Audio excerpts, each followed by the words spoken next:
What's going on, everyone? Legend ZA is out.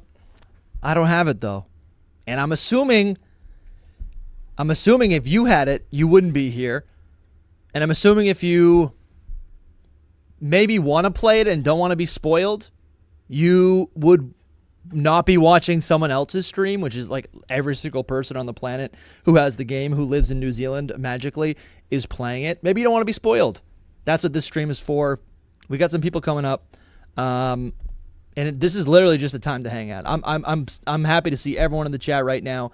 This is the day. This is the, I guess, evening. I'm getting my game at midnight tonight. I pre-ordered at GameStop. That is not a plug for GameStop. No endorsement to GameStop. But at midnight, I'm gonna be getting out of here, and we got some time. I got some time to kill. I would love to see everyone in the comments tell me right now if you're getting ZA, when you're getting ZA, what you want to get for your starter. Man, I really am excited.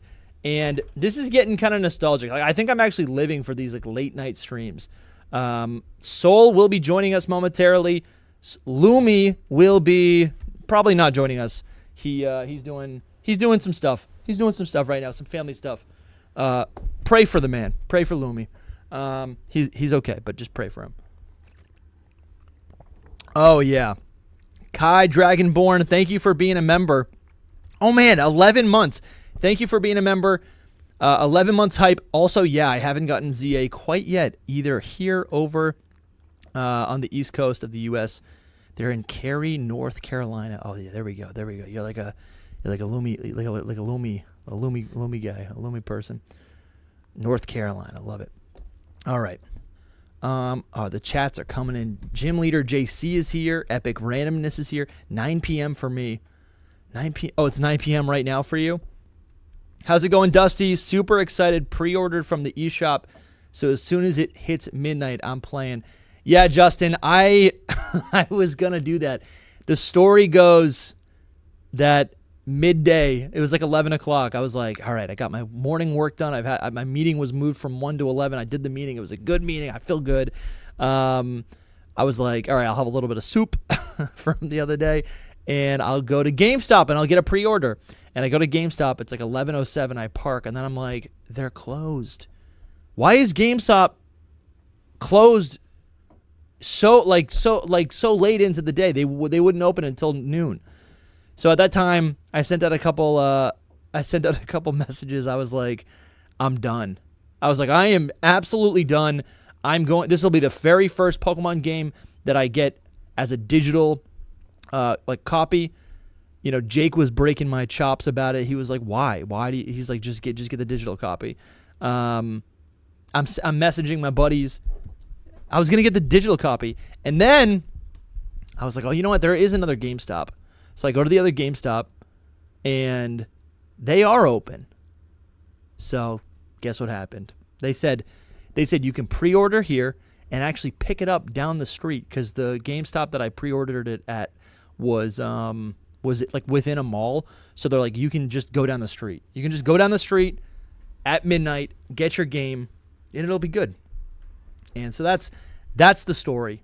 That's it. That's just the story. There wasn't much of a story. Root Beer Enjoyer, my GameStop isn't going at, they're not doing a midnight release. That is pretty brutal. I think if I didn't have a GameStop near me to do the midnight release, then I would have Then I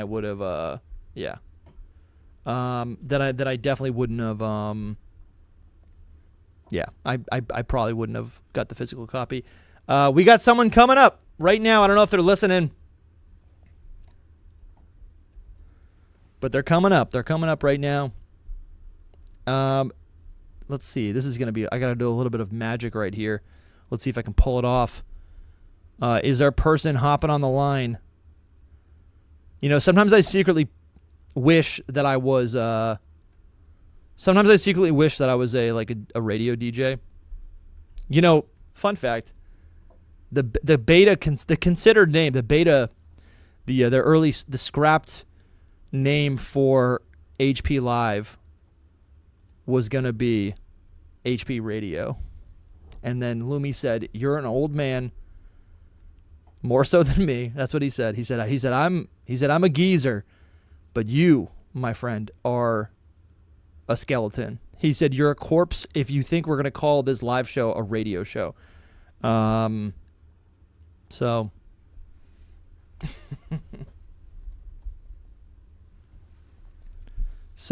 yeah, so we called it HP Live. That's how the story goes. All right, let's see. Playing it 12 a.m. for me. Getting mine tomorrow. Okay, Pacer Giraffe says ZA bright and early tomorrow morning from Best Buy. Yo, what's going on? Yo, what's up? Hype. Oh damn, hold on. Pretty much.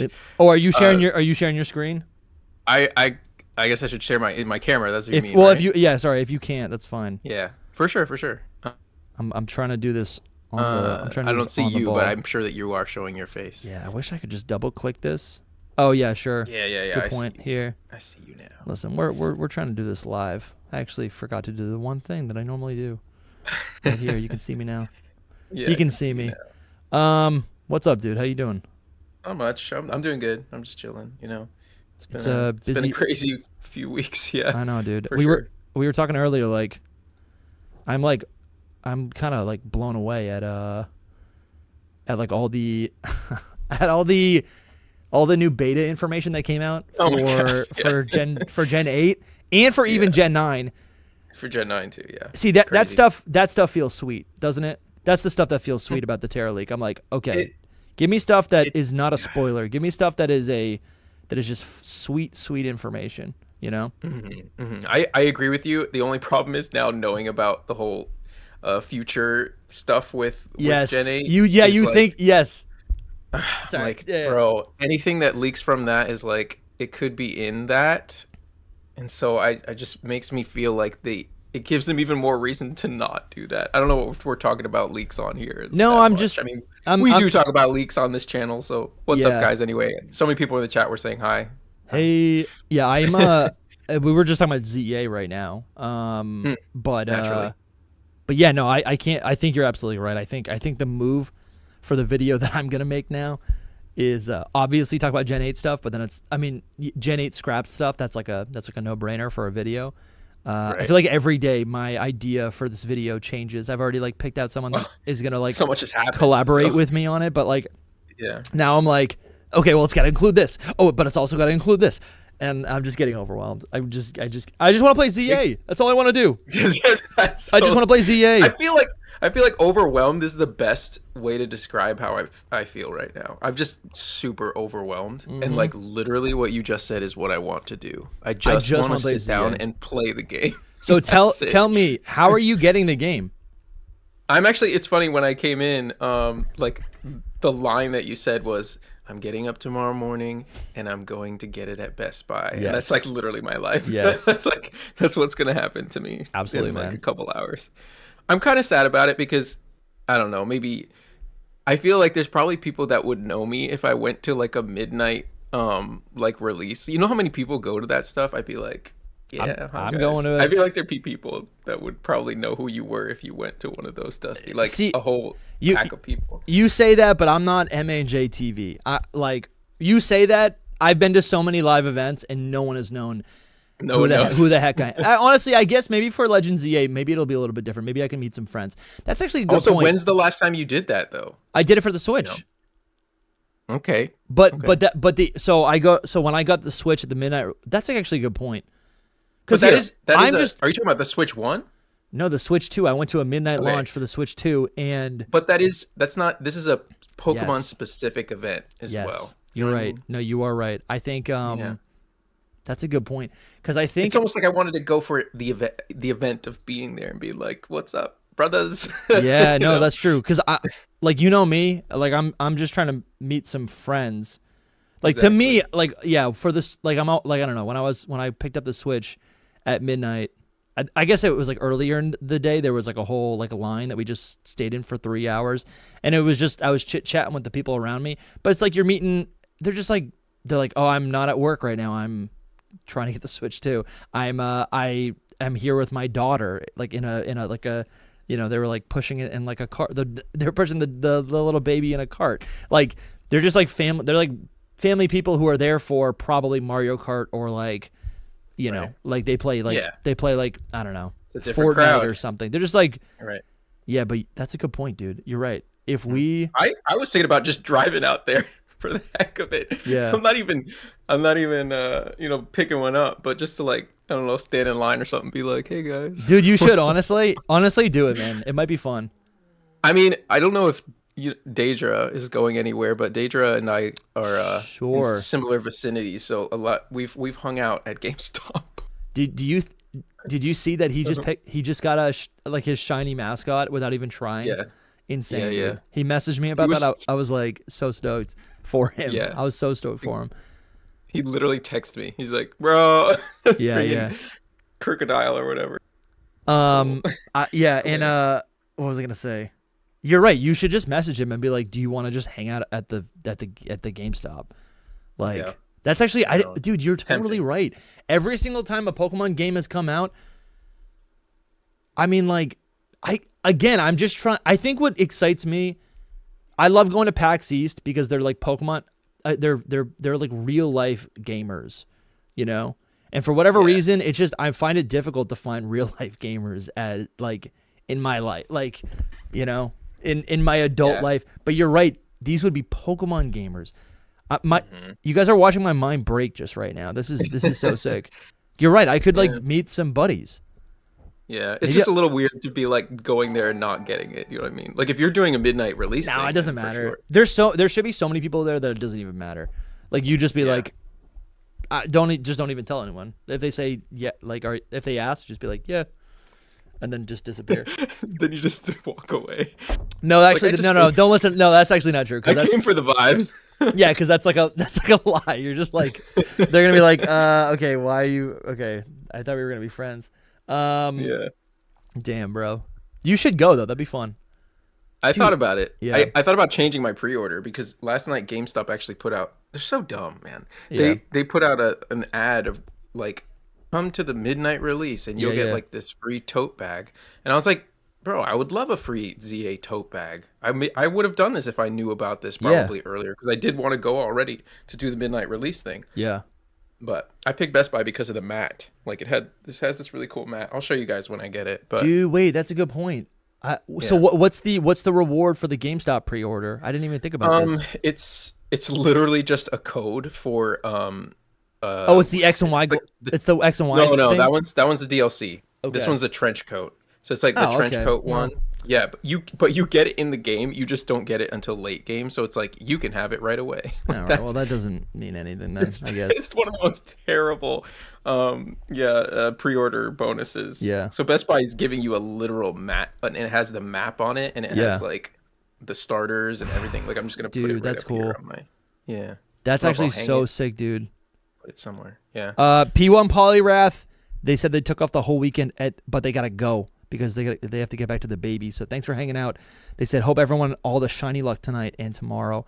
And then Karmic Binding hit us with a super chat. So generous, Karmic Binding. They say, would Nuzlocke be viable?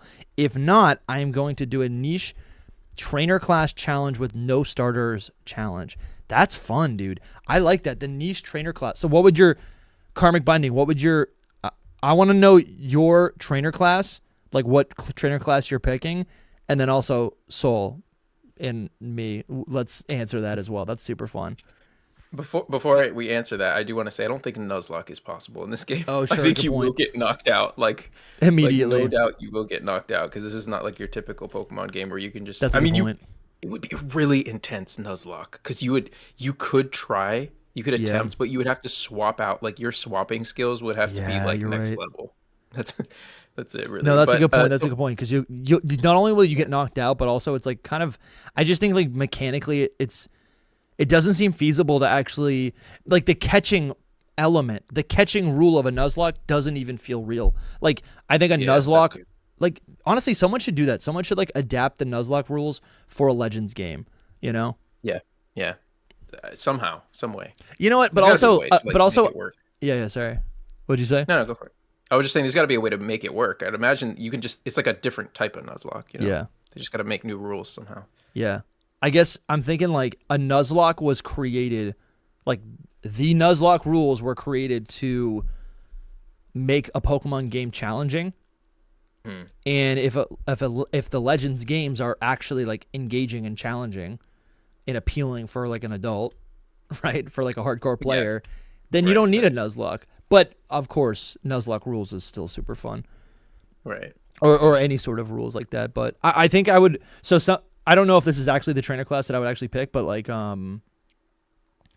But I was thinking, I'm like, I was looking at Kedzy's team, the guy on our team who makes like all the they make all the short form videos. And he was like, he showed me his team, and I realized, I'm like, oh, there's so many Johto Pokemon in this game. Why don't I just pick Meganium and Steelix and Ampharos and Scizor and like there's so many great Johto Pokemon. Why am I not just a trainer from Johto is my headcanon. That's where I'm from, and I traveled to Kalos. What do you think? That's hilarious because I think I did the same thing. Okay. For like, if you could, no, I mean not in this scenario. I mean, there was a prompt on Twitter a long time ago, and it's like, if you could be from anywhere, and what region would you be, and what Pokemon would you have? And I was like, literally Silver from Johto with the Necrozma. So that's what I wanted to do. For real. I saw something about Necrozma recently, and it was the coolest thing in the world, and I don't exactly know what it was. I saw it in the Terra League for like a split second. Yes, and I lost my mind. Yeah, but maybe that's what it was. It was like an early version of like like in the Terra League. Mm-hmm. Yeah, there's nothing Gen 7 in it because the leaker guy didn't get enough. Yeah, it might also be cool to do like, dude, that's kind of fun. I gotta get back to that. I used to do a lot of. All right, here I wanna kind of pivot the conversation. Have you seen it? I mean, of course you've looked at leagues. I'm gonna bank on that. Yes. But have you seen any gameplay? Like, have you watched anyone watch? Have you watched anyone play the game? I don't do yet? that. That is like something that I don't do because I want to like go in and feel it and experience it. So I watch like little tiny clips here and there, and I'm like, oh, it's too much. I don't want to see anymore. Yeah. So that's about it. But I've just seen battles more than anything. Yeah. Nothing story related at all. Yeah, I haven't either. I think I watched Toby and Callum stream for like 2 minutes each this morning. And then I was like, I'm like, this feels dirty. Like, I got to just enjoy this. Yeah, exactly. When it comes out in a couple hours. Tigers, I want to. hilarious. Yeah. What'd you say? I want to watch them, but the problem is that, it's like I go to watch it, and then I'm like, I'm going to spoil everything, so I'm not going to do that. But I think part of me thinks that like there's this like immediate pressure to do all this content, but I actually think like most people are just going to be playing the game and then not really looking for content for a couple days at least, so for sure it's kind of cool. It's kind of cool. Hilarious. Tiger is challenging us. They say, if you're a trainer from Johto, then why would you go to a different region to get more Johto Pokemon? And it's just because like that's the homeland, that's homeland. Where we're from. That's home. I want to go back home. Yeah. And like the idea is that you like catch those Pokemon to like, I don't know. It's like by end game in your mind, you're like, no, these were just my buddies from Johto. That's like the idea. But in this game, they can Mega Evolve. That's actually that's the answer. You catch Johto Pokemon because in this game you can Mega Evolve them, but you can't there's no Mega Stones in Johto. Makes sense. I think they they said that because that was like a slight against Johto, that you can't catch any Pokemon there. I'm pretty sure that's what he was getting at. Yeah. He's trying to bash Johto, but Johto's so good. Okay. That's a good point. That's a good point. Karmic Binding, so generous, man. Thank you so much. Huge 20 bomb. You come on, guys. I want to see some. I want to see some stars in the chat right now for Karmic Binding. Thank you so much, man. They say, so I already have been planning it. I did a randomized spin wheel and got the bellhop. A lot of viable niche Pokemon, however. Oh, interesting. Audino, Altaria, Dragonite, Metagross, Electros, Glalie seem to have affinity for customer service. What is this? I did a randomized spin wheel and got the bellhop. Okay. Can you figure this out? Is there a link for this, dude? That's so cool. I don't know what the bellhop is, but that's because I don't play Nuzlocke though. So like I've never really done it. But the randomized spin wheel is like you spin a wheel and you get like random Yeah. the Pokemon that you have to pick, I think. Is So it I think maybe that's actually what random? the bellhop is. Yeah, because you like spin a wheel, and Yeah. not physically, but online. Um, and it gives you the Pokemon. And I assume that they were Audino, Altaria, Dragonite, Yeah, Metagross, yeah. Electros, and Glalie. I don't get the customer service thing or the bellhop thing, so I don't Yeah, know. We don't know these things. yeah. I wanted to say, like, guys, I was wrong yesterday. I messaged Soul yesterday and I said, "Bro, give me the proof. I don't believe it." And he showed me About that. me Yeah. the proof, and I was Yeah. wrong. I was totally wrong, and I Yeah, apologize to you. you were right about so much though, so no worries. I don't care. No, it's not. I'm not even trying to be right. I was just in No, I shock, know. in disbelief, because the fact that Gen 10 will be in Indonesia had not been uttered by anyone, and it was I so know. jarring to me to think that. Yeah. I mean, it's still. I told you plenty last night, but it still does like break my brain that we've made so many videos Yeah. where you like played into, I guess, like the absence of that knowledge. It just Mhm. it still very much confuses me, but I was wrong. So The main no, it's fine. and I was Thanks apologizing for to him all last that. night. I was like, bro, I feel like an idiot. The main thing about that is it's like I just really wanted people. Nobody knew anything. Nobody. That's why you were saying. But that. you Nobody. did. Yeah, but But what? that's just 'cause How and why and like that's the part that breaks I'll my explain a mind. little bit, right? I'll explain a little bit. And what it is that people have seen things about this game, and they shared that with me. And when I saw it, I said, "That's Indonesia."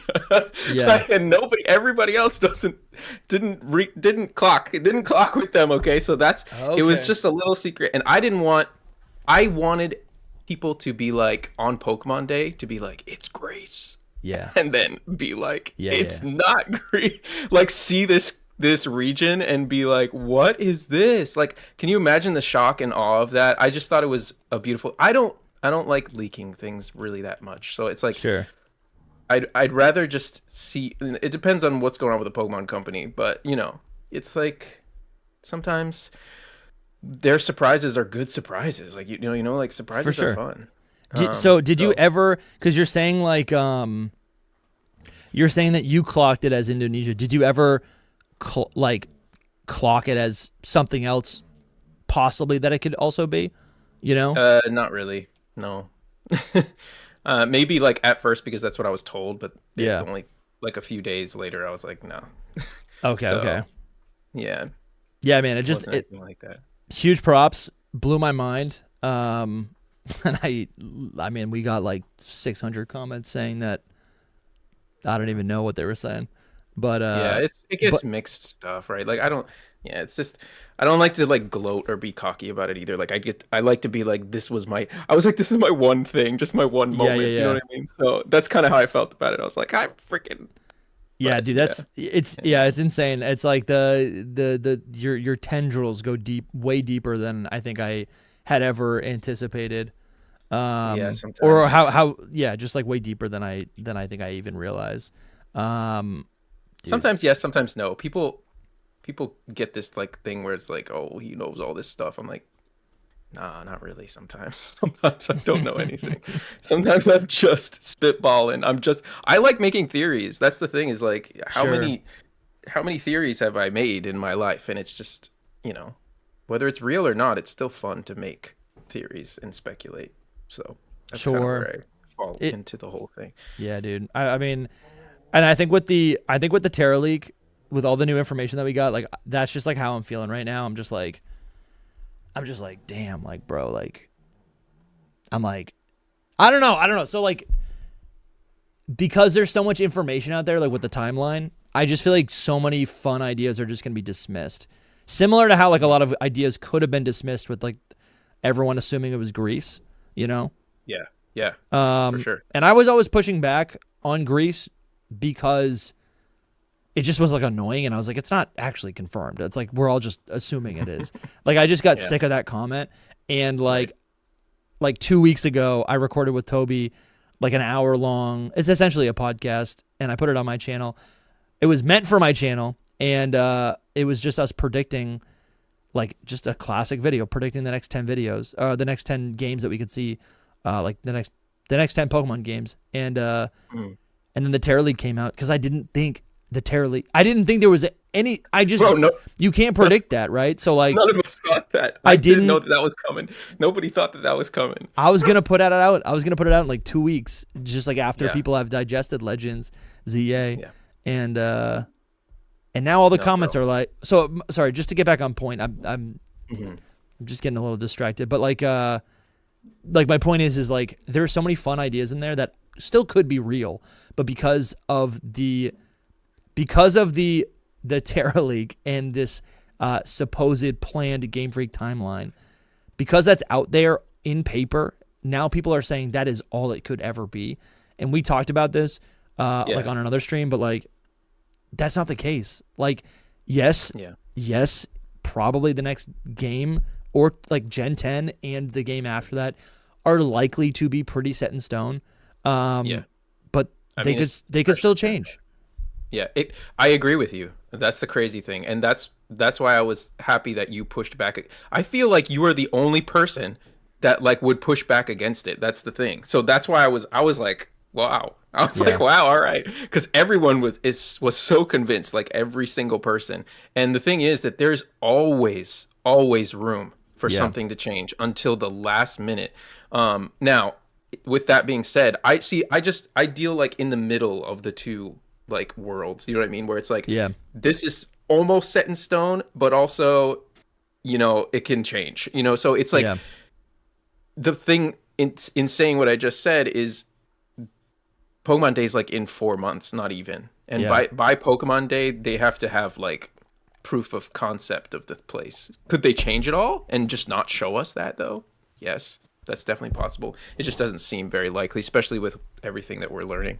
For real. So for Gen 10, it's not very likely, but the future stuff is. Dude, I actually hope it changes. That's the saddest part. You know. Yeah. Like, I get that. I hope it changes. I don't hope it changes, but I get that. But also, I'm like, no, I actually hope it stays. But see, that's that thing. That's that little thing about wanting to have like a surprise or like be like thrown off somehow. Like that feeling where we thought we knew, but we really didn't. Like it's a good feeling in a way. It is, dude. The existence of Legends ZA is that, you know. Yeah, for sure. And that's kind of what happened with it too. Yeah. I want to shout out Austin Giggly right here. They say, "What's up, everyone? Been a long time listener on Spotify, and finally caught you on a stream. LOL." Nice. That is awesome. I mean, obviously we put every episode on Spotify, but because like the comments, I feel like the integration there, or the like my relationship with the back end of Spotify, because it's not so integrated with like the actual live streams and stuff. It's just I just wanted to point that out. Thank you, Austin, for being here. I feel like a little bit disconnected from you guys sometimes, but I love that you're here in the chat. I mean, this is a podcast first, so you Spotify Apple heads, we love you. For sure. Thanks for being here. And Pacer Giraffe also hit us with the super chat, and they say, Soul. Oh no, hold on. Okay, Soul, don't hide it. What do you know about Mega Electivire, and when is he coming? not in CA. Yeah. But I can tell you about Mega Gogoat. That's on the horizon. That's coming out actually. Oh boy. You're looking at Skidoo right now. Dude, he's a cute little guy, isn't he? How ridiculous is it that we're getting come on, guys. Like, there's so many people who have mascots, and then it's like when their region comes back, they get the love. Like, Lumi got the Mega Dragonite. Yeah, he did. He's the one that won. Where's my Mega Gogoat? Yeah, bro. When all these leaks happened, like, back last year about all the Megas and all that, like, I was like, Lumi won. But that's it. It's his game. It's Kalos, you know? It's whatever. It's not. I had to take the L a long time ago. Yeah. In that sense. Yeah, seriously.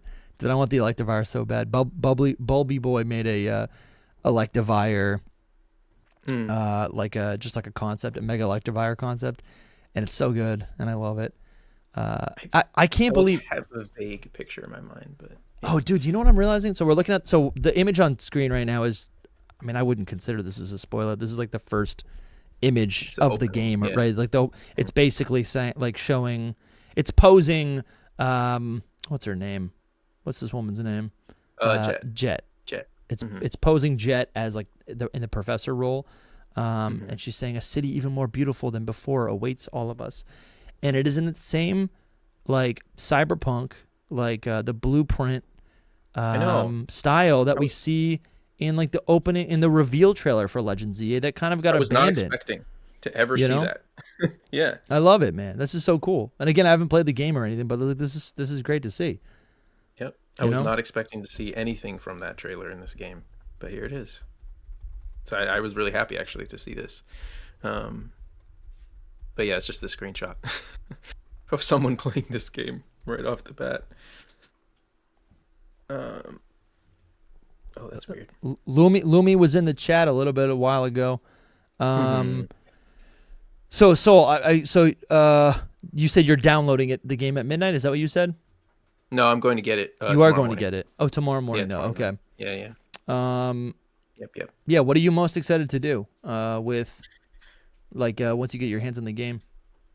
I really don't like I said, I haven't watched a lot of gameplay, but I really don't know what to expect while playing it. So is that a weird thing to say? Like after No. seeing so much of it, but I can't grasp what it's gonna actually feel like, to be honest. So I'm gonna just kind of feeling weird about it. But I guess the one thing I've seen like some Mega for Alligator footage, and I'm just like can't wait to use him. I can't Yeah, wait to man. have it on my team. That's essentially it. It's fun. I'm getting the Switch 2 version, by the way. Somebody was asking. Oh, true. I'm getting the Switch 2 version as well. I know that's something that Mhm. I think. Hold on. No worries. I was going to say about the Switch 2 Yeah. Sorry. version is that I went back and forth about, because I think Rocky, like one of our listeners all the time and supporter, I think, is he told me that, and it's not his fault or anything. There's tons of people. I had to do a whole research on this situation of are the game carts of the Switch 2 just a code on the cart and you don't get the physical version of the game.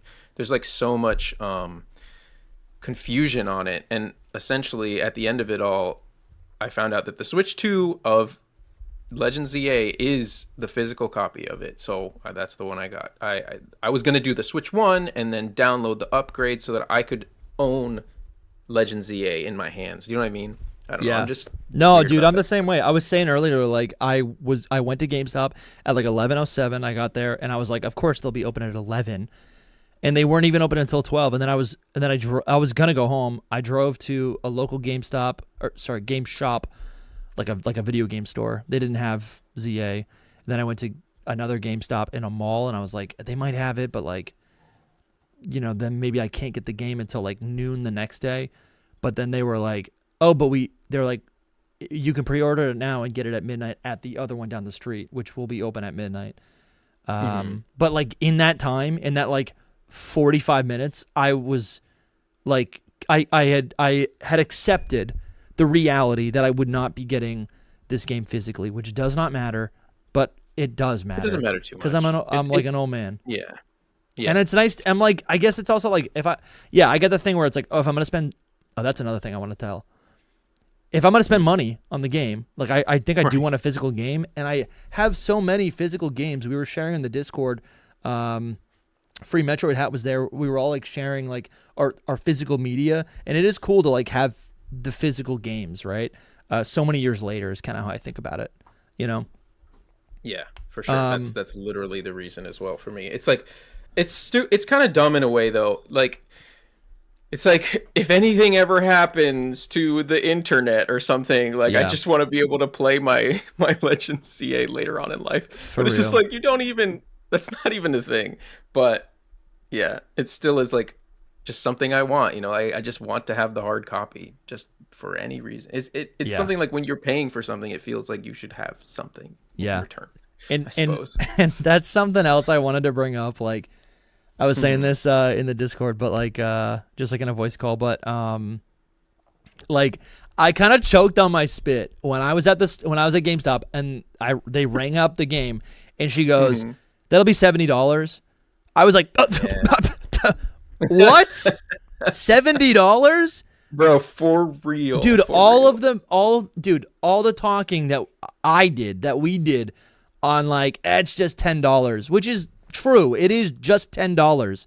But when she said $70, dude, Yeah. I really think it's just the $70 price tag. I really think it's like a mental thing, because 60 to me, it's an even number, and I feel like even numbers just like fit squarely in my mind, and it feels, on a scale from like 1 to 100, 60 feels closer to 50 than anything above it, right? I think, okay, and then it's like 60 and 60, it's 120, but like in my mind, I was just going to say like, it's about 100. 2 games, I was going to say, is about 100. That feels like very squarely, it's like nice, it's all psychological. But the $70 price tag, this is the thought I was having in the store, like in a millisecond. All these thoughts that I'm explaining right now, like went through my mind. I was like, 70 feels like 75, right? Because that's like an integer of 25. With the tax though too. You're right. Too. Good point. So it was, well, actually in New Hampshire we don't have sales tax, so I didn't have to worry about that. But that is a good point. I didn't even think about it, dude. No, it's so real. When I got that, I was like, wait, what? So at $60, so much more. 2 games is like, in my mind, $100, which is like, then I'm doing the mental math, and I'm like, okay, so $50 a game is how it feels.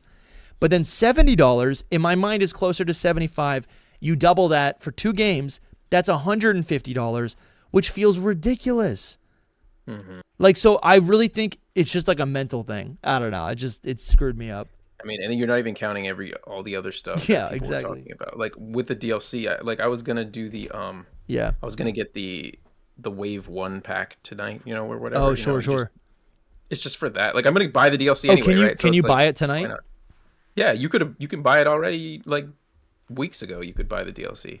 It's just a download thing. I'll probably do that. So it's like you pre-order it. I'll probably do that. But yeah, when you add that, it's another like $33-$34. Yeah. And that's nuts. Yeah. Plus Nintendo stuff. But I agree with your point with the Nintendo stuff. It's like you already have that like all year anyway, so it's not a thing. It just didn't hit me. Like when we're reading articles online, I'm like, all right, whatever, $70. Like, okay. Like I'm still only buying a couple like games a year. But then when they rang it up and it was $69.99, I was like, man, this is like it got me right in the gut. I just gotta help with the dogs with something, and then I want to say something. No worries. I do have to go soon, but I can chill with the chat for a minute. What if I just left him? It'd be pretty funny, right? I just go with it. I'm gone. But yeah, I definitely, that's crazy that he has no sales tax. You're right. I was just looking in the chat, but yeah, paying for it is pretty rough. My friends all want me to get Battlefield 6. Yeah. And I don't have a PlayStation 5. I'm like, I'm about to put down this much money for a PlayStation 5 and then Battlefield 6 and then who knows what else. It's like so much money. I'm like, I don't know if I'm going to do all that. All I'm focusing on is Pokemon right now. I'll get to that when I get to that. I don't even have enough time to play that game. Yeah, Battlefield. Dude, there's so many games I want to play that I just literally never play. Yeah. Like so many, like years ago, I was like, oh, new Star Wars games, I'll play those. Never played them. Like so many games. I was just like, I want to play them. Never play them. Yeah. Well, especially one-player games. But like, so for Battlefield, I know that I will play online with my friends, so it's like, it makes it worth it. If it was anything else, I would be like, no, I'm not doing that. Like my friends were like, you got to play this game. I'm like, no, I don't want to do that because it's just one player. I don't have the money to do that right now. I'm playing Pokemon. But yeah, playing an online game is so much better. This brings me to the point of today. I even put out a tweet about how I think the multiplayer of ZA is probably going to be one of my favorite parts of the whole thing. And Dude. we should play it. Like we should. I think that'd be fun. Lumi, like we should definitely do it. a few times. It doesn't even have to be streamed. I'm just saying, like, we should just play it, dude. Something else. Just be fun. Something else I'm excited to do is like we could play that with the game chat, like just offline. Yes, like, I didn't even know call that. Someone up. Game chat Yeah. is the best thing in the world. For sure. I did want to. That is funny that like a lot of people are saying like if you get the Switch 1 version, it's I guess only $60, which makes sense. Yeah, but then you have to upgrade it to the Switch 2, which is then 70. Yeah. It's a little bit cheaper because of sales tax stuff. Yeah. But that's it. And then I want to say this, like I want to say like I'm really really smart, and I know this is a joke. We got a man on the street, D Sampy, in straight from Canada. He says Switch games in Canada are all $100. And I want to say that's a joke, but that might be due to inflation, and it's a very serious thing. I'm not sure. No, the joke is that Canada dollars are not the same as USD. Yeah. That's the joke, I'm pretty sure. Well, I could be wrong, actually, but I'm pretty sure that's what he's talking about. I'm going to have to get going soon. I'm good to stay for a little bit longer. But I just want to, if you have any pressing questions or anything you wanted to specifically talk about, now's definitely a time. Yeah, we got...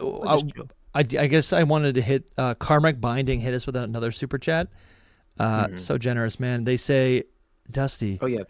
How is it that you don't understand? Bellhop is a trainer class in Generation 7, and a bellhop works in a hotel, usually performs room service.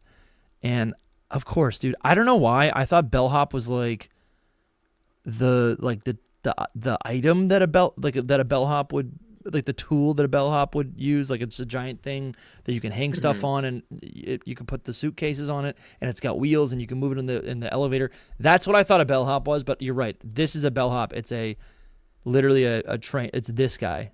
It's this guy. I don't know if you can see my screen, Soul. Yeah, but I can. Yeah, it's this guy from and I'm like, of course, Mm-hmm. dude. So, and then I mean, I knew it was. I'm still confused actually, so I don't know why he's calling you out. oh no, so he had a spin wheel. I don't get it. So he had a spin wheel, Yeah. and he was saying Right. like he's gonna play ZA with a specific trainer class, and I didn't think bellhop was a trainer class. That's why I was confused. But Gotcha. But I so, understand. and I think it's like he picks a trainer class, and then I think looking through, looking through the trainer class of a bellhop or whatever he would have gotten, the fisherman, the dragon tamer, biker, whatever, they're gonna have certain Pokemon. So that's what he can use in his team. So right here you got Hawlucha, Gogoat, Golisopod, Vikavolt. I don't actually know how some of these aren't actually in ZA, but like Barbaracle, Electivire. Golisopod. Isn't that fun? These guys got pretty good teams. Yeah, they do. Kind of weird for a bellhop. But. Yeah. And then Chip's got some cool ones too. So that's honestly super fun. I bet that's somewhere online. Yeah, look at there's a guy named Zero, a bellhop named Zero, who's got a Greninja, dude. Pretty fun. Anyways, pretty fun. Yeah. I was gonna do this offline, or I was gonna do this when you pop off, but I'll do it now. I wanted to show you this. Check this out. You ever see this? Bro, I almost watched this. You posted You this. and I was almost You didn't watch it? No, I was busy, but I saw it pop up in my notifications, and I was like, "What is this? Is this you doing this?" Let me see. Let me see if I can show it to you. Hold on. The thing is like. I was like, "Is he doing something like artistic and new or something?" Is any of this real? Or Can you hear it? Oh, of course. Can you hear this? Yeah, I can hear it. I wrote about it in my journal. Oh, I found a Charmander yesterday. The professor called it What? Mega Evolution. Can you do this? Oh, you're in this. The city is alive. Do you have my back?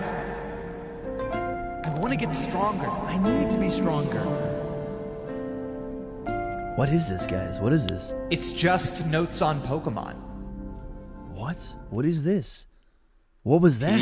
A tease. What is this? What is this channel? Oh my god, dude. What is this? What? What is this? Clever. Notes on Pokemon? What is this? It's a good name. YouTube. YouTube.com/ I think it might be C and then / again. But the thing is, notes on Pokemon. Maybe look that up.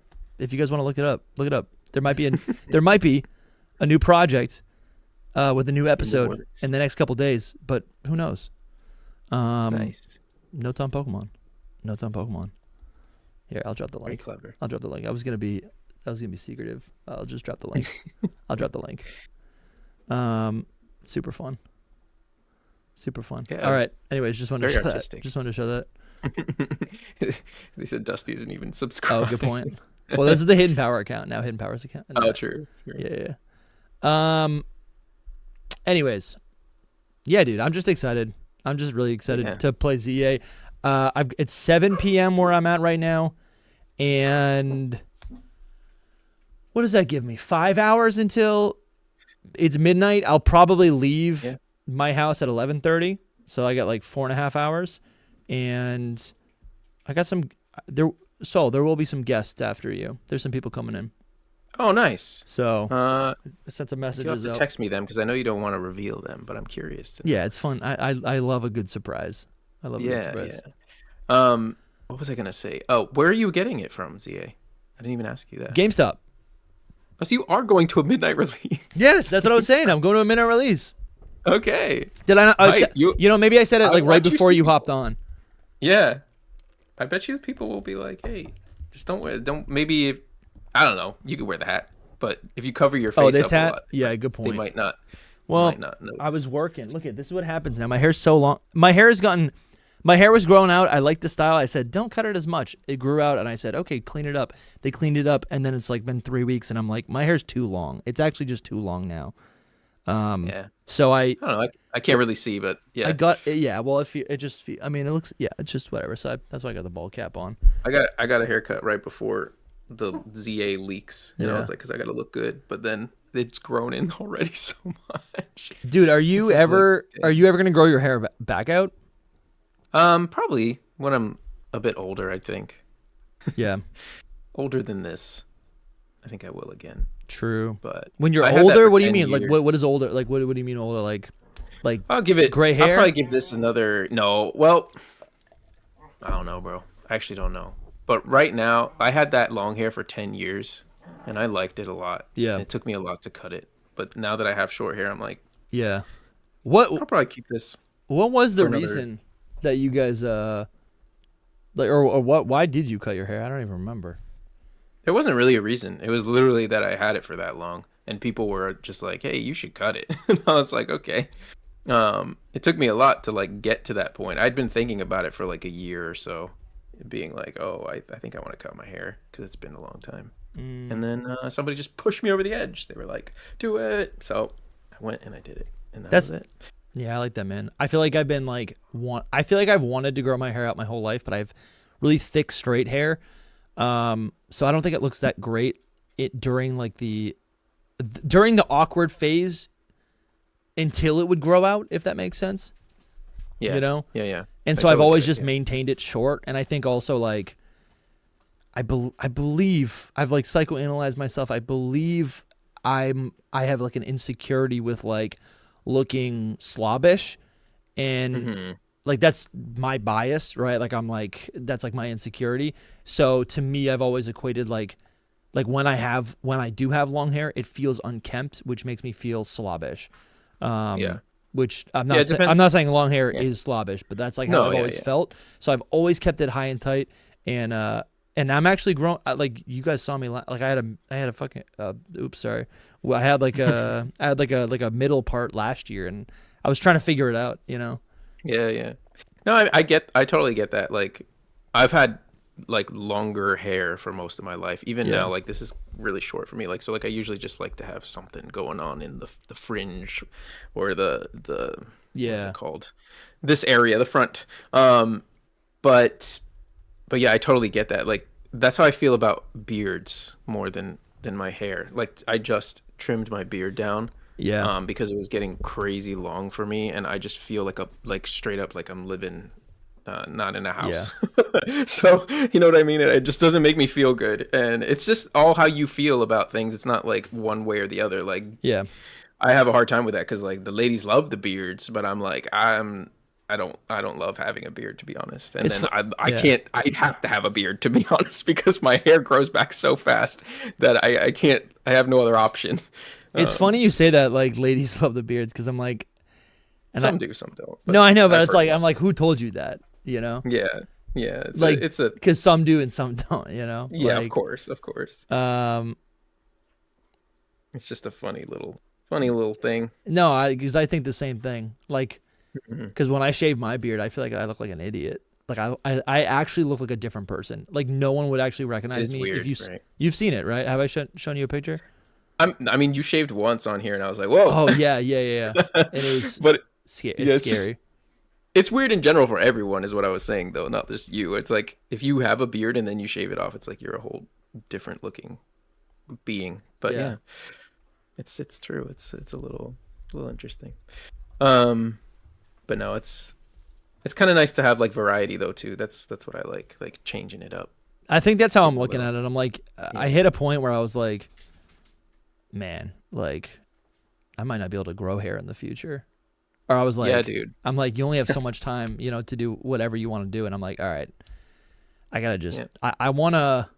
Something else that I struggle with, I think, is like I think I look up to a lot of, and of course these are like rich people, like celebrities, musical artists, you know, directors, like artistic people who of course have a million resources to do whatever they want. But I think I've always appreciated that like an artist will dress, you know, typically expensively. That's not what I care about, but like they will dress with, you know, they're put together, but it's still like there are very specific decisions with every article of clothing that they're wearing, right? It's still intentional, but you know, I think I grew up with my dad. You know, my dad will get like custom suits or whatever, and I'm like, you don't look good.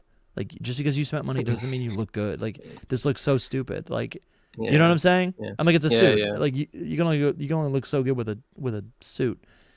Yeah. So I often I don't know. I guess I'm saying like you know, with my hair even, I'm like, oh, you know what? What if I grow it out a little bit? What if that's intentional? You know? Yeah, that makes sense. So For sure. all right, now I'm vibing. So it seems like people are getting, because in the UK it is currently midnight. It is 12:02 a.m. in UK. People are probably downloading Legends EA currently right now, which is insane. Wow. Which is insane. That's awesome, Yeah. dude. I'm so happy for them. For sure. I can't wait. I gotta go, but I'm like just ready to sit down and play this game and enjoy it. Like I'm so hype. I'm jealous that you're gonna be playing it earlier than me, even. But I don't know though. I don't know if I'm gonna play it tonight. Gonna go home and go to bed. I'm gonna get it so tomorrow morning at like 6 a.m. I can play. That's kind of what I'm thinking. Yeah, I was talking to Lumi about that when we did that stream together, and it was like, yeah, he can just get up because he gets up at like 5 in the morning and just start playing like a little kid. Yeah, that's you know? that's probably what I'm gonna do. I get up pretty early, and I think this is gonna motivate me to get up even earlier. Like, I say I get up at 6, but I get up at like 6:45, and then like, you know, I'm not really cooking until 7:30. But like, yeah, if I'll get up at 6, and I'll literally make coffee, let the dogs out. I'll come right down here. I'll literally be right here on my channel on DustyGogoat. So go subscribe to DustyGogoat. I will be live tomorrow playing ZA. Something I wanted to try. I don't know if you can actually do this, but like with the new collaboration feature, I'm almost tempted to use the collaboration feature for a live stream, just so the hidden power people like know that I'm live. Yeah. You might be able to do the same thing, you know, so it shows Yeah. up in so just so it shows up in people's like inboxes, so people know like what's going on. For sure. I know you got to go. So I do want to read this. Just read this one super chat by Mikasa, and yeah, man. And they say 365 days later, and still asking, Dusty and Soul, please meet up. We really got to do a really got to do a like a meetup at some point. For sure. I still am thinking about Worlds next year, so I mean, not that it has to be that long from now, but I'm just thinking like that's almost a lock for me. So I'm hoping to do something like that. The cheaper, at least then, the cheaper lock for me is to like just meet up somewhere around on our coast. Well, yeah, definitely, yeah, literally. And PAX East is in Boston this year, and I'm feeling very confident that I will be able to book a panel showing, and literally, When is it? When's PAX East? I think it was I believe it was March one year, but this year it was in May. So we're like, we're like 7 months away. I think soon they're gonna open that stuff up, and I'm gonna have to like get them. I'm gonna have to just apply and get them. I think you just apply and you say like, I would like to do a panel an hour long. This is like our credentials or whatever. This is the format, and this is what we'll talk about. And I think depending on the topic, that's how you convince them to like, like they want a good panel that's like good for their event. And then, so if we can fuse that with an episode of Hidden Power, we'll just, we're literally just going to record a live thing in 3D space with a live audience. And dude, that's so sick. I don't know. To me, that's so sick. Nightmare, but you and I are all about it. I'm about it for sure. I love people. I'm going to be doing that. Yeah. And with people. So, and if you guys can't go, right. Then I'll probably I'll try to find some like people that we've collaborated in the past with and try to see if they can like swoop in. Yeah. But it's definitely a thing. I mean, if I was probably Lumi's distance away from you, I might drive to you. Yeah, dude, that's what I'm saying. Does Lumi drive? He drives, right? Actually, the whole time that he was here, his wife was driving him. Oh, I was like, dude, we're learning a lot about Lumi today. But whatever. I guess he doesn't like to drive. I mean, I don't even. That's not true. I've driven to many roads in my day. Yeah. Dude, driving in the UK was insane. Yeah, I'm sure. It was actually insane. That's something I'd be like, okay, you drive. You drive, not me. It was actually pretty insane, dude. I'm sure. I gotta run, but you're picking Chikorita, right? That's all I want to know. Of course. Before we dude. leave. Yeah. You're no Tepeg changing? No, I'm picking. I actually think Meganium is like the best choice. I've come around so much to the design. It's beautiful. We could probably show stuff on the stream now, right? Yeah, absolutely. Let me see. SoulSilverArt. Great account right here. I don't know if I posted anything about. Oh, I did. I posted Meganium. Yeah. The side view. Is that what you're looking This for? account that you have is I do enjoy this because you, for whatever reason, you like post stuff that's like all together and it's like just nice. It's just nothing. And it's stuff that pictures. I know they're pictures that like for you to like retweet for specific things, but yeah, like I love seeing Meganium right here. I guess we're doing spoilers, but I guess come on. Sorry, I guess maybe we're doing spoilers. Was it no spoilers? I don't know. But anyway, yeah. I don't know. Sorry guys. We've talked about Indonesia, so I mean it's pretty spoilery anyway. But yeah, I just think it looks beautiful. You know what? Actually, I'm going to avoid the spoilers because actually we do have some people coming on, and I don't know if they're spoiled or not. Probably not. So yeah, I just won't describe anymore. But anyway, yeah. I'm picking the Gator, and I'm hype. I can't wait. Yeah. They're a great group of starters, and that's what I'll leave you all with. I want to see Embor, dude. I want to see Embor in the game. He's amazing. Yeah, I love it. I think I love it. I need to like see it in the game. It's still Embor. That's the thing is like I love it right now for the newness of it being Embor, but once the time goes by, I'm gonna be like, it's still that Embor face. But I do love a lot about the design. Love so much about it. Yeah, especially right now. And we'll just get there for the win. Yeah, for the win. I know you gotta go. Last thing is that tell me. The last thing is that I think it's so sick.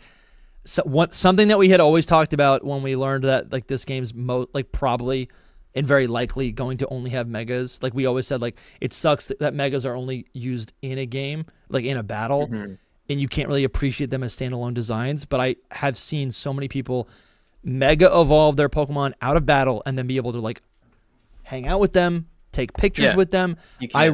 I think these megas are truly going to feel like just like Pokemon evolutions. That's all I was asking. Fourth stage evolutions. And I think that they tried to do that as best as they could. There is a time limit on it. That's what sucks. But it doesn't matter. They still did it to the best of their ability. Tell me, so do you know if the time limit like it replenishes by itself?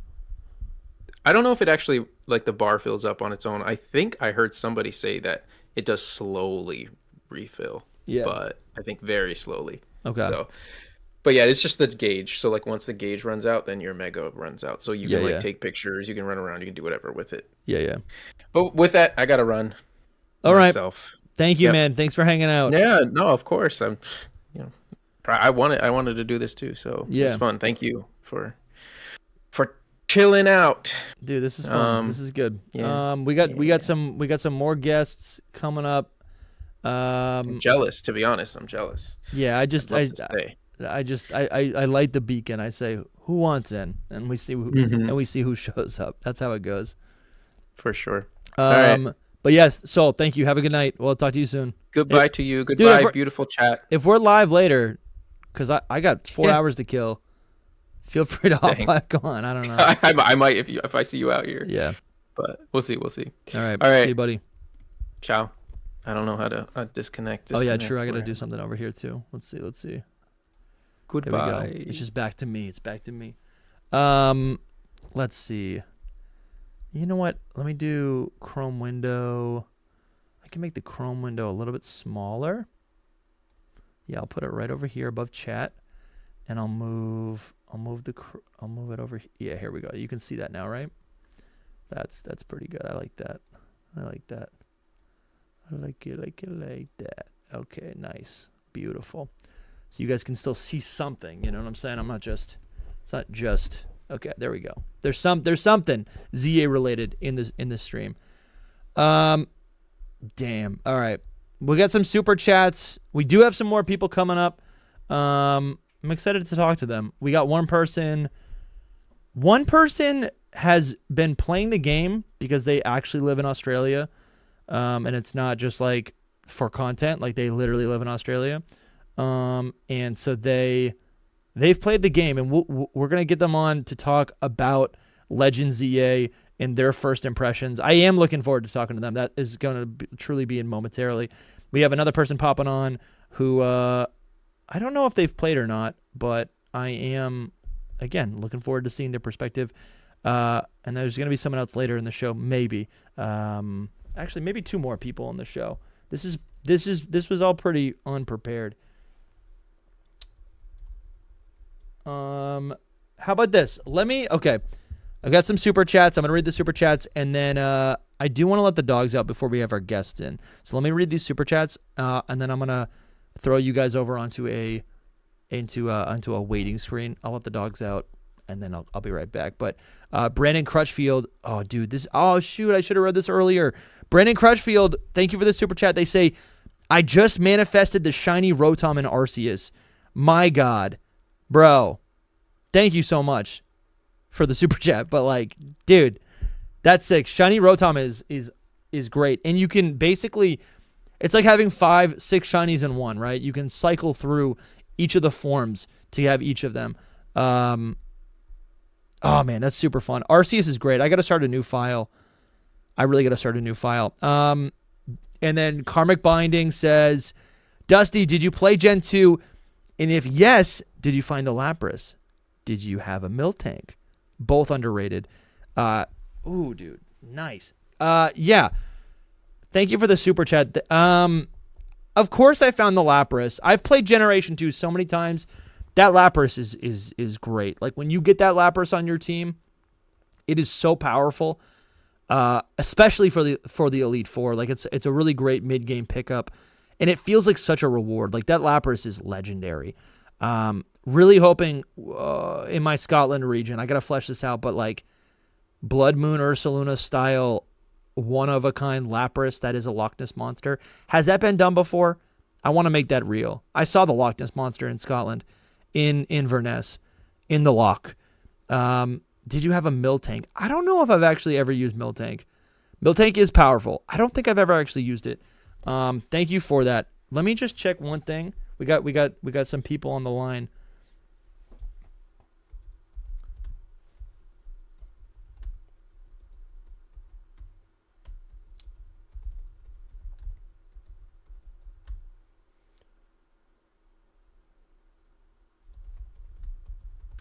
Oh, dude, this is going to be fun. This is going to be fun.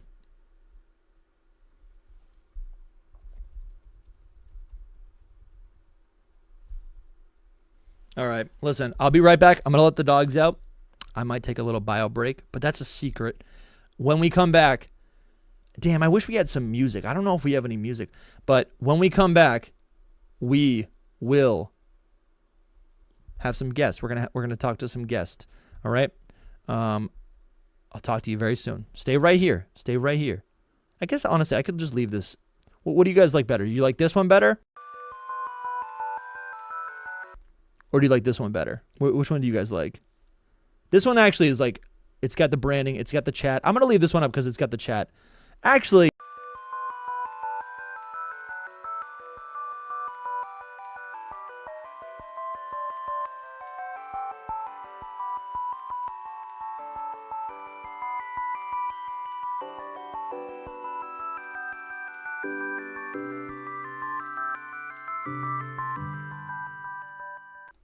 You guys like that? I put the starting soon. I put the chat on the starting soon screen. All right, give me a sec.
I've got it open on the side. I have closed OBS, but it is still not letting me do this. Attention. Let me just. Oh, that's my. Hold on. Yo, I think you guys can Probably hear don't the want me- guest Oh, there who we go, joined. I back, think you back, can hear the back. guest. Is that true? You guys can hear the That was guest? my. Do I need a background? Get rid of my green screen behind me. Let's If I, like, see. blur it. Is it like better? I don't know. So do something. No, like this is good, Save me man. The messy background, my green screen. Yeah, dude. How you been? We got Scooteezy on the stream right I'm now. good. I'm good. Good to see you, man. I'm out here. Good to see you too. I'm playing ZA. It feels good. Yes, So- I want to talk to you about that. I want to. You have ZA. That's insane. Yeah. The Australian buff. The game came out about 10.5 hours ago. Yeah. I've played about 5 hours of it. It's actually probably not 5 hours, probably 4. But yeah, so far so good. I'm enjoying it. I think I want to do like no spoilers, but like I would love to Yeah, no, hear of course. about. I guess like your impressions, like if you're even enjoying it. You know what I'm saying? Yeah, so far I am enjoying it. I will say the game definitely feels really smooth, like especially like compared to like Legends Arceus. I think like the catching mechanics and everything I think are definitely improved. Like I don't know how much, but it definitely feels nicer to play. The Sure. battles are surprisingly good. I've been like caught up on like obstacles where like I water gun like a rock, but yeah, Yeah. that's kind of. It is what it is, that's a skill issue, I think, more than anything. Wait, say that again. But other than that, You water gun. Say that again. like with my Totodile, I was fighting something, and then Yeah. like I clicked water gun, and there was just like an object between me and the target, and I just I hit Oh. the rock that was in between us. So okay, that's the part of this game that I am incredibly excited to get my hands on. Like that's the thing that separates this title from VGC. Am I right? Yes, yeah, Like- the like that action is- very different. Yeah, that is like the whole point. Like that is why this is going to be. I don't know, dude. I'm hyped. Like what you just described sounds so cool because now it's like the environment. There's so many additional variables. You know. Yeah, no, it's really cool, and like I'm very excited to eventually play ranked. Like that is my plan. The second it hits 5 p.m. today, which Yeah. is like 6.5 hours. I think that's when the ranked ladder goes live. I'm just gonna Okay. jump in and just test it out with a story team. But I think competitive battle is gonna be really cool. I think it's gonna be a bit of strategy as well because I don't think the big moves like the superpower moves are gonna be like as OP as some people probably think. Because like looking at it, like I was looking through the TM list last night, and it's like Draco Meteor I think was like a 15-second cooldown, but then like some of the smaller moves are only like a 5-second cooldown. So it's like you can click it 3 times to like one Draco Meteor and stuff like that. So it's going to be very interesting to see, I guess, like how a metagame develops around it. Yeah. Here, give me a second, dude. Things keep popping up, and I'm like, where is? Sorry, I'm just having technical difficulties, You're good. dude. You're fine. Oh man, I guess I just got to keep this thing open. Dude, okay. Yeah, dude, I'm just so pumped to actually get my hands on this thing. Now, look, I'm having a lot of fun. I'm hunting one Pokemon currently that I'm missing from this area. Yeah. And it says it spawns here. It's the only place it spawns, and I just can't find it.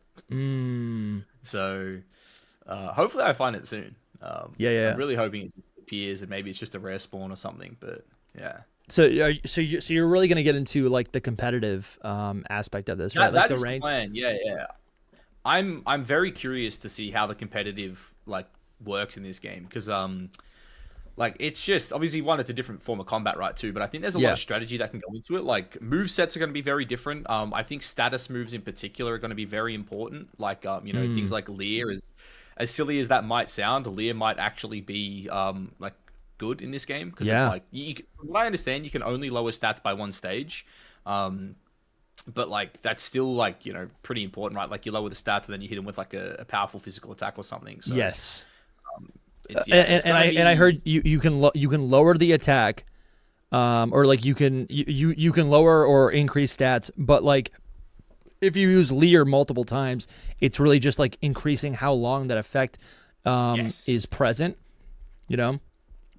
That's basically it. I haven't played around with it too much because normally it's like if my moves are on cooldown, I'll just like click Leer again because it's like I got nothing else to do.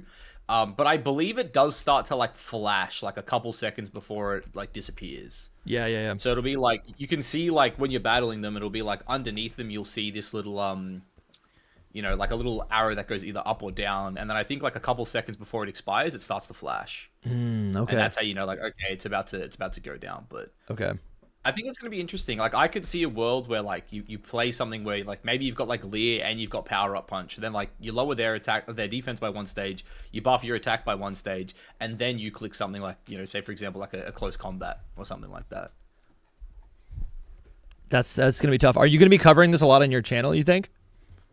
Yeah, the competitive side of things I will. Like as I said, my goal for today is basically just play, and then I don't know, I'll probably put out like my first ranked battle experience tonight. But then yeah, Dude, after that's that, cool. It'll kind of just be, yeah, I don't know, just see where things go. Really, it's like I have some plans, but most of my plans I can't really do until like I've fully beat the game. So I've just got to have to wait and see how things go. How does the city feel? Because that's like a big point of contention, Like, I think it feels a little small, but, like, at the same time, it's, like, there's a lot to do. Like, again, like, I'm just doing side quests at the minute, so it's, like, maybe not the best example. Yeah. But, yeah, it's, like, it doesn't seem massive, but from what I can tell, the city will definitely evolve the more I play. Like, there's a bunch of, like, construction sites that I'm sure as I get deeper into the game will open up new areas, and that's another thing too I've noticed as well. There was like one wild area I was in. I thought I had kind of explored it all, and then I was doing a side quest, and it like took me to a different section of the area that I didn't even know existed. No way. Like, oh, that's it. So, yeah. That's fun. That's it was fun. like really hard to see as well. So like I had no idea until like I was doing a mission. I won't spoil it because it is like a mission I'm sure everyone's gonna want to do. But yeah, no, it was cool. Just like ran around and found this area I didn't know existed, and I kind of like, I wouldn't say I got to like run into like some caves, but it was like, I was. But there were some. So I guess like what people are, I think the biggest issue on Outlook that people have with the city is that like it seems like there'll be a lack of biome diversity. It seems like there'll be a lack of verticality. We obviously have the buildings where we can go up like one level. But verticality is a big thing, and I think also the idea that like I think there was an assumption that we'd be able to go into like every single building. So like, can you talk on any of that? As far as I'm aware, the amount of buildings I can go into is very limited. There's a lot of buildings I run past, and I haven't tried to walk into them, but it also looks like I can't walk into them. So it's, I haven't tried really. But in terms of verticality, I played around on the roofs a little bit. I haven't been up there too much just because I haven't needed to outside of like really the story stuff. But it's like there's actually like a lot of Pokemon that you can catch outside of wild areas on roofs and stuff like that, which I was kind of surprised by. Like, wow, I just assumed it was like, oh, you can only catch stuff in wild areas, but that's not true. You can actually catch things basically anywhere. Like I just again don't want to spoil too much. That's sick. I was just running around the city and found a Gumi. Granted, it was like double my level. I tried to catch it, I couldn't. Dude, yeah, that's nuts. Like 3 hours into the game, but again, a little too powerful, sadly. We got Zen. We got Battle Master Zen here. Xatumi is joining us. Have you guys met before? No, I do not believe so. No. Xatumi, this is Scooteezy. This is Xatumi. Hello.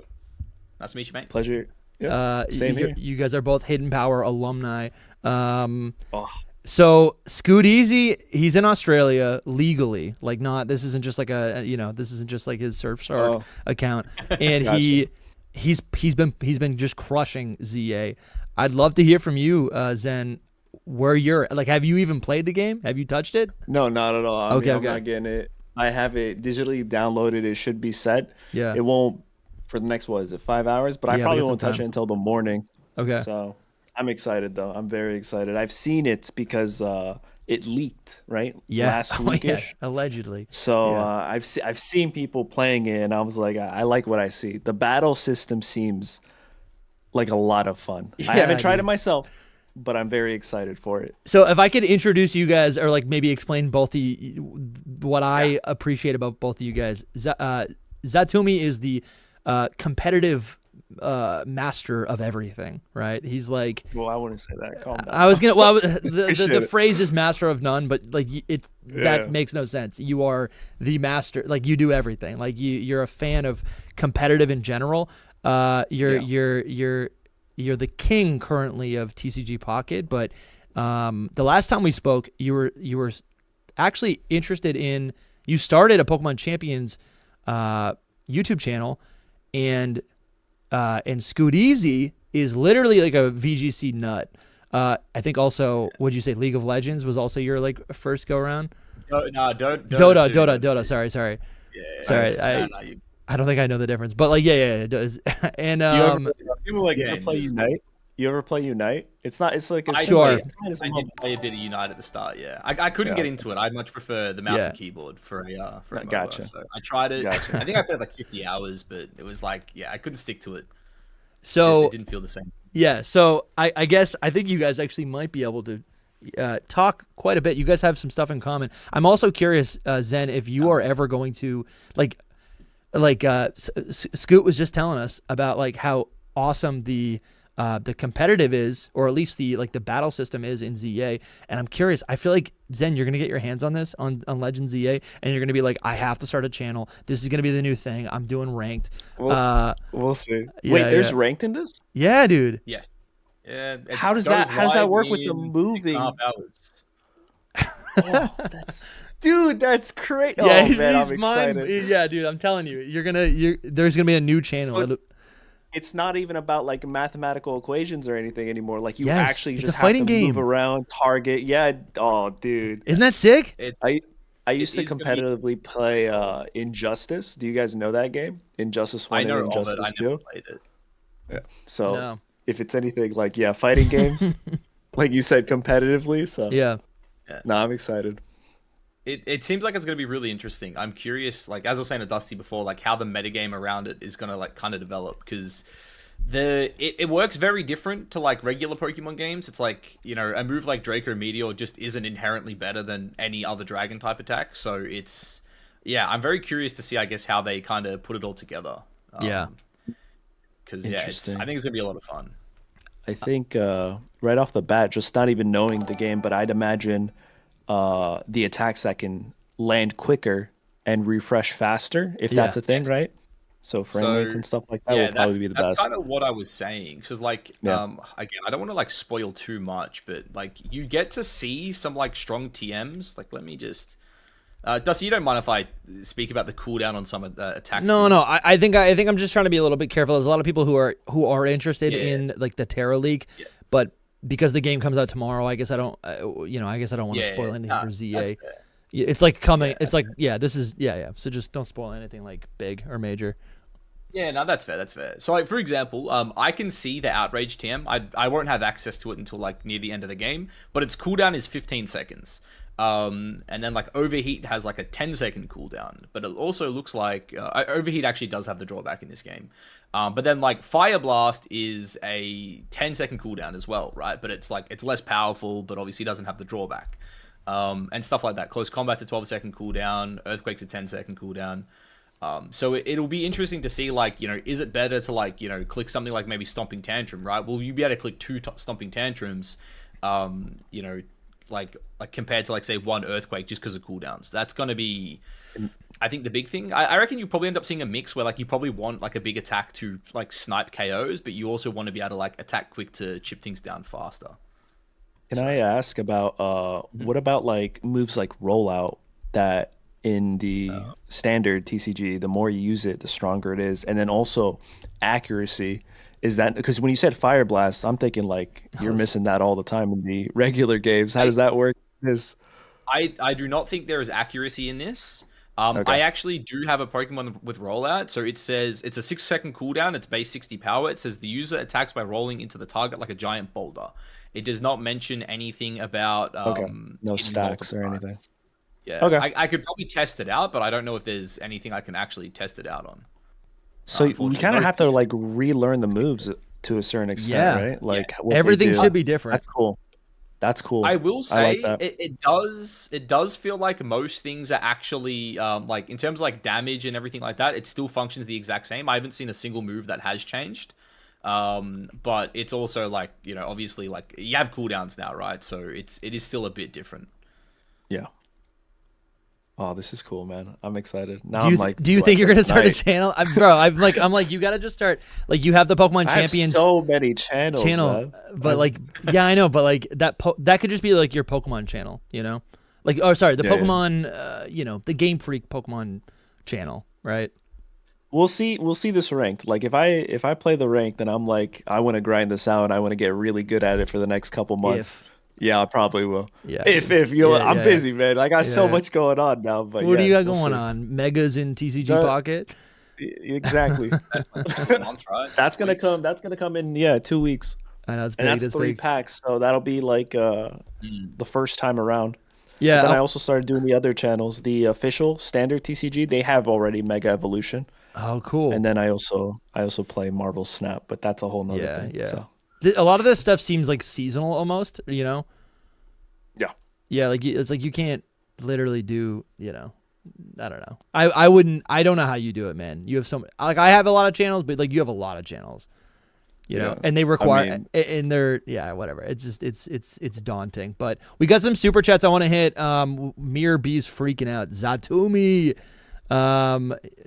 People are loving the presence. They're loving the conversation. Mir B also says, Yo, "Is Protect an auto on every set?" What do you guys think about that? I think it will be. Yeah, what does that mean? like I don't Yeah, so are you gonna want, like, when you like I guess pick the moves for your Pokemon, do you want Protect? As a VGC player, I think yes. Like, it's in VG, you almost always want it anyway. Yeah, just for but that just control. having a move that could like nullify like the opponent's like big attack, I think it's gonna be great. Yeah. Like if you like watch those trailers, like I think the one where they reveal Mega D Knight, he like drops a Draco and like gets 3 KOs. It's like, yeah, you probably want to have Protect for when a Draco gets dropped on Sure, your head. that's a good point. Yeah, yeah. What Yeah, does Protect do? Is the same thing? It just Yeah, so it protects? works the same way, but I think Okay. it's kind of like skill based in the sense where it's like it only lasts for like a second or so. Let me see. Sure. I do have it. It's like a block, like kind in of- Smash Brothers. I think I would. I mean, you guys tell me. Most fighting games would have a version of this, right? Yeah. What's the activation window? That's Dude, what I'm I actually love about to this. figure out for you. Because I do have the TM. Just get somewhere safe so I can actually teach it. I love this. You're just like actively playing the game right now. Yeah, no, it's great. Zen, are you gonna be streaming? Just in general. Yeah, I think so. I had a ZA? great idea for this stream, but it just didn't work out. I tried Okay. working it today, All right. but unfortunately, I'm just good. gonna do a regular playthrough. Sure. Karmic Binding with a big super chat says, "Hey Dusty, customer service has to deal with desperate people sometimes." So for reference, Karmic Binding, he said for his playthrough of ZA, he spun a wheel full of Pokemon trainer classes. He got the bellhop, and then there's like certain Pokemon he can use that have been used by a bellhop trainer class before in other games. So he's like, customer service has to deal with desperate people sometimes. Ugliness can manifest itself.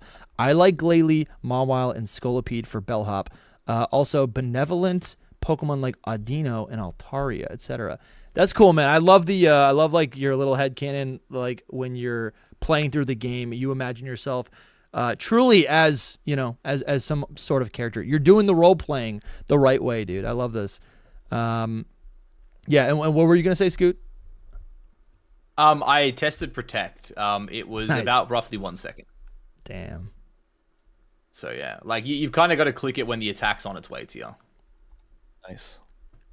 But yeah, no, it's still cool. Yeah. I think it's. I don't want to say it's going to be auto like include, just because like you might need all 4 moves for like cycling like a specific like attack combo, like buffing yourself, you know, lowering their damage, and then like a double up to like pick up a KO. But I do think Protect is going to be very good. Makes a lot of sense to me, at least. That's dope, dude. That's I'm dope. interested. I'm very interested in this now. I think so. Okay, so Zen, what was did you play? I guess I want to think about like Legends Arceus right now. Yeah. What I don't know, like what differences? I said Zen, but I guess Scooteezy's actually got the game. Like, Yeah. how, in which ways does it feel different? Does Legends ZA feel different from Legends Arceus? The battling I think is 1,000 times better. I think Legends Arceus battle mechanics was like the worst we've ever had. I hated the strong agile. I hated that things could attack twice before Yeah, I and it's still turn-based. and like that didn't feel great to me. But this feels really good, really smooth. And yeah, it's just like you just get in and out of battle so much faster. Like, you know, you're not stuck. You know, I feel like sometimes Pokemon battles can be slow, especially when you're playing the story. This all feels like super quick, which is like really nice. Like it's, you know, you like, especially like if you get the jump on some Pokemon that you're like super effective against, you just like one shot them before they can react, which is that's kind of fun, pretty man. cool. Since thinking about Legends EA, there's been a thing that's happened. Like when I go back to play, like the last 3 Switch Pokemon games, I have this impulse to send my Pokemon out into battle in the overworld. And we have a version of that with the Let's Go feature in Scarlet and Violet. But I was playing Legends Arceus the other day, and I sent my Pokemon out to like battle, which I thought I could just do. I thought I could at least do the Let's Go feature where it just battles, you know, just like knocks a Pokemon out. And it felt so wrong that I could not do it. Like it felt incorrect, you know? Yeah. And I really, that makes me realize that Legends EA, this real-time combat, is the future. Maybe not in every single, like maybe not to the same degree. Like maybe it's slightly tweaked, or maybe it's so it's more manageable. But I'm like, in the overworld at least, like I'm imagining Generation 10 is a split battle system where the standard turn-based remains, but like in the overworld, you can do more. Think about the Let's Go feature in Scarlet and Violet, but like you actually have more control, you know, like the Synchro machine. I would be surprised if there was a hybrid between the two. Like, I think a great example was Final Fantasy VII, I think, did it, where like, I don't know if you guys have ever played Final Fantasy, but the original was like a turn-based, right? Like a classic JRPG. But then obviously, because like, you know, they re-released it, I think, 2020 and then like 2023 or something like that. They obviously wanted it to be more like, you know, up to like modern gaming standards. And so you have the option like, hey, you can play like the classic turn-based if you want, or you can play like the action RPG. And I think that's how I think that's how Pokemon probably needs to start going. Because like, as much as I do love turn-based combat, like this is really fun. It's nice to be able to kind of switch it up and do both. Yeah. You guys think they'll bring back turn-based? That's kind of where I'm thinking like right now. If this is so good, right? This new battle system, and let's say Champions pops off to be the actual VGC format. Yeah. Do you think they would bring back turn-based and potentially not have enough like file space for everything else that they're trying to include in these games? I used to think that they would get rid of turn-based, and then I actually had a conversation with a good friend of mine who, like, he's more of like a casual fan than I am. Like, he loves Pokemon, but he's like, you know, again, more casual, right? He plays the game and then like doesn't touch Pokemon again for years. Nice. He reckons, like, he said to me, like, if they were to like, I guess, get rid of like the standard turn-based, he would probably quit the game. Because if they got rid of turn-based, yes, he's like, I play like when he plays Pokemon, he plays like, you know. Like, he's so used to, like, turn-based Pokemon, right? He's played it for 20-odd years. He wants that to always be an option. But does that count? Do you think he says that out of fear, though? I do think a lot of people are not reckoning with the fact that, like, people are afraid of, like, learning a new system. Change, Yeah, but because Pokemon games are so comfortable. Like, I feel like I like the way I look at Pokemon games is that they are cozy games. It's the same tier. I've realized I'm a cozy gamer because the only things I play are like farming sims and Pokemon, and like literally Nintendogs is like the greatest game in the whole world. Like if you've ever had a dog, greatest game of all time.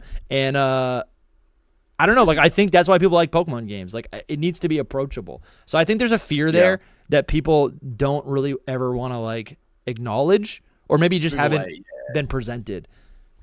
So and it's understandable. I bring that up and I think about it, right?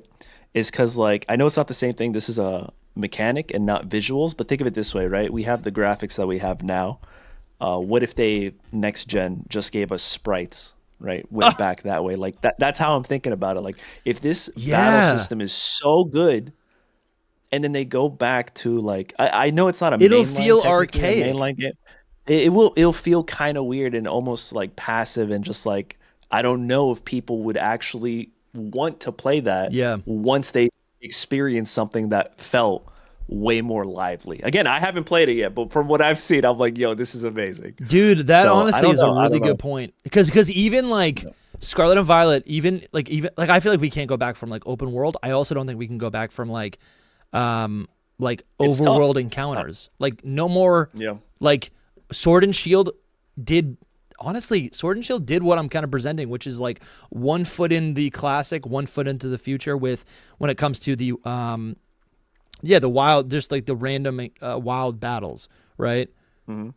That's honestly, I think about that now and I'm like, yeah, of course that's gone. But there was a time when people were saying like, no, I want random encounters. I don't want to know what I'm gonna like encounter in like I don't want to like be spoiled. I don't want that surprise to be spoiled. But people aren't talking about that anymore. Like that's just assumed it's to be gone. part of. Yeah. It's gone, dude. So the battles are just forever going to be turn based. I'm sorry, forever, the opposite. They're forever going to be action combat. Yeah. I hope look, it's good. it's Like, hard, I right? hope Because it. I think like there's always an argument that like champions, if you want turn-based, go to champions. Yeah.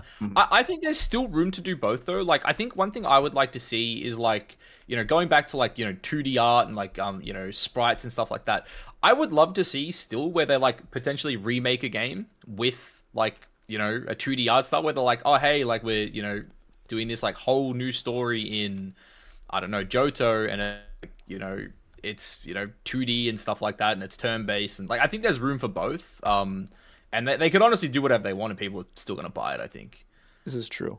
This is Yeah, Pokemon, that's right? true. The I will- IP's yeah. great. They I mean, but I think that's actually a good point to bring up because like if they change it too much, there is risk that like people will revolt and not buy the thing.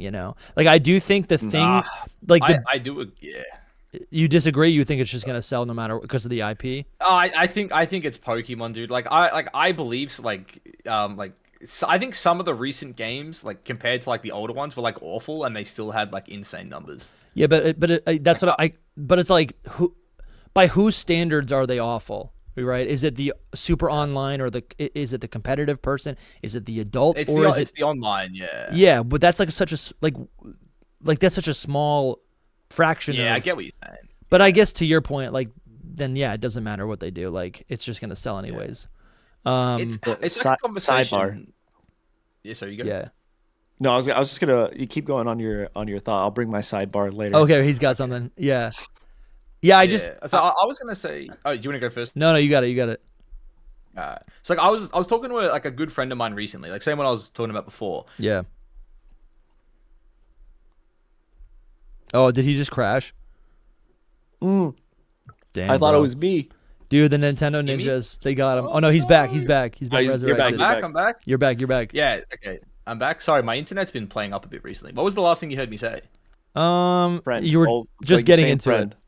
Oh, yeah. So like I play a lot of video games, right? Like I play everything, right? Yeah. And I think like the issue is like I love Pokemon games, but like they are not like at the standard of like what a game should be in 2025, right? And it's like if you look at other games that came out this year, like Expedition 33, for example, Yeah. it's another like it's a turn-based game, just a lot prettier, a lot smoother, stuff like that, right? And it's like, and that's where it goes back to like recent Pokemon games are being bad. It's like I'll still play them, I love them, but like I definitely think the franchise could really use a glow up in terms of like I mean like we saw in the Terra League their budget for the games, right, which is insanely low for a game of that sells as many copies as it does. So I definitely think they could invest a lot more money into it, but Yeah.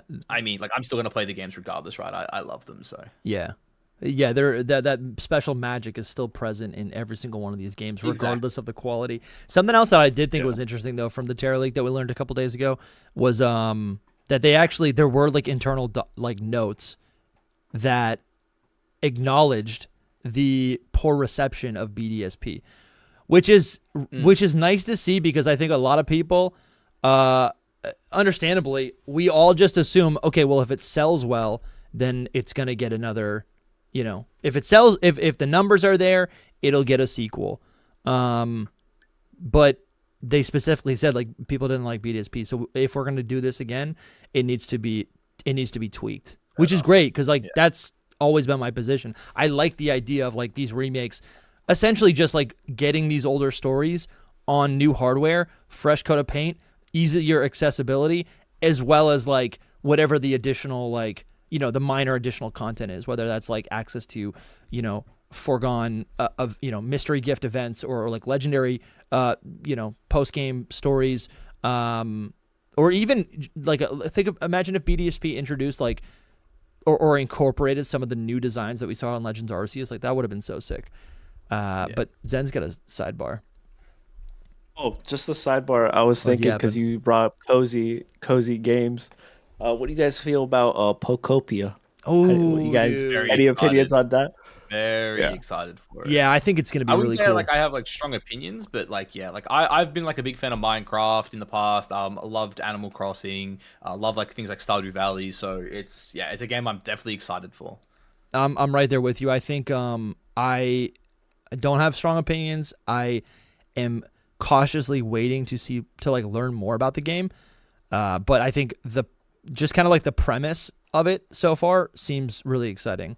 The idea that like we get to we have this, you know, people, to me it does look like a cross between like it's a farming sim essentially, right? It looks like a cross between Animal Crossing and Minecraft, but I know I like that like the developers of this game Pokopia are the same people who worked on what is it, Dragon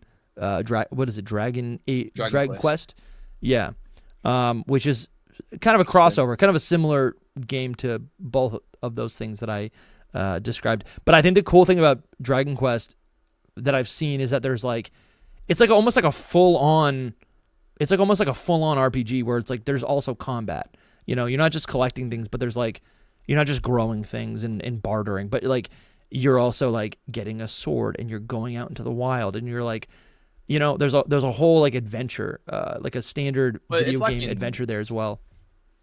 Yeah, it's like in Stardew, I guess, when like you go through the dungeons and whatnot. Yeah. So I've never played any of these games. Minecraft, Stardew, or was it Animal never Crossing? Played Minecraft? No, yeah. So like I'm when excited. I was like 16, peak gaming experience with the boys. Yeah, dude, so big. I don't know if Dusty. I don't know if you ever played like Pixelmon or Cobblemon or anything. No. Also unreal. No, I have not. I love them with my friends. I've So seen good. it. I've seen Cobblemon and stuff. Question. Yeah. Can you get competitive? You think in Pokopia? Nah, probably not. I think Yeah. it's gonna be very casual. Just a cozy, my just have a good least. time. Yeah.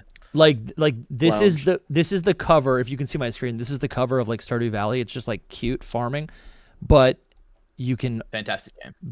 get a sword and you can nice. go into the depths of the mines and collect these rare resources. And there's also all these like little, you know, little goblin, little Zelda blob creatures that like attack you. And it gets You know progressively. what that reminds me of? Yeah. The graphics. Koromon. Have you guys ever played that? No, dude. if you like way Pokemon- back in the day, Dude, tested I Koromon when it love first that. came out. It's a C. You start with C. Oh, Yeah. dude, maybe I have seen this. Okay. Dude, I've seen this. I enjoyed this game. I played it like full through in like 2 days. Yeah, dude, right? I see that. It was so much fun. Bro, I do The see story that. is really good too. I do see that, man. That's pretty. Yeah. It's just fun. It's top down. It is definitely appealing. Classic. Yeah, dude. It's appealing to like, you know, I grew up with a Game Boy Advance. You know, like that's what it's appealing to. Was that your first, the Game Boy Advance? No, I had a Game Boy Color. That was the first Game Boy Color. But What was your first game Same. for Pokemon? what was my first game for Pokemon? Was Mine was yellow. I think Blue. Yeah, Blue. Forget. I think. Yeah, I was red. That's crazy. Yeah, dude. We're all there it different. is. Yeah. The perfect combination, dude. Yeah, dude. I think I'm trying to think if I like the first game, first Pokemon game that I feel like I had like sentient ownership over was, I think, Silver version. Mine What was do you mean by sentient Like, ownership? I need to know more about this. I don't. Yeah. So like I don't know. Like when you you're were old enough to like understand more, I guess. Yeah, when you're old enough to Oh. understand possession and like, Yeah. and you know, like I took it seriously. I was like, no, this is mine. Like I'm gonna, and I bring it on car rides and yeah. When you're Gotcha. like when I was like 6, and I'm playing Blue version, it's like I'm too young. Like I would forget where I am in the game. I couldn't 100%. read. Let me Yeah. let me tell you, share. I don't know if I shared this story before, but I'm playing red, right? Yeah. Mom got me a Game Boy Color. I got red. My sister got blue. She's playing the game. I'm in the basement stairs for Okay. like hours, right? Time doesn't exist anymore. And I pick Charmander, and I am just slaughtering Pidgeys and Rattatas. And now I have a Charizard that won't listen to me. I've been there that long, right? Sure. That's route one. And then my sister comes back and she's like, "How many badges do you have?" And I'm like, "What are you talking about?" Like, what's a badge? I thought that was the game. Yeah, I thought yeah, the game yeah. was just killing Pidgeys and Bro, Rattata. you She were showed me born how to for get competitive. Yeah, she showed me how to get past that one dude that blocks you off. And she's like, "The game continues." And I was like, "Oh man." Dude, that's good. So, That's yeah. so good. That's so good. Yeah, dude, you were born for competitive, and like, I think having a Charizard that doesn't obey you is a canon moment. You know, I was like you, loafing around. Yeah, yeah. sleeps. I'm like, "What is happening?" yeah. I'm being penalized for being I too can't good. say I've done that. I don't think many people did. I was just listening to Lore Keeper Toby was just on a podcast explaining a very similar experience with like Yeah. he had a Crocodile in silver version that just like was like level 30 or something because he didn't know how to get past the same thing. He didn't know how to get like past a certain point. Yeah, I there's definitely people who have experienced that, but not me. All right. I think I was just too young to even remember it or whatever. But here, let me check this out. I think we have a super chat here by Zachary Cooper. Dude, super generous super chat. Thank you so much. They say, I'm going to my local EB Games later today to pick up my Switch 2 and the ZA bundle. I forgot that even existed. Mm-hmm. So you're getting like a discounted ZA, dude. I'm so sad they didn't have a proper ZA Switch. I would have bought it. Yes, dude. I am too. Like, I already intended on getting multiple Switches because it's like whenever they bring out a limited edition one, I'm gonna give this one to my partner and then I'll have the new one. But I'm like, damn, would have really liked to because I want the extra docks as well. I want to be able to take this downstairs and I don't have to move the dock with me. Dude, that is such a good point. Speaking of Switch too. Sorry, keep going. Whoa. I was gonna say I'm planning on buying another dock, but then I have 3. So I have one in the office, one in the bedroom, one in the living room downstairs. I'm struggling in the same way, dude. What do we got here? What we got? It sucks. Does mine look weird? Am I missing something? Dude, where is your Joy-Con right now? Don't tell me it broke. I broke it. No, dude. How did you break a Joy-Con? So this mic that you see here swings around and I still have it there like a dummy, right? I didn't even know it could break. Here. Yeah, so I knocked it over and it fell off and it didn't break, right? But it did. Let me see if I can find it. Does it not like you might have the analog just completely broke, shattered. Like even the piece is still stuck inside. But I took it to a place and they're supposed to email me with even the invoice to start and they haven't because they've been backed up. So I'm probably not getting that for a while, but dude, that's insane. So what, like how are you even playing the game? I guess you have to have like a pro controller. Yeah. I play that on the TV. I'll be good. Yeah. I didn't even know it could break, dude. That play this. scares me so much. Yeah, be careful. That is flimsy. I mean, look, I haven't broken mine, but my right Joy-Con has never worked properly since I bought my Switch. Like I have to like disconnect it and then like take it off and put it back on just for it to connect. Every time I turn on my Switch, my right Joy-Con is not connected. I feel like I have like massive pain. But, like right away when I picked up my Switch 2, I have this like I think it's a leftover memory. It's like a leftover physical memory of like playing the Switch with the Joy-Con drift. Ever since I got my new Switch 2, I have this like phantom drift, right? That isn't really there, but like in my mind, anytime anytime I don't do exactly what I'm imagining, I assume it's Joy-Con drift. It's just like a leftover from like a psychosis, right? From owning a Switch for 7 years. No, I get that. Yeah, but no, dude, it's funny though. I was gonna say I never had Joy-Con drift, and I owned my Switch for the whole time. So good. It's crazy to see that people had it. That's actually insane to me. Yeah, that's like luck, maybe. I guess I got lucky. This is my third. What do you call them? Pro controllers or whatever. Yeah. Because I keep destroying them. Like when I play with Royce. Royce. You get mad. We play Royce. No. I don't rage. It's okay. So when we play Unite 5-stack and we just play for hours. I haven't played in a long time, but And when I get locked in, all they can hear, they started coming up with this phrase. I put my controller in the blender. That's what it sounds like. Like it's literally in a blender because I'm just Damn. going crazy on the controls. And this is the third one I've gone to because I don't know how to take care of them, bro. I just get too Dude. into it. You fighting? It's funny you say that. Yeah. Because funny enough, the Switch Pro controllers I'm fine with, but the Xbox ones, this is my third one. Yeah. Thankfully, Yeah. the Halo one hasn't broken because I'm known for breaking the bumpers. Thankfully, my Halo one hasn't broken though. That's like the limited edition one, so that's the one I want to like keep pretty. But yeah, it's my third one now, which is kind of crazy. Dude, you guys are nuts with your just like with the fighting games. Like, I like how you thought I threw it against the wall. I'm like, I'm not raging, man. Come on. I don't know. I mean, you are pretty chill. Your name's Zen, but like, yeah. Yeah. Like, I don't know. You guys, I don't know. I know people who do fighting games and they get mad. I get mad sometimes. You know? Yeah. The worst rages are COD players. I once saw my Sure. friend throw his PlayStation 4 remote through a TV because he wants to get in COD, and I was like, it's Oh my not God. ideal. We got AJ from Watch Redirects from Redirects. What's up, dude? How you been?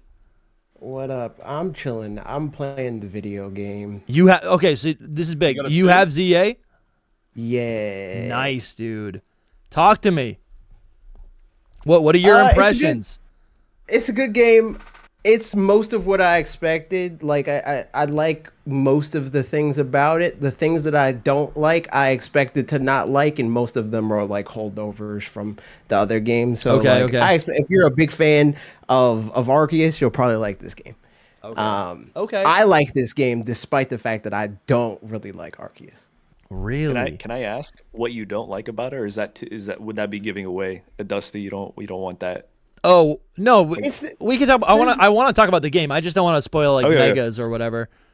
Yeah, there's Gotcha. it's not a spoilery thing. It's just like Arceus to me, like this Legends formula is very like Ubisoft adjacent, where like they give you a checklist of things to do, and the game doesn't really allow you to do it in a organic way. It kind of like pushes you in one direction or another, and to be able to like progress through the game and feel like you're doing something of substance, that's the only way to do it, is to check off So is the it list. linear?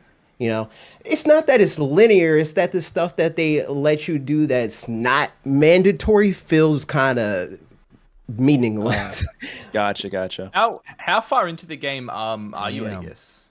I've been playing since 7 this morning. I'm So 2 level days? 15.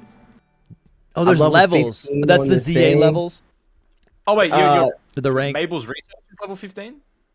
There's levels that you get by achieving certain tasks for Yeah, so I've got the game as well. Yeah, he's Okay, got okay, the game. yeah. I don't have it, and Zen doesn't have it. This is I'm Scooteezy. also level This is 15. Xatumi, That's why I'm asking. and we got Oh, AJ okay, from Watch the I'm level Redirects. 15.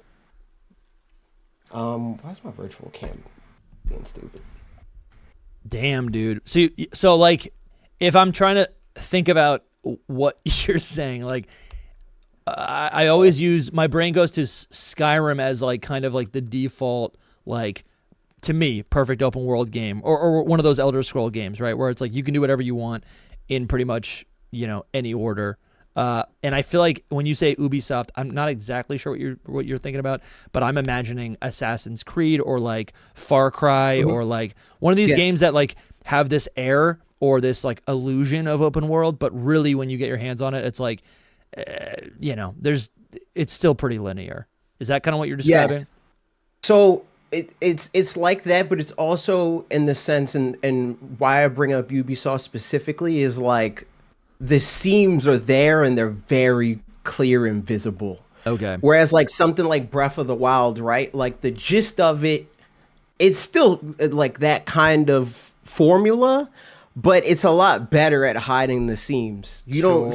It's not yellow paint, as it were. That gaming that game design term. I think that this game is way closer to how Ubisoft games handle that in the negative sense, where like they don't even try to hide the fact that it's like, man, we just want you to play this game, and we know that if we give you these like various carrots on a stick, you're going to chase them infinitely.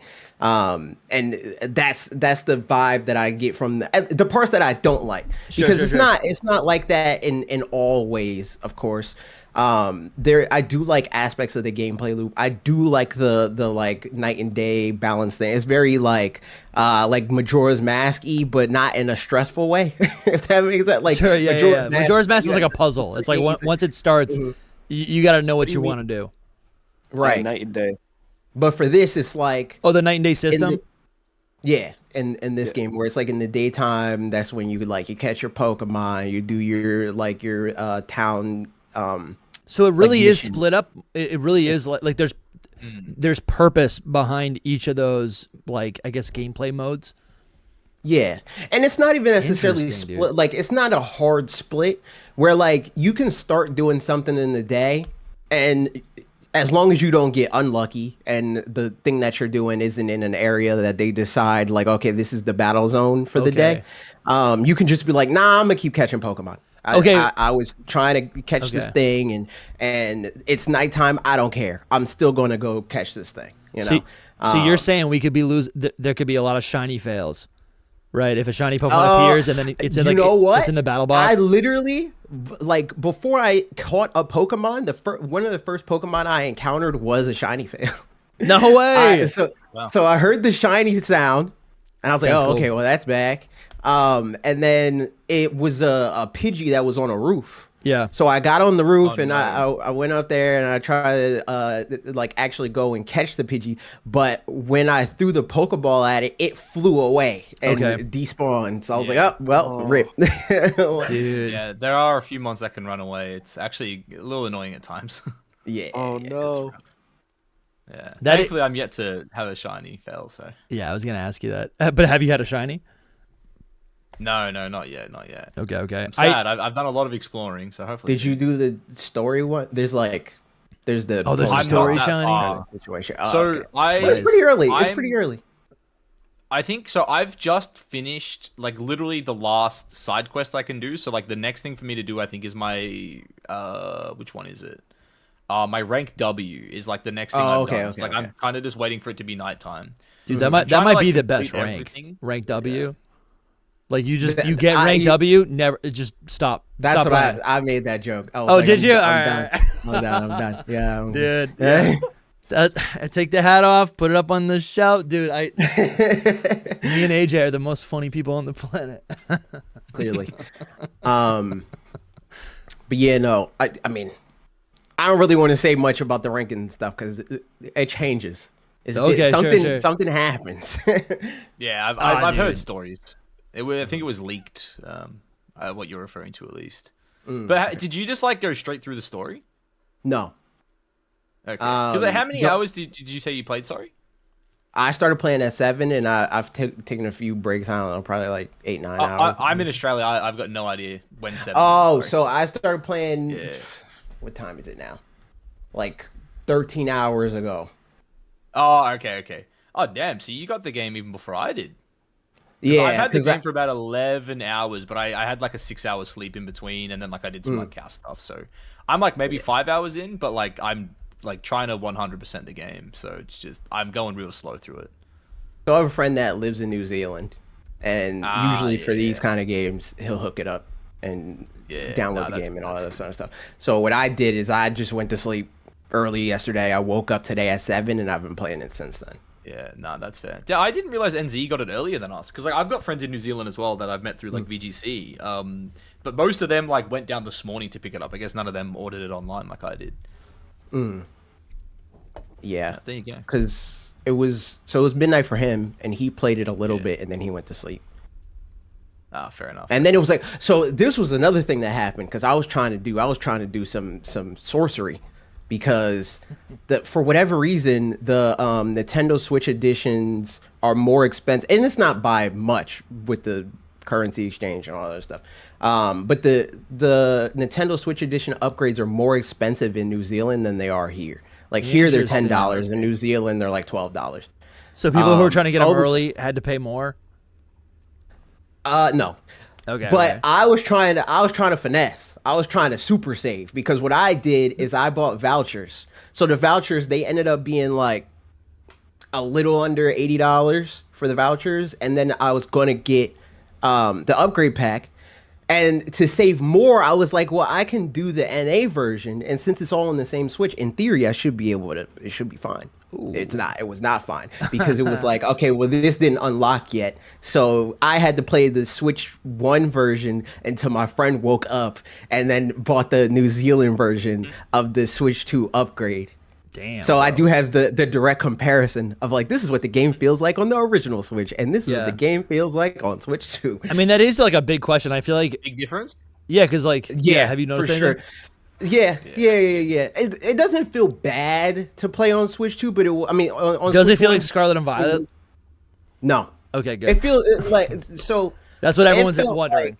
Yeah. yeah. Does it It run? felt like how Breath of the Wild felt to play on Switch 1, where it's like it doesn't feel as good to play on Switch 2, but it's playable. You know, it's like it's not something that I complained about in the moment. But as soon as I played it on Switch 2, I was like, oh, okay. So like I wouldn't choose to play there given the option, but if that was where I had to play, I wouldn't be like dissatisfied with my experience. Yeah. That's fair. Yeah, I heard one of my buddies was actually surprised of how well it ran on the Switch 1. They were not expecting it to run well at all.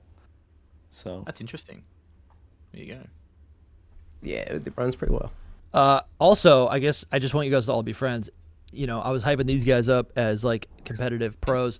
AJ is also he's a Smash legend. He's a Super Smash Bros. Legend. Yeah. I'm decent. I'm pretty good. Yeah. What'd you play? Did you ever play play- like Melee or? I started. It's weird. I've played every Smash game, but I like got really deep into competitive, like at the tail end of Smash 4 and with Ultimate Oh, okay. specifically. Yeah, not fair. But I've played every Smash game. Yeah, no, I love that. So I never played Smash. The only closest thing was Multiverses. I was gonna ask, did you ever dabble into that? I did. What was your character? Mine was Taz. So I started with Bugs Bunny, Okay. and then I switched over to Black Adam, and then I switched to Powerpuff Girls, and then that's when I dropped it. It was like around when Powerpuff Girls came out. I think I stopped after Samurai Jack. It's sad. I felt like it was a good game, but I guess they really dropped the ball there. Yeah, they were fumbling. It died off, didn't it? Yeah, it Yeah, just it did. canceled like the whole thing. Yeah, it's over. Yeah. When it first came out, I remember I actually made a whole nother channel for Multiverses. It was crazy. It popped off when it first came out, I think open beta, right? And then they went out on a hiatus for an entire year. People are like, the game's dead, the Crazy, game's okay. dead, the game. And then they're like, oh, we'll come back. And it came back and just fumble after fumble after fumble. And then they just Yeah, they canceled cut the whole thing. game speed in half, and that was like the Dude, first thing it's- that people were like, oof.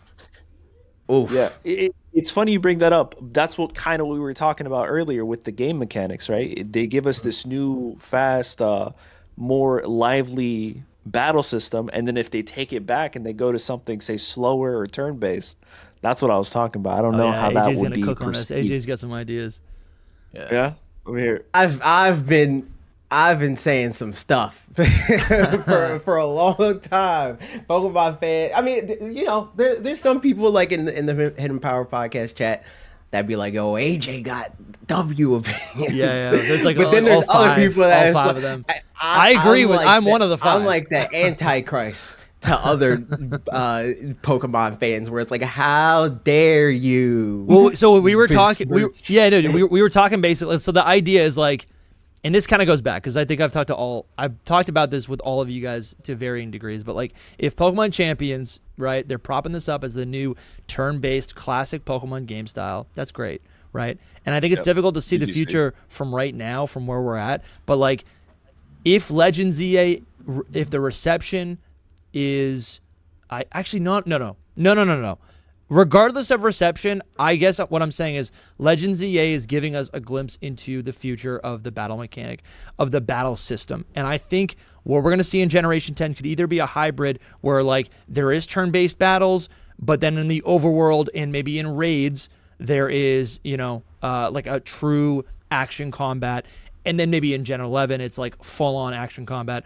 Or Gen 10's just going to take the plunge, and we see some sort of hybrid system where it's turn-based. A lot of people have suggested we get a turn-based battle system that also has action elements or reaction elements to it, right? So that's the main idea. And what we were talking about earlier, AJ, just as like an example, there's been all these little tropes that have been holdovers from Gen 1 that have like slowly peeled away. Even in like what I had just realized in this stream is like Sword and Shield. I feel like everyone's always like, or the popular opinion was that like people wanted and they liked the charm of a random encounter in the wild grass.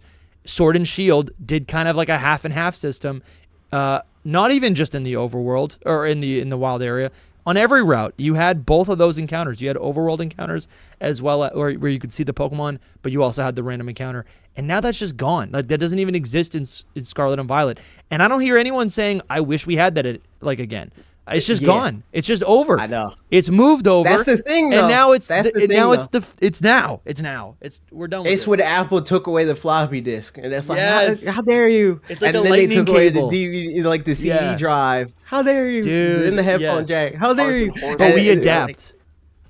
Yeah, because usually those things get removed for a reason, and it's uncomfortable in the moment because you grow accustomed to the thing, and a lot of people like attach the core value of it to the things that exist for varying reasons. Like overworld encounters were not, random encounters were not in the game because that was like their vision for what Pokemon should have been. It's because it's on the Game Boy, and that's the only way that you can paint a picture of the world that they wanted to paint.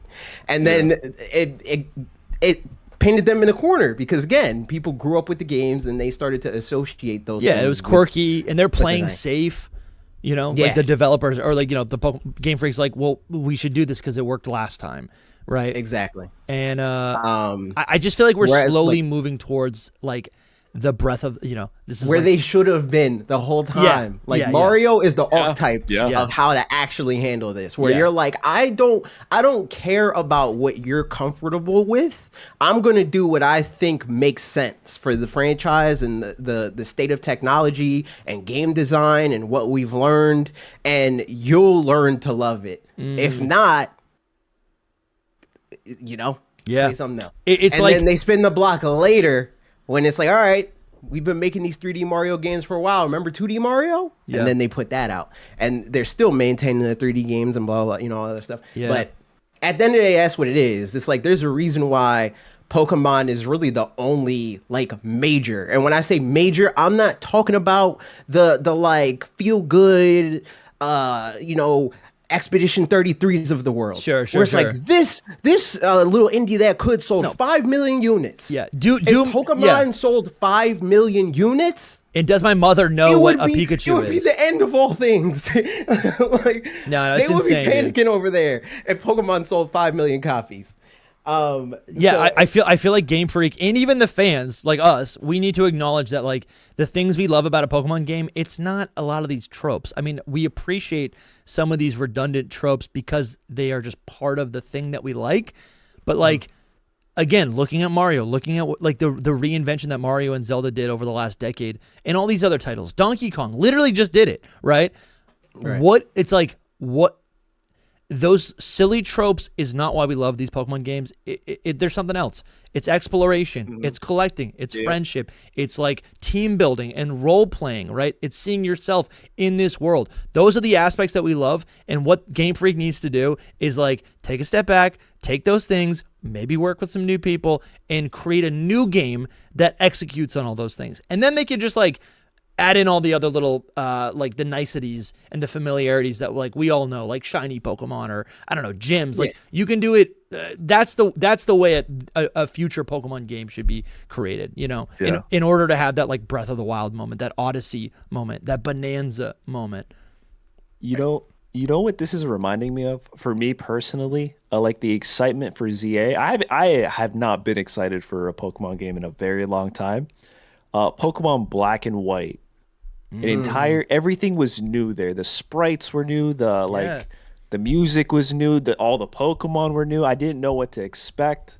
Rotation battles. Yeah. It was just so, even though it was still the same formula, it was just so new that I was very excited. Now that I'm getting a new battle system, Dude, I don't know how you that didn't just know about feels this. like what? Like I feel like Zen. I feel like you like just discussed like this. Like I'm not making fun of you. I'm excited. I'm like, no, you're not. like an hour ago you were like, wait a second, there's a new battle system. Like that's like the vibe I got. No. So I knew the battle. I didn't know the like specifics that you were sharing the ranked. I didn't know there was a ranked, right? Yeah, So I've yeah. seen the battle system and other people play it, which I'm actually excited because I'll share something else. Yeah. Legends EA, Scarlet Violet. I couldn't finish those games because I have really bad motion sickness. Yeah, and they dude, were just oh my very God. bad for me, right? But That's this game, wild. I'm watching people play, and I thought it was going to be terrible. I'm fine. And I can know after 5 minutes because I'll be out for the rest of the day if it's bad after 5 Yeah, minutes. yeah. So I'm chilling. So I'm very, very excited just because it feels like it's something new that I get to experience something old, nostalgic, Yeah. but in a new way. And that's for me, like when I'm very excited. Bro, that's dope. I'm so happy for you that you can actually complete a Pokemon game. That's I gonna know, be right? good. This will be the first one that I'll finish. I'll 100% it. First one since like a Black and decade. White. Yeah. No, I do like that idea that like Black and White definitely. I mean, obviously the gameplay of Black and White it was very cookie cutter, still traditional Pokemon, but they did change so much in Black and White, and I think Gen 6 also felt very new visually because the whole thing was 3D. I guess I don't think Sun and Moon was really that much different. I mean, there were new things about it, but it wasn't a whole new experience. I would say I disagree. I think I liked Sun and Moon over because No, they I took like out Sun and gyms Moon. gave us trials. You're right. That is like a big change, but I guess I'm thinking Yeah. like what games feel like flagship, Yeah. like an event, what games are the event? Like what games are the shake up? I don't think I think every Pokemon game up until Arceus I was gonna is say the same game in a trench coat. It's Yes, like that's what I was even gonna say. Arceus. the Sun and Moon and the not Black and White and stuff like that. Like as Pokemon fans, it feels like big changes. Yeah. But like you can directly map Black and White to Gen 1. It's just like No, a, you're right. 100%. there's a like refined version of the same like concepts of like you can even map the Pokemon to that where it's like this is the Rattata analog and this is the the Caterpie. Trubbish is a do that. coughing. Yeah. Exactly. Rhymer. You're right, Grimer. You're right. yeah, As like- for gameplay, Pokemon games have been the same until Arceus, which felt so refreshing. Like literally, I still remember the first time I played it. It's like it was like magic. It was actually magical as like a 7-year, 8-year-old, Yeah. however old I was at the time. But I do think there's something to like Black and White feeling unique because like Geodude wasn't there, Zubat wasn't there, right? No, For sure. Everything Yeah, was yeah, new. yeah. Not even Pikachu. Not even the mascot. You're right, was dude. there. Charizard wasn't even there. What the heck? Right. Yeah. That's AJ's. Don't get me favorite. wrong. I'm not saying that there was nothing new. I'm just saying that like Yeah. there's levels. There's levels There to are, it. It's like Black 100%. and White felt completely new to Pokemon fans. Where it's like, man, we buy these games every year, and this is entirely different from last year, and that's new, But for people looking on the outside, looking in, they're like, I play Pokemon Red and Blue. This isn't that different from that, and they're not wrong. It's not. But again, that's like part of it where it's like the familiarity is definitely like the comfort of why people keep buying these Pokemon games, IP. right? It's like Yep. whatever For you sure. remember as a kid is what you do want to play when you pick up the latest game. And I was thinking today, I'm like, it actually is kind of cool. Like, obviously, we're still getting Pokemon games pretty much every single year, but like, it is kind of cool that like if every 3 years it's a Legends game, that fundamentally feels different. And then it's like if there's new fans of like just the Legend series, right? Like that's something we might see. Like if someone's like, oh, I loved Arceus, and I actually I didn't get Scarlet and Violet, but I picked up ZA, and I love ZA. Like that might be a thing where there is only fans of the Legends titles. And in which case, those games are getting 3 years to be developed, right? I guess every game is getting multiple years in development, but I guess it's like it feels more like an event. Like that's kind of nice to see that in some way these titles are being spaced out, right? If you like Pokemon, you're buying every game, but not everyone's like that. I just don't buy that that's how they think about even the Legends games at Sure. this point. Yeah, maybe It not. feels like they're banking on rotating door regardless. Yeah. Like, sure, they care about retaining fans, but the way that they retain fans is like, here's merch, Yeah. here's our events. It's not like we want to like give you your comfort food, because the Provide on comfort bike. food kind of like consumer that spends a lot of money on comfort food is in the minority. Like, it feels like that's the majority, because like they're the type of person that's going to watch and talk to us Yeah. in the comment section, so it's all we ever see. Yeah. But really, the bulk of the pie is people that's like, yo, I loved Pikachu as a kid, and I like using them in Super Smash Brothers. Yeah. Like, that's the bulk of like who they want to try to retain. And the way you retain an audience like that is what Zelda is doing, what Mario's been doing for Yeah. years, where it's not about the comfort of the like to the letter, the gameplay experience. It's like retaining the core of what makes the franchise and growing from that. It's like what makes Pokemon is the character designs, the world, so on and so forth. All the things that stop a Temtem, Coromon, or like all these Coromon, we were just talking about that. all these Pokemon clones that have arguably better gameplay. They like realize the vision of what a turn-based Pokemon game is. They're better, but they don't sell because that's not the thing that most people care about. Most people, when they're playing a Pokemon game, they're not thinking, "Oh, I can't wait to dive into the new tweaks to this battle system." They don't care about that. They hate that. If anything, it's like, I gotta deal with this, and this. But I'll get to grow my Pikachu. Yeah, dude. I'll have my team. That'll be cool. It's funny you say that because I've actually played a ridiculous amount. I'll be right back. And I think it was a fantastic game, but it did not have the magic I think that Pokemon had. Like, I think everything about that game was better, but it just I think its battle mechanics were far better, but it just it lacked the magic that I think You know what I exactly. think? has. You both brought up good points. I think it's I don't know if you'll agree, but with Gen 1, you got characters. What was Gen 2? A continuation of that. Legends, you get more lore from characters that you grew up and you got to know. So like all these connections, it's like the world building behind it. Yeah. That these other games, they just don't have, even if they have everything else that you're saying, right? So it's like it feels like if they were ever to get there, they would need to like really grind. Like I think like as I said, I think Temtem was like it was a good game. I think the story was a bit cringe, and that's probably what kind of holds it back for like the casual fans. Yeah. But it's I played it. One a of lot, those things so. where like had they continued to like develop it, then like like maybe like if they bring out a Temtem 2, Temtem 3, stuff like that. Like again, like I put like 4,000 hours into the game. I think the devs kind of screwed the game over with their approach to it personally, but like I think had they just like continued to develop the game, develop more Tems, get more people interested, like maybe, in like 10, 15 years, like they're never going to be a Pokemon killer, but like they could have potentially been a rival. They could be a I Digimon. think that's important. And that's the thing, like this new Digimon game, like I'm excited to play it. I probably won't play it pick up like another month or so. Yeah, I've heard really good things. I've played the demo, but I'm like, I'm going to wait till I'm done with ZA to touch it. But like games like that, I think are really important just to, compete with Pokemon, right? You need to... Yeah. Like it needs competition so that it can continue to push like game for like, oh crap, like this Digimon game did really good. We don't want people thinking Digimon's as good as Pokemon. I talked to a buddy of mine about this, and he's in the more like business cost analysis profit, like so this is his opinion that he brought.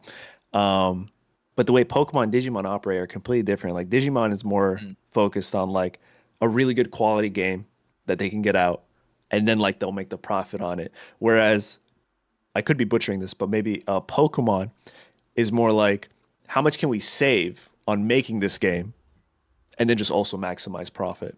So I say that because what's up? So I was gonna say I definitely agree with you. Like that's how it feels. I think the other big thing with Pokemon compared to other games is like I don't know the exact stats on it, right? But the games are such a small like percentage of where they actually get their money from. Of course, the games It's drive, like 20%. you know, It's like 20%. yeah, it's like Is it really? game like Yeah. yeah. Oh, Where I do they think get it's their- less.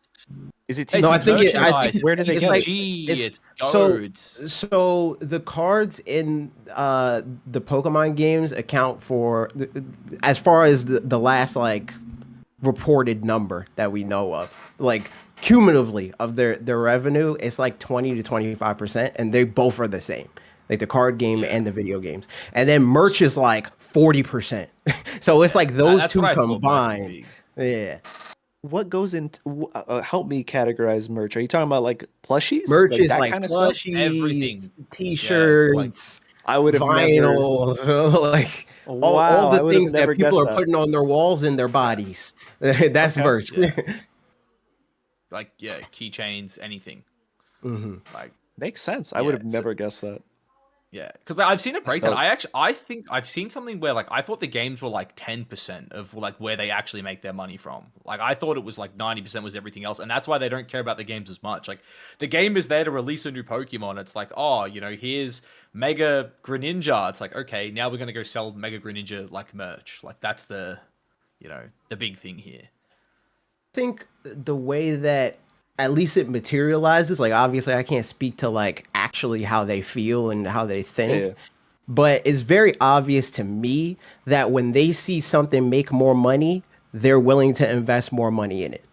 So when they are like, oh, our merchandise is going crazy, here's this $400 feel, you know, like they have these crazy high quality plush that are like very expensive to make. Like I would be surprised if the profit margin is good on those things, despite how expensive they are to buy. And that's because their merchandise makes so much money. So they're willing to be like, okay, we can make premium products in this like realm because we have a clientele that will pay for it. Whereas the video games, they for a long time, and I would argue that like the turning point seems to be Switch, ironically enough, because of how much more those games sold than like the previous 10 to 15 years of Pokemon. Like you have Pokemon Red, Blue, Yellow, and Green that like sold like That's like the goat. 30 million copies. And then you have Gold and Silver that sold like 20. And then everything from there had like, it was a slide in scale. 15, 18, yeah. and the first last time two gens that- are like 25 mil plus, right? Yeah. Well, they both did 30. Okay, they both cracked 30. Wow. Yeah, both Gen 8 and Gen 9, they're in the 30 million range. That's back Gen 1, Gen 2 numbers. So Yeah. That's To me, impressive for that's Gen where- 1 if you think about it. you said Yeah, what? no, it's insane. That's impressive for Gen 1 if you think about it. Like Yeah, now it's absolutely. a gaming culture, like, you know, getting a Switch and everything is more modernized. Back then, how like obviously a lot of people had Game Boys and Game Boy Colors, but like that's harder to ask your parents, like, yo, I really want this, you know, as opposed to I assume nowadays. It was a cultural icon, Gen 1. So, Yeah. The Game Boy was Pokemon. It's like it had two lives. It was like when it first dropped, Game Boy was Tetris. Everybody was buying it for Tetris, and then Pokemon came out and extended Game Boy's life like another 10 years. Yeah. So yeah, You guys ever, I don't know if you grew up with like the Game Boy on like school buses with the little link cables, Yeah. and try to trade with your friends, dude. Classic. That's an experience only some of us will have. No one else will have that experience. I was a little too young for that. I think like when I had a Game Boy, I was like between the ages like 2 and 6. And then around the time I was 8, I had like the Advance SP, and I think at that stage we had those little things you could clip into the back. the don't thing that remember came that, out, actually. Fire Red and Leaf Green. Yeah. They bundled it with Yeah, that. yeah. Like, 'cause, Yeah. Gen 3 was like I played Gen 1 and 2 as like a young kid, but like Gen 3 is where I like really got into. How do you into it when I trade was, like, for a bit that? older. For Gen 3. You could Is it- use a link cable, but there was like a Okay. little brick thing you could put in the back of the Game Boy, and like it allowed you to do it wirelessly. Yeah, and you could play like Yeah. specific games. They had like the mini games in Fire Red and Leaf Green that were only compatible with the wireless connection thing for whatever reason. Oh man, that's something I missed out on entirely. I was had no somewhere in the idea. middle of that because like as a kid, I was like 4 the first time I played a Pokemon game, and like most of it was my mom playing it, and that's like how I learned how to read. Is my mom would help me play the video game, And there's like stories of me. I traded our Pikachu in Pokemon Yellow because I wanted Charmander, but again, I couldn't read, so I didn't know that Charmander was in our box. So I traded it to my neighbor for her Charmander, and then Pikachu didn't follow us anymore after my mom made me trade it back because she was like, "We literally have a Charmander." I'm like, I didn't know that. But yeah, no, I could like. So I started with Gen 1, but I didn't really get deep into it until Gen 3 either. Yeah. No, that's why I think for me as well, I think Gen 2 is like so overrated because I missed it as like a kid. It was like I go back and play Gen 2 and I'm like, I don't know why people say this is the greatest game ever. Like it's Oh man. Like, I think I'm a Hard Gold Gen Soul Silver 1er. was awesome. It's cause yeah, same. two regions. I think it's Kanto's the dream. unreal. It's I the don't know, continuity. I'll tell you, as a Gen 1er, it was the continuity where you play the game and then you find out Silver's the son of the big baddie, like the big bad guy, Giovanni. You're like, oh my god, what is this? That for me, Yeah. that's at least what it was. Yeah, like I think definitely it's really cool, but I also just like I think for me it was like I hated the leveling system. Like everything felt so weak. Like the Elite Four being like level 40s was like that also felt really bad for me. And I was just like, yeah, it's like I don't know. I personally thought it was really underwhelming, but I can respect why people like it. Like I still think Hard Gold Soul Silver is the prettiest game we've ever had. Yeah. But it's like I don't know. For me, it was like I think Gen 2 is like really overrated. I think there's It's an just certain experience. features that people latch on to, and it's all there's also the element of like the first Pokemon game is usually like I'm That's a sure good you've point. seen That's a those good point. memes where it's like if you're X age, this is your favorite Pokemon game. That's what it is. Yeah. It's like a huge segment of the Pokemon fan base that's like heavy into nostalgia is in that age demographic. Like Gen 2 was Pokemania, you know, like that's the highest concentration of where everybody in the world is talking about Pokemon all the way until Pokemon Go. Yeah. No, that's super fair. So Yeah, it is funny you mention it, like, because for me, like, Emerald was, like, my first, like, real Pokemon game that I put, like, 1,000 hours into as a kid, and, like, that is, like, my Love favorite that. Pokemon game of all time. But I also think, like, Hoenn and Sinnoh, like, at least for, like, the early gens, are, like, the two best regions. But Like, I didn't pick up, like... go. like I want to say, like, just to add to this, because like Zen was like, oh, like Heart Gold Soul Silver is like the prettiest, or someone said that, and like That was Yeah. I love Emerald. I actually think Emerald like looks so ugly. Any comments? I don't know. I don't think Any anybody comments? wants It my got thoughts so on that. quiet. I don't think anybody wants my thoughts. I on thought this that was a hot take. I thought that was a hot. I was Now waiting do. for the I want to outrage. hear it. Yeah. I got a take. I think let's hear Gen 4 sucks. I think it's bad. Heart Gold. So when I say generation insert generation, I'm not thinking remakes. I'm thinking like Okay. the introduction to the Sure, thing, sure. the thing that brought in the mechanics. All that I stuff. agree with that. I It's think- so dull. I think Diamond, Pearl, Platinum are bad games. I think Diamond and Pearl are. I think Platinum fixed so many issues.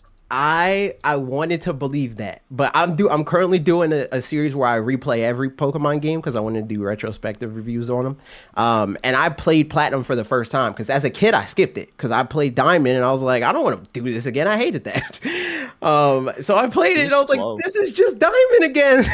Like there's like some changes and I like some of the like They like, got your ways that they $35. rearranged the story. But yeah, man, it's like, bro, come on, man. Yeah, I guess I do look at this Diamond and Pearl right now. I'm looking at some of this gameplay, and I'm actually like, it's not as bad as I remember it. It looks kind of good. I actually want to play this a little bit. Diamond and Pearl. Again. It was with your HP. This your was the HP game that I drops kind of down. skipped. Yeah. The song. Yeah, Yeah. that was a classic. Uh, Nightmare fuel. Doo-doo-doo-doo-doo-doo-doo. It just keeps going. Yeah, no, yeah. Hey, let me hit some of these super chats that I missed. We got this super supportive community here. Everyone's not even a super chat, but people they're loving the panel right now. So appreciate you guys being here. Yeah, Karmic Binding says I have to disagree. This was like literally 40 minutes ago. I'm sorry, Karmic Binding. Thank you for the super chat. They say I have to disagree. Pokemon doesn't need to be up to any standards of the gamers out there. Keeping up with the standards has probably helped it along the wrong way. Pokemon is #1 franchise, baby. Yeah, so they're just saying like it doesn't need to change because it is it's so good already. And Well- honestly, I do kind of agree. I think what happens is just like I there's so many disagree. games, like there's just so many games that it's like I like the Legends games now because I'm like I just want them to try something new, and they have started to do that, which is nice. But I don't think there's anything wrong with the classic like literally, honestly, the games I play the most, and I'm sure this I promise this is just I have a Pokemon podcast, right? Like I'm biased, but like these like this is a franchise, or this is like a genre in itself, like a Pokemon game. Like these pixel art, top down. You get 8 badges. You collect your team. It's all pixel art. It's a world to explore. Like that is so beautiful, and honestly, that I don't think needs to change.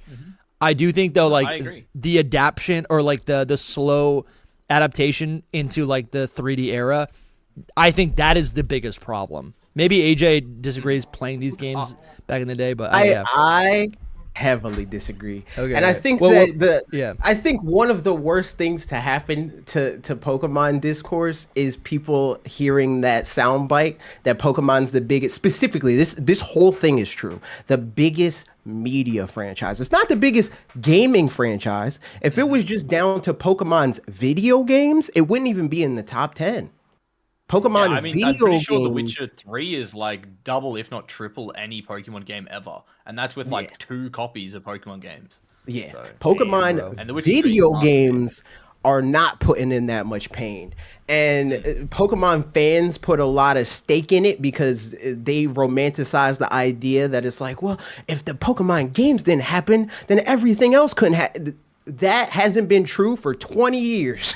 They could have made Pokemon everything else without making the video games to quote unquote drive all of that. All of that is symbolic. You don't need that. I mean, Zard and Pikachu are still getting milked to this day. Yeah. Yeah. True. Like, don't get me wrong, yeah, like stuff like Gren and that have come along and been like popular, but I mean, you know, we like, yeah, Charizard's been around for 30 years almost now. Like nothing's changed there. Like he's still a cash cow. Yeah. Right. And maybe there's just like a misalignment that I'm like identifying between like Game Freak and like fans. Like when they're implementing half of their swings are not even gameplay. It's just the characters, you know? Every new roster of Pokemon, they're attempting to get another like mascot, and they've achieved that like a decade ago with Greninja. They achieved that a decade ago with Mimikyu, right? Like there are mascots. I guess I'm just thinking of the Pokemon in particular. When we're honing in on the gameplay, maybe they just don't care about that as much. Yeah. But that's the thing. It's like when Greninja becomes a new mascot, it's not because people played the video game and they're like, man, he was so cool in that video game. And it's literally like, this Pokemon looks sick. I want a plushie of this. Like, that's what it is. I want that That's what on a they care about. t-shirt. Yeah. That's what happens. Right. I never Like, thought of it like this. I think that they want the Pokemon video games to have that much pull. You know what video games have that kind of pull? Minecraft, Grand Theft Auto, Mario. You know, like people that went to see the Mario movie, that's actually what people in the Pokemon community think is happening with Pokemon.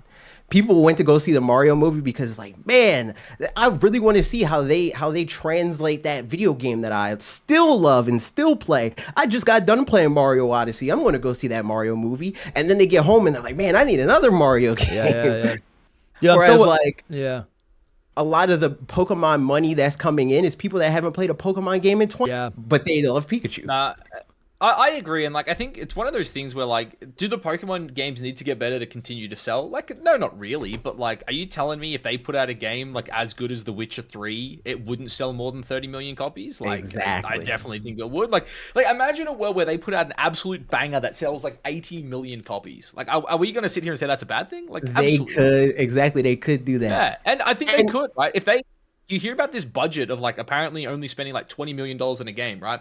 They put $100 million into a Pokemon game, they're making money on it. Like all you gotta do is like what? You sell it at how much do they sell games for in America these days? Is it $70? $70. Yeah. Yeah, you sell 20 million copies, you've just made a huge profit. Yeah. Like they could easily invest $100 million into one of these games and make a ridiculous return on it, but they just don't because I guess they never have. Like that's what happened with Zelda. Like Breath of the Wild didn't happen because Nintendo was in the red on Zelda. Like Zelda did what Zelda always did. It's like we're going to sell 4 to 10 million units every time we do this, and it's gonna make money every time. But they got to a point where it's like we used to be like a front runner. We used to be like a benchmark. It used to be if you're not as good as Zelda, you're not that good. Yeah. What'd you say? I mean, like Zelda was always like one of the big 3 Nintendo games, right? Yeah, like, so that's another thing that like the ethos of Zelda, the way that people talk about Zelda 10 years ago, it didn't align with the actual success of the franchise. Like if you look at all-time sales of Zelda games, there's like one Zelda game that if you cheese the numbers a little bit by combining ports and remasters and all that stuff, Ocarina of Time just barely passed 10 million units. Really? And that was like pretty good, you know, like it was like, okay, this is doing all right. But if you compare it to Mario, where people put it in the same conversation, Mario selling 20 million units, 30 million units, 10 million units is like Mario's bare minimum. If you're not selling 10 million on a major Mario release, something went wrong. Zelda, that was a good day for them. That said, if they actually thought the way that fans think that Nintendo and their adjacent companies think, where it's like, well, this always makes money, we can just keep doing this over and over and over again, we would have never got Breath of the Wild. Yeah. But they were like, we want to be better than that, so they made Breath of the Wild, and it tripled their peak. And then Dude, I love that so much. Yeah. I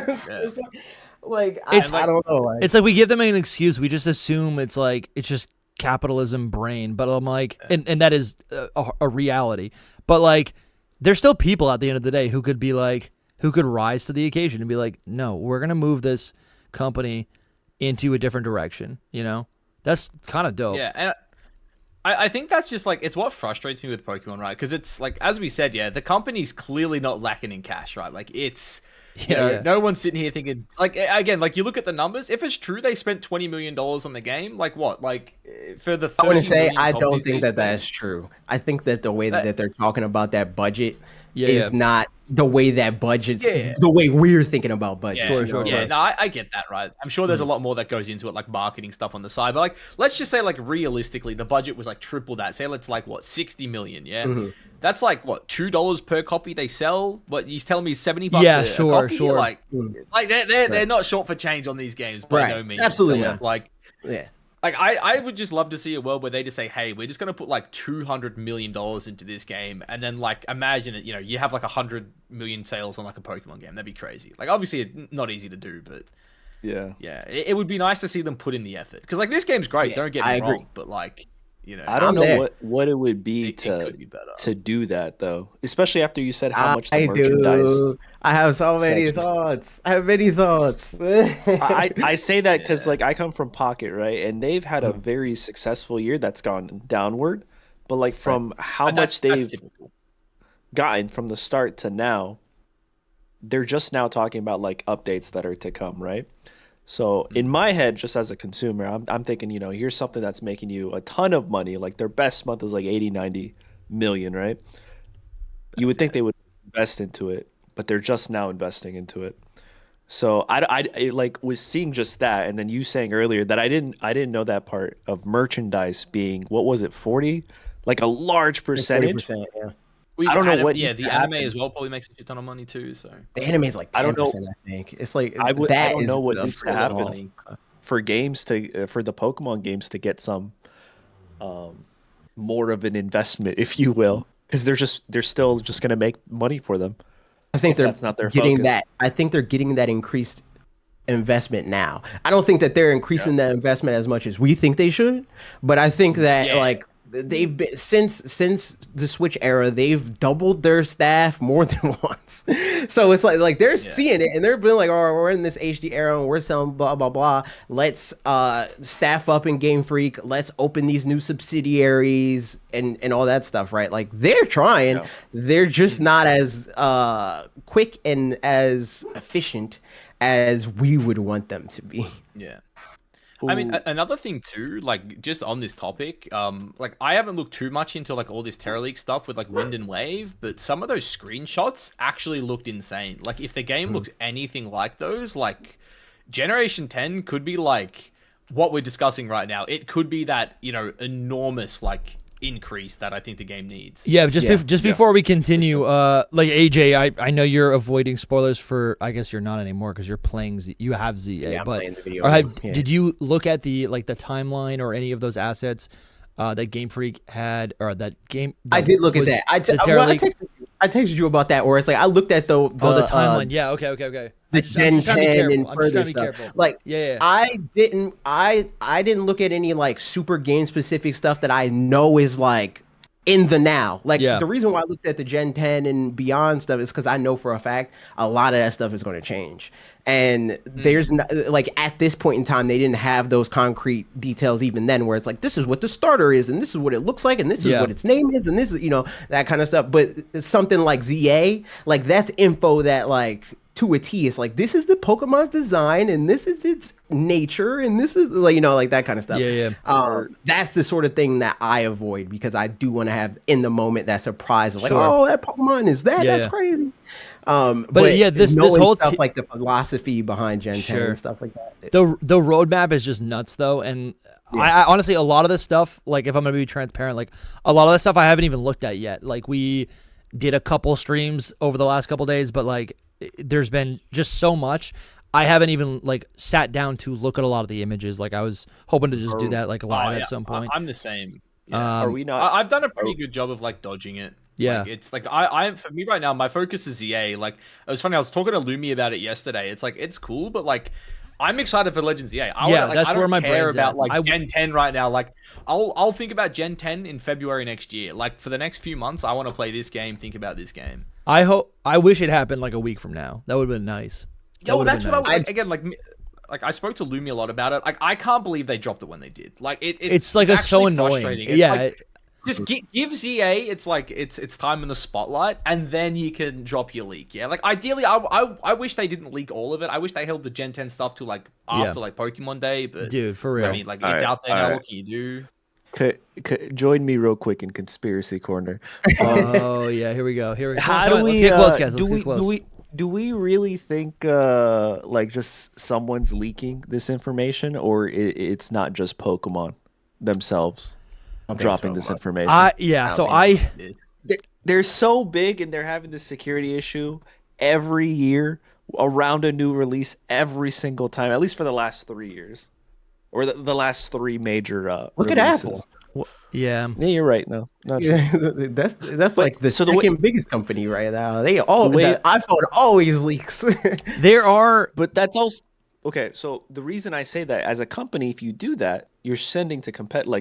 This is what we're working on. You can't copy us. We'll sue you, right? So if you send this roadmap out, these are the games I'm working on. Yeah. Anyone tries to remotely copy us, we're coming after you. Is that real? Because they have that stuff documented anyway. Like they can. Because I have no idea. Yeah, for sure. But they don't gotta leak it to fight that in court and be like, well, we started this document here, and we know that you got this info from so and so. You know, because they like a lot of there's crossover in contractors and. You know. Yeah, I think there are like Zen. What you're saying, like I've 100% had this thought like many times. Yeah. But like years ago, I remember thinking like, man, this is Riddler Coup, this imaginary human being, is influencing so much of the discourse, at least in our little pocket, which is driving in positive. It's like it's driving additional traffic around the IP, right? And I think the way I'm looking at this is like. And I'm sure this is what you're thinking. It's like these leaks do have so many positive, consequences, right? Like it to me as a fan, as a super fan, this stuff is so cool, and it gives me a deeper appreciation of all these games. Like I'm playing through Sword and Shield right now, and I'm like, awesome. I love to see all the concept art, which I haven't even like fully dived into, but like all of those beta Pokemon, etc. That just like warms my heart, and it really does. It's just like little factoids. It's like all of a sudden, it's like, I don't know. It's exciting. And to me, that's positive. I think the broader audience, the majority of human beings who buy Pokemon games probably know nothing about everything that's they don't. being like shown in the Terra League. And so I guess like it is easy to assume because it's having a positive effect on like the most insane Pokemon fans, like that maybe it's like purposeful, but I'm like, I just feel like everything that Pokemon's ever tried to do is like so secretive and like weird. And I'm like, I don't think they would actually want to get it out, but I don't know. I think if you Can I just really piggyback off look something you at said it, there? Yeah. Sorry. So you know how you just said like you think like a majority of like like the casual Pokemon fans don't know about it, right? So one of my best friends, different friend to what I was talking about before, he's played like the last 3 Pokemon games, loved them all. He had no idea ZA was even coming out. He had no idea it was even being made. Dude, this is yeah. Like literally we were talking in a group inbox last night and he goes, "What? There's a new Pokemon game?" I'm like, "Yeah." Dude. I'm like, "I'm literally taking the rest of the week off to play it." And he's Yeah. like, "What? Like I since love that when?" so And I'm much, like, "Man, dude. that's 2 years ago." My And, like, niece this is what I'm doesn't saying, even like, know about this game. casuals- Yeah, casuals don't know, man. Like, I think a lot of people like don't realize like what kind of a percentage of the fan base we are. Yeah. Like the people like making content, talking about it. Like, we're such a small percentage of the people that actually like engage with these games that it's insane. Like it. I have such a 100%. direct link to that kind of fan. Like, I live with my older brother, and we grew up playing Pokemon together. I do this, right? So, like, I'm super in the weeds, and I know all this stuff. And he hears it through the, through the grapevine, and he still is like, so there's a Pokemon game coming out, right? When's that supposed to be happening? And what is Dragonite in this game?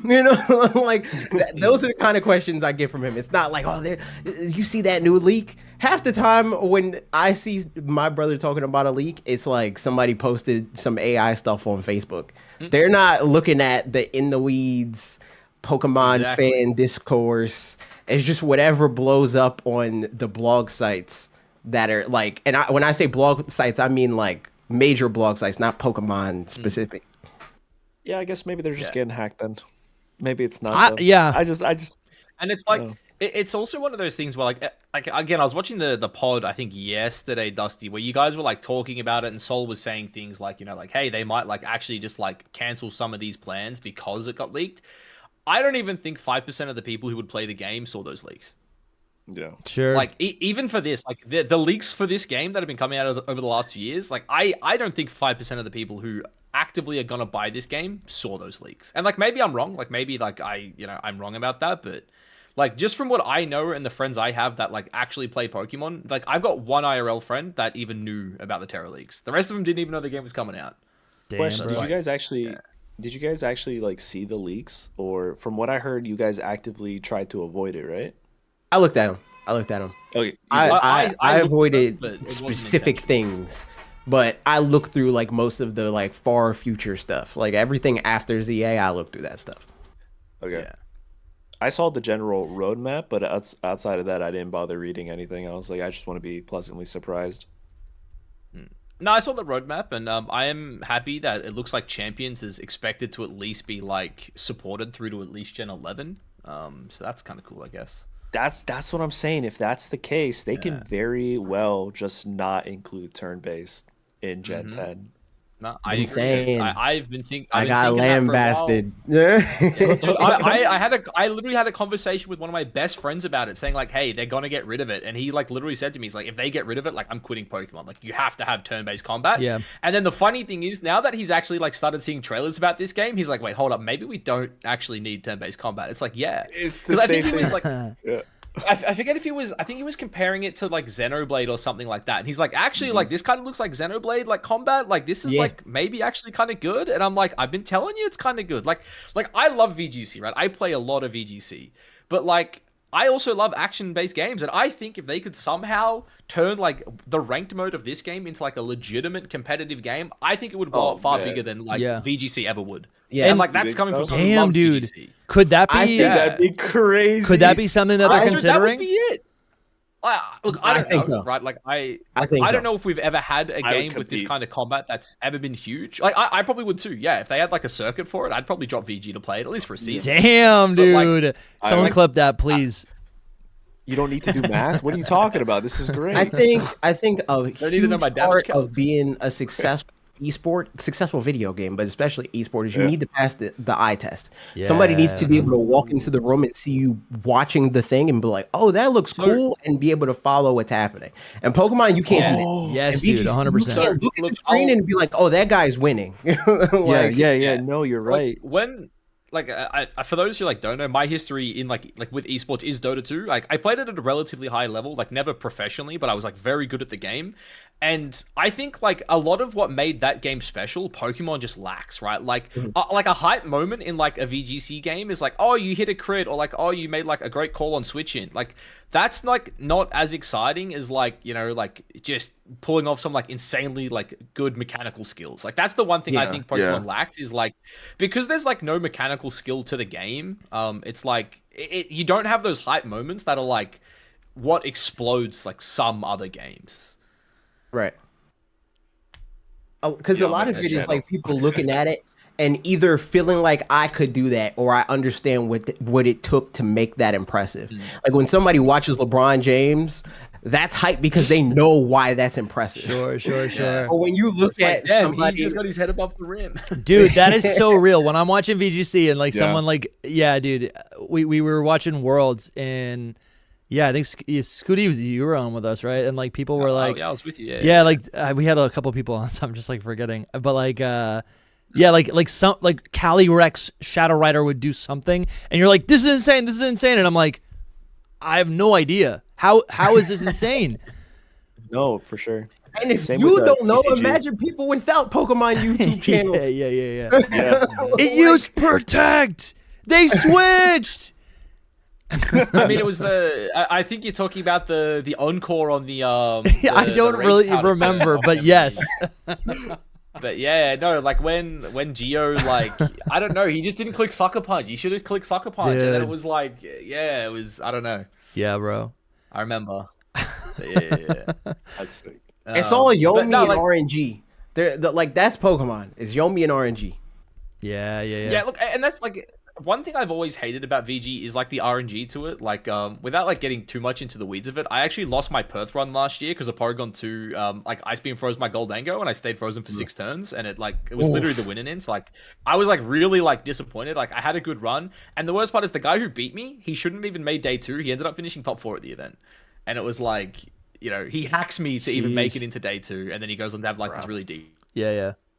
Like that's a big issue with VGC, right? Is like, you know, there is like sometimes you just lose games. Like I casted, like I put up a video of me casting Wolf's like match over the weekend where he like lost in top 8, and like all the comments were like, oh, he got hacked, and it was like, yeah, like don't get me wrong, like he did get crit one game, but like he also wasn't playing the set well. Like, you know, a lot of like the Wolf fans will be like, you know, yeah, he lost because of a crit and stuff like that. But is crit in this game? Yeah. I don't know. I don't know. I'm asking the real questions here. And when does ranked come out? I know you said this right. At 3 a.m. Eastern. Wait, when? Say it again, sorry. 5 hours from now. Ranked. Okay, cool. Awesome. Day 1 ranked. So you guys got me hyped for it. Yeah, we got a super chat by Zachary Cooper. Again, I'm sorry, Zachary. This is literally 60 minutes ago. Thank you, Zachary, for the super chat. He was saying it's his first Switch. He's getting a Switch. He's getting ZA. That's pretty hype, dude. That's pretty. Enjoy, please enjoy. I guess I wanted to say I do want to invite someone else onto the show in a little bit. So we might need to start shuffling some people out just to make space. But I can bounce. Okay, I can too, actually. It is lunchtime, so if you need me to move, let me know. Well, but first, like, I think you're probably playing the game, Scooteezy, right? Like right now. Mm-hmm. Yeah. Tell me what's going on. Like, what are you looking at right now? Because you got right the game. Now, I am doing my. I'm in a battle against a Simi Sage as we speak. I'm doing one of my rank up battles. I believe this is for. Can I pause and tell you? No, oh, he just protected on me too. It's crazy. I'm doing one of my rank up battles in a one of the restaurants. You know, like the Sushi High Roller. Yeah. Yeah. I'm in like one of those restaurants. It's actually like really cool. We're both just like running around. People are watching us. Our Pokemon are doing things. Okay. My team is incredibly original at this stage too, which is cool. Yeah, so that's what I was gonna ask you. Like, give me your team. Give me your team. It's not original, so it's Croconaw. It's Fletchinder. Not bad. It's Frogadier.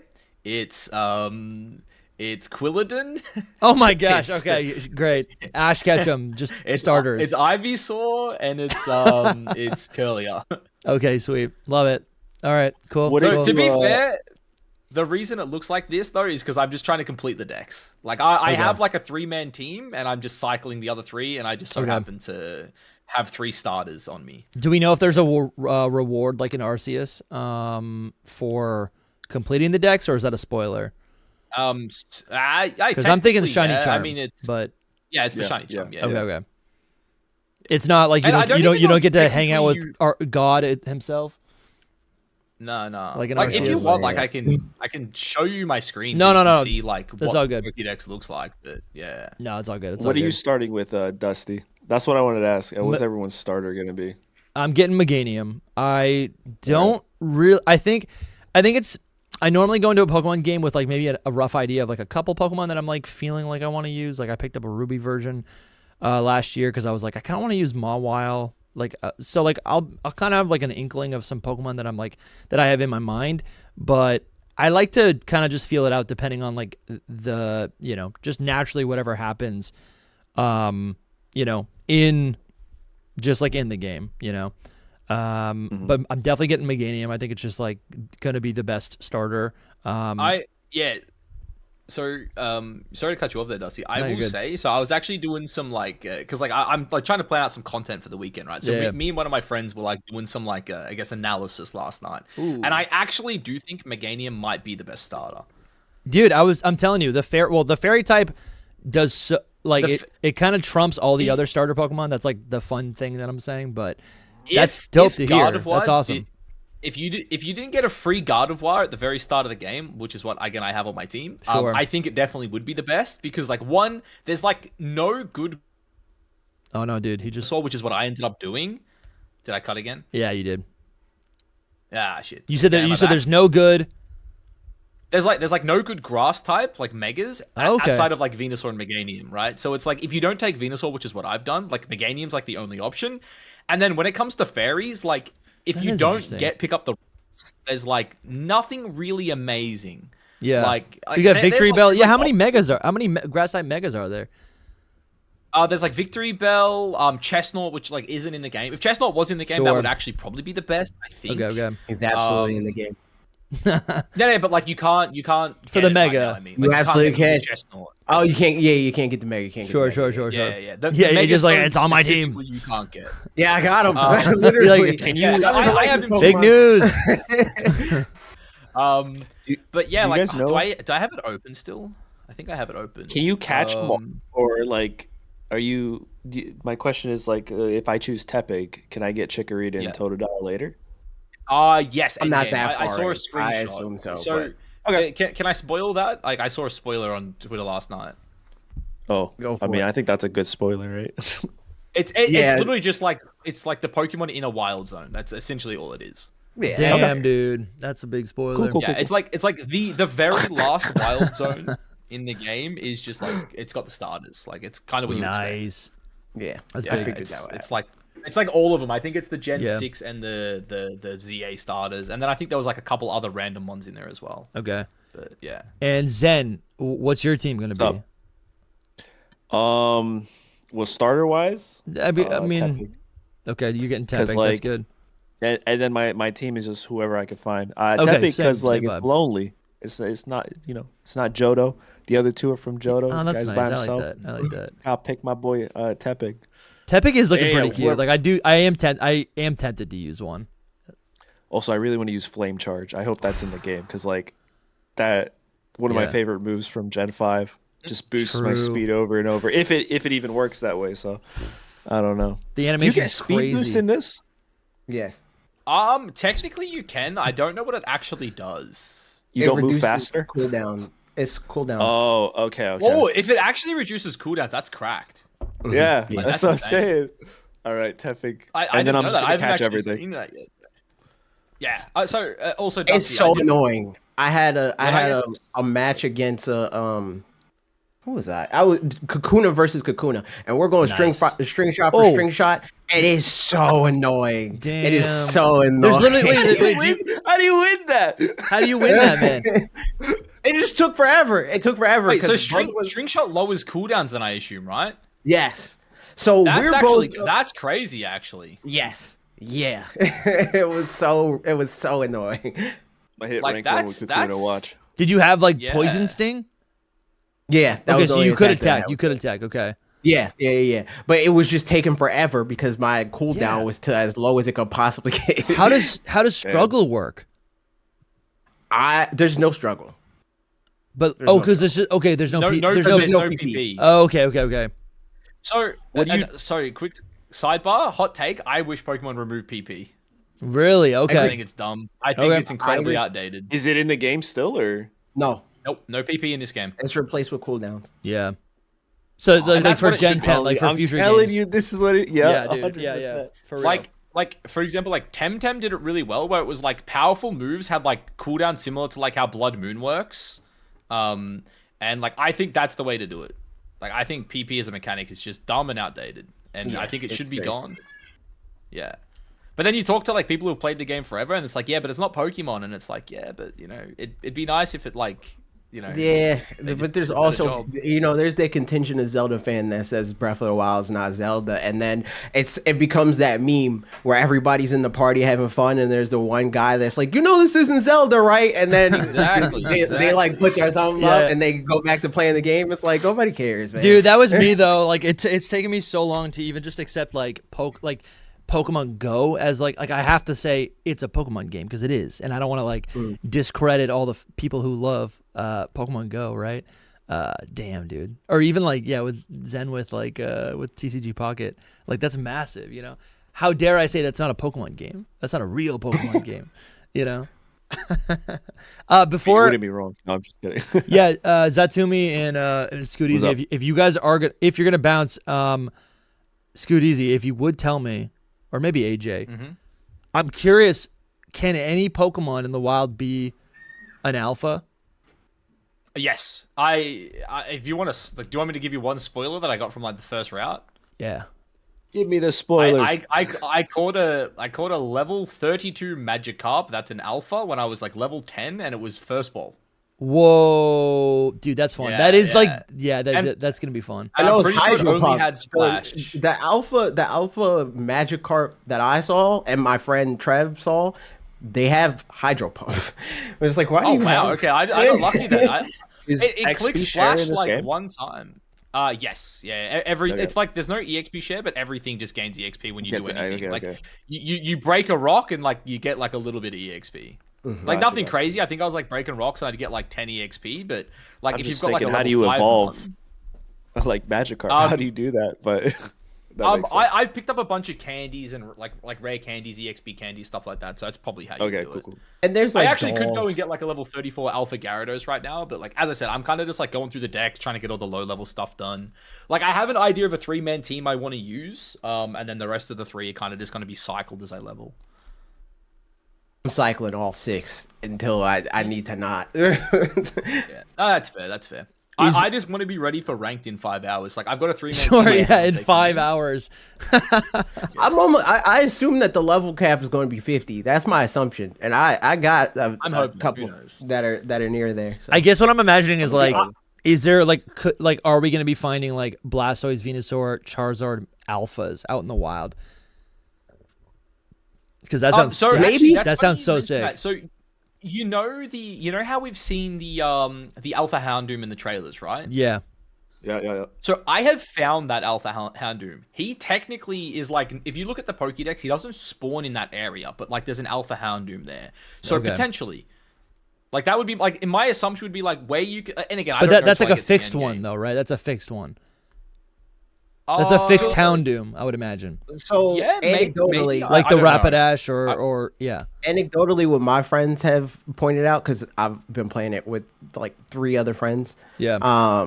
They seem to think that the standing spawns, they rotate whether they're alpha or not. I haven't experienced that, but I have seen on their screen where it's like, oh, this how Lucha was alpha at one point, and the next time I encountered it, it wasn't, and then I encountered it 3 other times, and it was, that kind of thing. So Yeah. I don't know what the logic is because obviously we Yeah. haven't had the game that long, but Great Assault kind of stuff. For real, dude. I cannot wait to get Love. my hands on this. But good to see you guys. I'm You guys, head out. before Yeah. you leave, just plug Yeah, your yeah. channel. I got Xatumi right Oh, here. That's me. Tell the people where they can find you. What do you got going on right now? Why should they be excited? Why should they sub? Well, because I'll do a new channel right now for Pokemon Legends EA ranked. That's true. Yeah. More than likely. Ooh. But yeah, that's the main channel right there. Pokemon Pocket if you're interested. Dude, love that. Stuff. Yeah, you got Xatumi TCG. You got all the channels, dude. Pokemon Champions is right here. Champions too. Where is Yeah, it? that's good. Pokemon Yeah. Champions. I haven't uploaded on that just because there hasn't been anything, right? Yeah. Yeah. Well, hopefully in the next month or so we get some news, but I guess we'll see. Dude, that's true. There was there any champions information in the Terra League? I guess Oh, that's a whole nother There, talk. there was some stuff, but it wasn't. I don't Okay, know okay. if there was, but someone showed me an image of how mobile would look, and I'm happy. Yeah. Not at the UI, but it looks because what they Yeah. showed us the trailer, I was just like, they just imported models with the same stuff. But that image, I was like, all right, no, they're gonna make it look clean. So I'm excited now. Yeah. Yeah. All right, guys. I'll catch you later. This See has you, been fun. see you Xatumi. See you then. Have a great one, Appreciate guys. it. Later.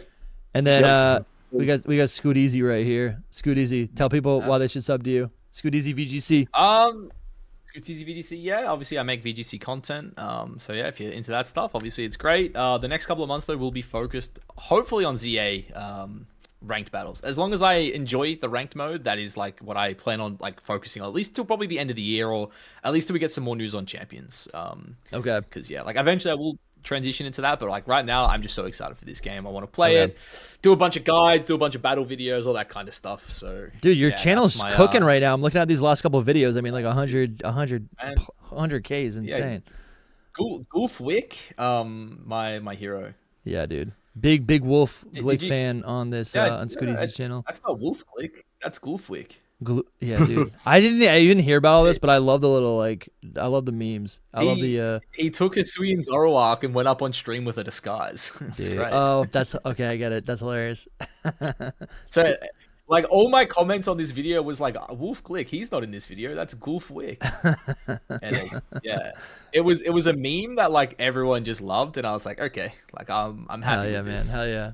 All right, man. Well, great to talk to you again. We'll have you Great to on talk to again you too. soon. Thanks for having me, guys. I Of course, really dude. appreciate it. Yeah, This was a like, blast. Maybe once, yeah, it was great. Maybe once we get some like actual like rank stuff going in this game, we can regroup again and come and discuss it or something. Yeah, that sounds good, man. All right, Thank awesome. you so much. Anyway, thanks guys. Really appreciate it. Catch you later. Good meeting you. See you, buddy. Later. Nice meeting you too. AJ, how much time do you got? What time is it? I could be here for like another half. All right, sick. I got we have a new guest popping in at some point, probably in the next 5-10 minutes. But yeah, dude, I'm just stoked, I think, to just get my hands on this game. I really am. I'm Final hours. I'll probably just again, I got 2 hours until I should probably drive over to the GameStop. I'm kind of debating whether or not I should go earlier in order to try to like make friends or whatever, if that makes any sense. I mean, they usually say is you should go there earlier, Yeah. but they usually say you should go around now. That's Yeah. what like they send the emails and they be calling. It's like, yo, if we're going to the release party, Yeah. show up at 9. Like, nah, I'm good off that, brother. That's what they said for the Switch. Yeah. They called me like 3 times. Like, no, I'm coming. I'm going inside. I'm getting my Switch. I'm leaving. I'm streaming. It's just like, when I go to these midnight releases, it is a lot of fun, but it ends up being a lot of like Nintendo people, and then I just like don't have as much in common with.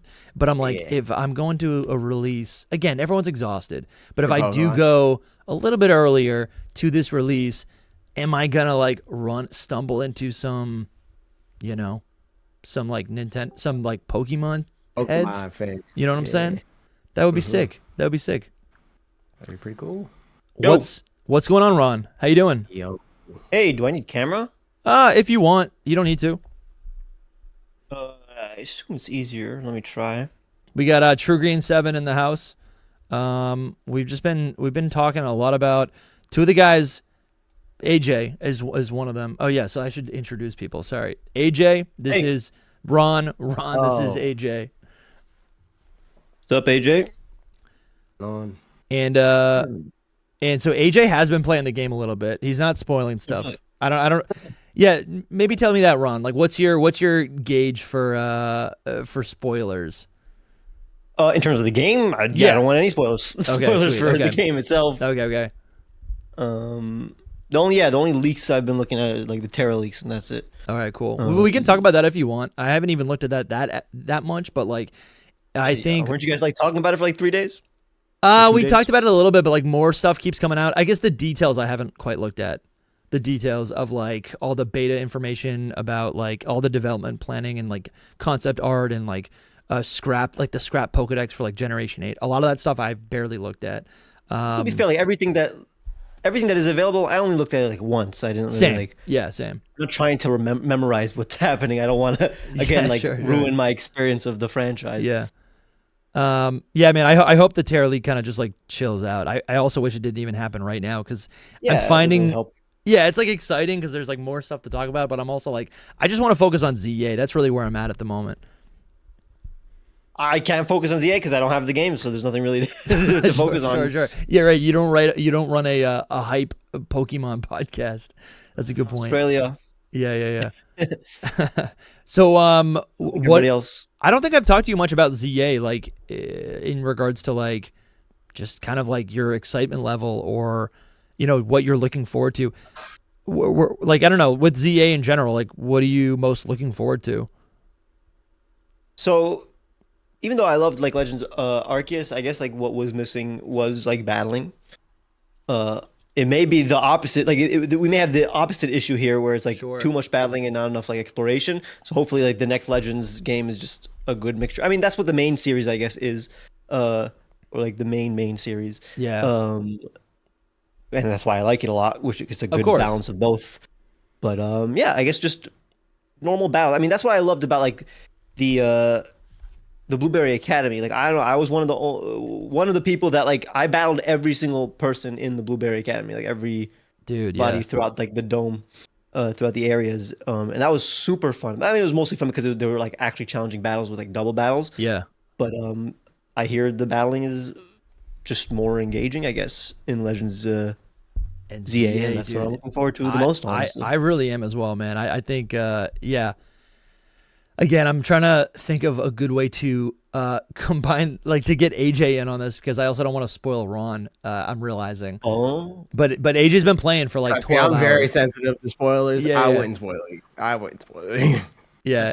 AJ messes me all the time. He's like, "You got to fire the people on the Hidden Power Yo, team Mike, who are spoiling me on you Twitter." can put And I'm like, spoiler "I've been tags on offline. It me." wasn't me. It wasn't me." Some people are just like retweeting things, like, and people who should know not to do that. Like, Yeah. it is very odd. Yeah. Game it. I just want to do. I honestly, yeah. So earlier we were talking about like how like the theme that AJ and I are always talking about is like how we just want Pokemon to make a game that is like just kind of from the ground up a new experience, but that still is like maintains all of the core things that we love about a Pokemon game, and like it's good. They're slowly shedding all of these unnecessary tropes, these like trappings from like Generation 1.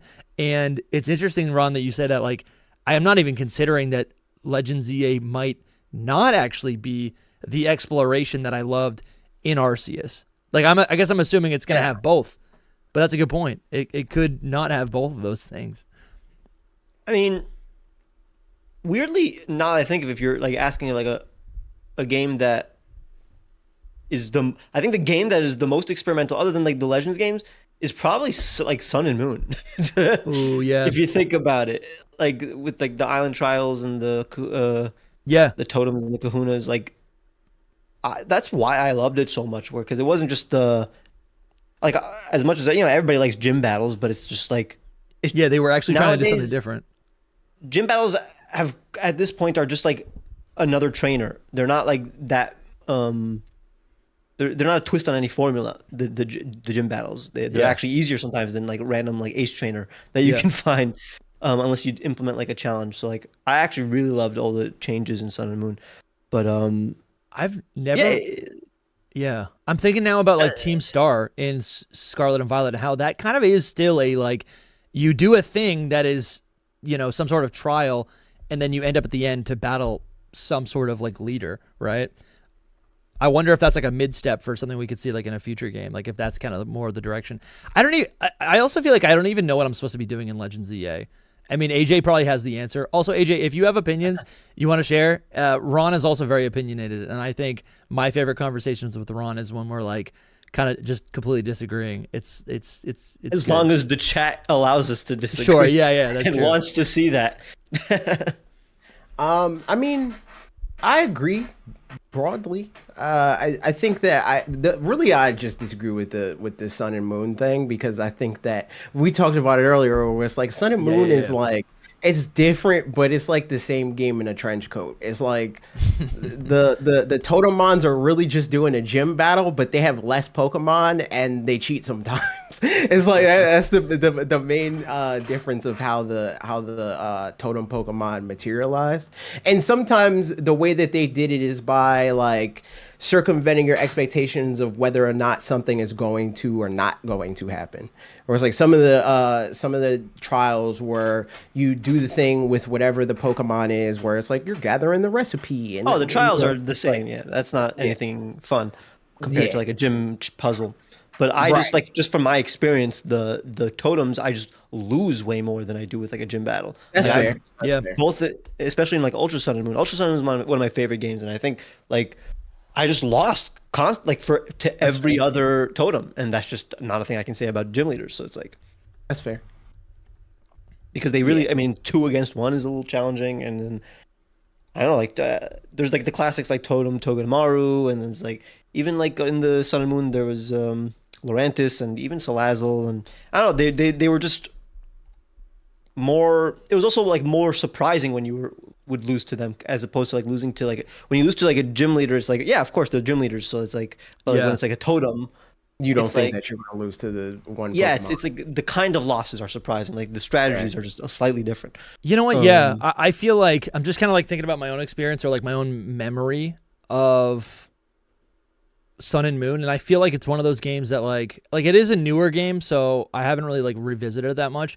But I also think because it is so different, like it is like AJ's right, it's still a Pokemon game, but because like the tropes of like a gym leader are just like twisted a little bit, I actually get often confused. Like I actually don't have like a clear memory of even how the whole game plays out, like the linear game plays out. I mean, it's basically like you're right. The actual gameplay is just like the game itself is like a normal Pokemon game.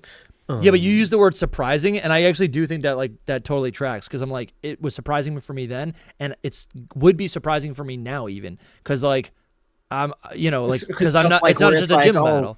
He called his son, and then they ganged up on me, and then he decided that he wanted to raise his special attack, and then his son used a tract on me, and then it's like it's that kind of stuff. With totems, it's like everybody has a completely different experience, because like let's say it depends on like the team that you have, and let's say the totem, like one person may have by mistake allowed the totem to set up, and that like totally ruins your strategy or whatever. While another person by mistake, maybe with a super effective or critical move, like knocked out the totem or knocked out the Pokemon that they called or something like that, and it I'm not completely even changes convinced everything. that you can OHKO it. I've tried, because I've been replaying all the Pokemon games, and I just got done playing through Gen 7, and part of my problem with the game is I think the game's too easy, arguably, because Sun and Moon are very easy.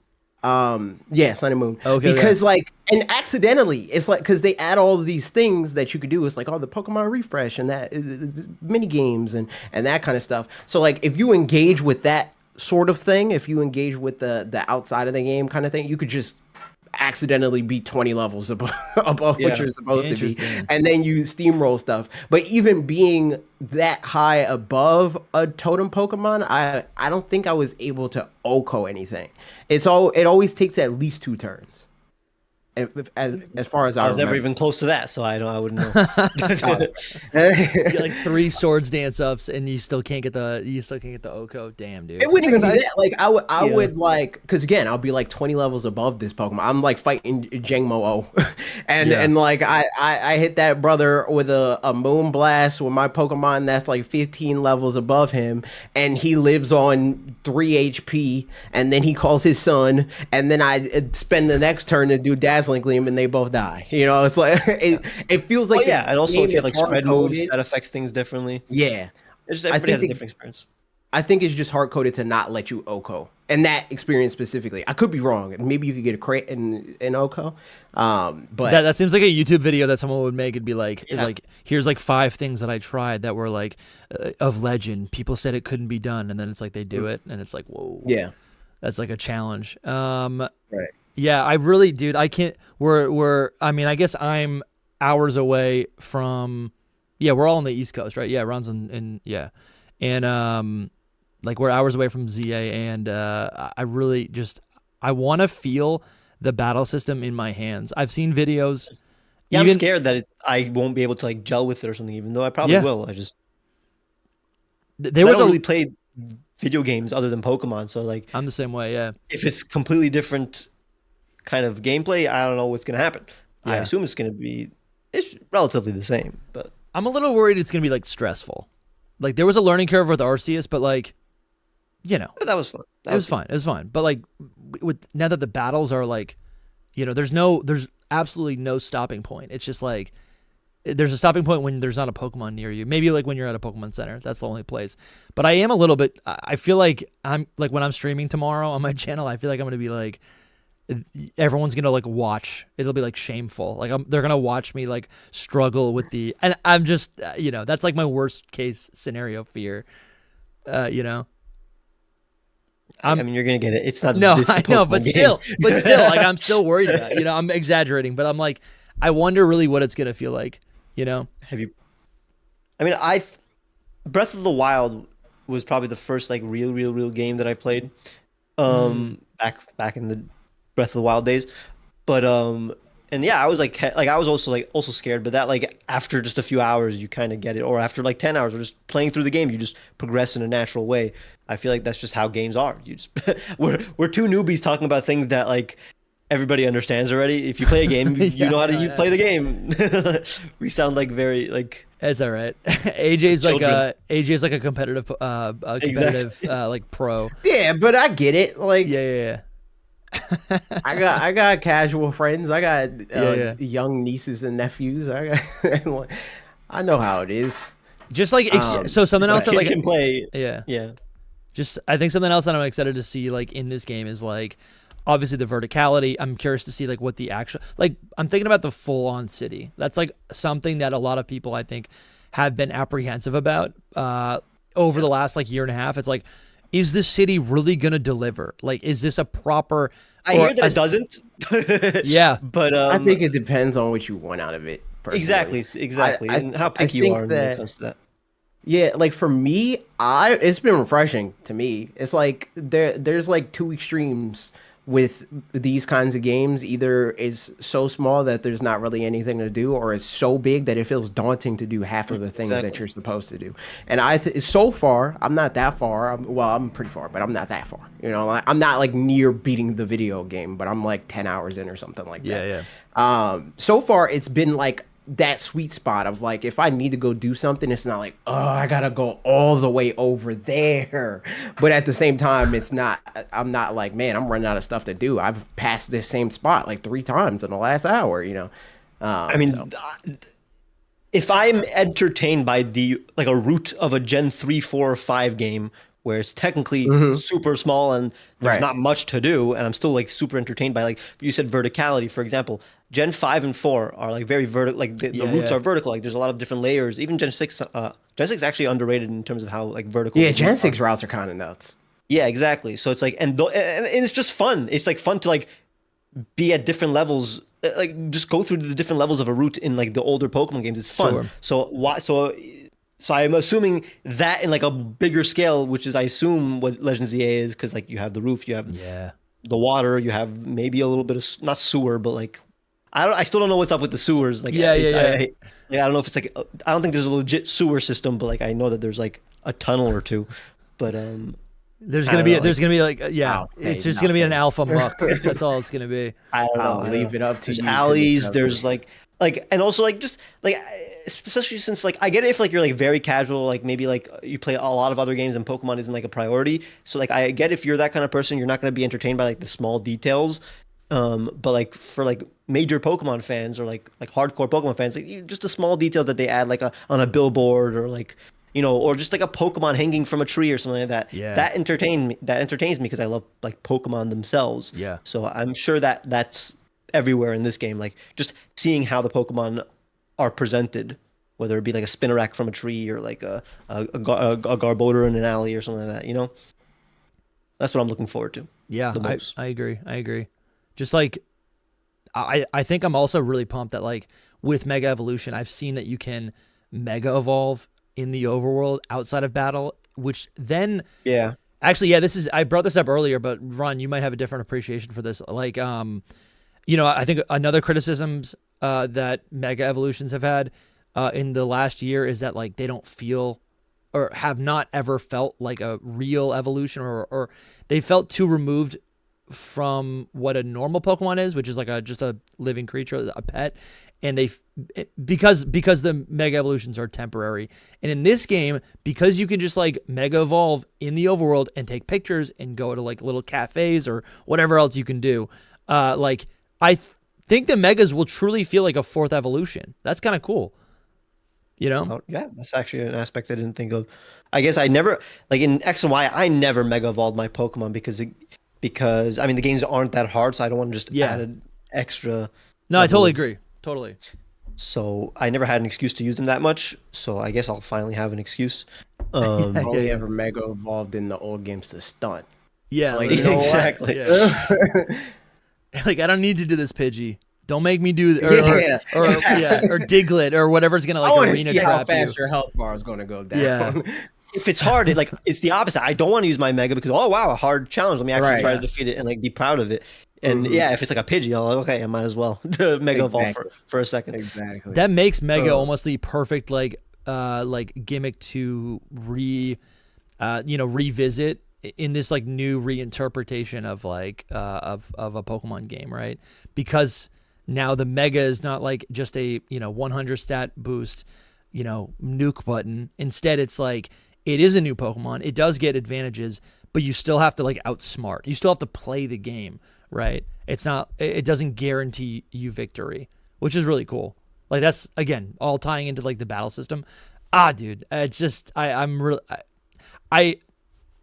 the anticipation's like up here, and I've like let it simmer a little bit, and I'm just like really excited to just like step away from that. The preconceived notions I have that we've been discussing on this channel for so long, and just like put the game in my hands and play it, and I just think it's gonna feel magical. It really is. If it feels anything like Legends Arceus did the first time I played that, this is gonna be really special. I hope. Yeah. I mean, like the only really like disappointing experience like playing a Pokemon game I've ever had was like BDSP. Honestly, Yeah. And even then, that's not like a terrible game or anything. Yeah. But like that was the only time where I played a game. The magic wasn't really there. Yeah.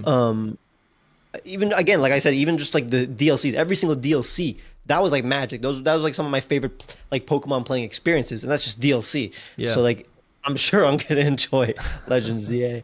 I actually have to find a way to like be more objective when it comes to like I'm gonna make like a review video. Nice. But like I don't know. I want to make sure I'm a little bit more objective without ruining my experience, because like I'm not gonna try to be more critical and then I'm not gonna have more fun. But Yeah. I do What have does to that constantly- mean? What does that mean though? It means I don't want to like harp on like the negatives. I guess like the solution really Right, is. but like, I'm talking about I'm sorry, I more so meant what does be more objective mean? Like as long as you're being honest about how you feel about the game, how can you be more objective than that? like there are like things that are like objectively bad, like textures or something like that, or like Sure. not in this game. I don't know. I think the textures seem okay, but like the there's no geometry basically in Lumiose. It's just like flat textures everywhere. Yeah. And that is like a genuine problem. Well, exactly.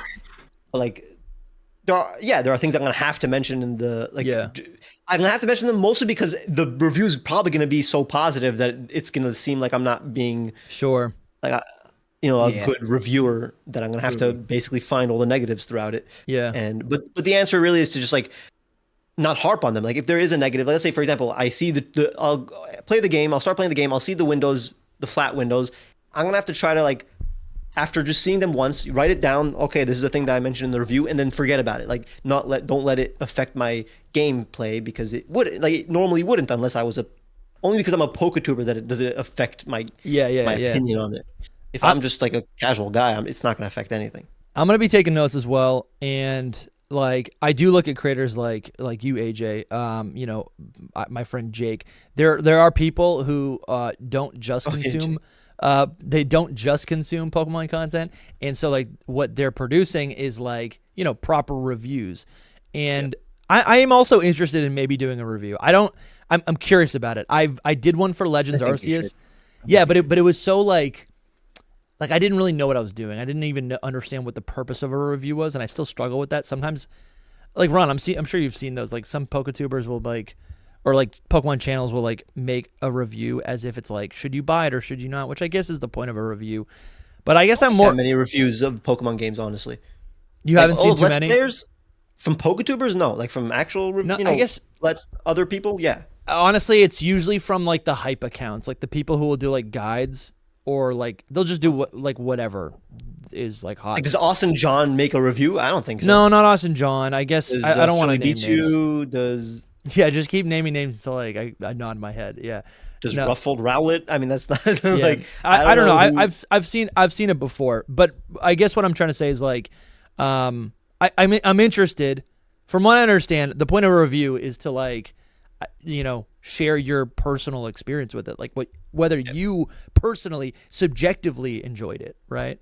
So like, because you're right, the purpose is, especially with like creators that make the kind of content that you make, is people follow along with like how you're receiving the game at different phases of its life before it even happens. So they grow to identify with certain aspects of your opinions, whether that be because they feel the same or like it helped them form their own or whatever, and you become like a rotor to them. Not necessarily your opinion makes what their opinion is, but it makes it easy for them to be like, well, if you like this and you usually like things that I like, or even you usually dislike things that I like, then that means that I'll probably like or dislike this based on what you're saying. Like me, right? Sure. With the early reviews before I played the game, the negative reviews told me way more about the game than the positive ones, in a positive way, because most of the negative reviews cited things that I personally do not like about Pokemon, and they said that those things are not there. So they're like, oh, these things that I grow accustomed to are not in this game, and me, I'm like, yes, perfect, right? So it's not always about like the positive reinforcement. I think being negative and vice versa can also say a lot about how good or bad a game is, whether you know it or not, as long as you're being honest about it. Yeah, like I'm gonna be looking. As long as somebody can track how you are about a thing, as long as your consistency is there, it can be valuable whether they agree with you or not. Yeah, I think the reviews are made for people who know my opinion in general, and or know that they are similar to me in terms of tastes. Right. So they want to know, hey, will I like it too? But also, I mean, they're usually not general like recommendations, these reviews, because especially since I released them like a month after. So it's like by then people already have an opinion. It's more just to hear what my opinion is basically and be honest about it, I guess. It's like an appreciation for the game almost, or like I guess a deep dive in just like your personal experience.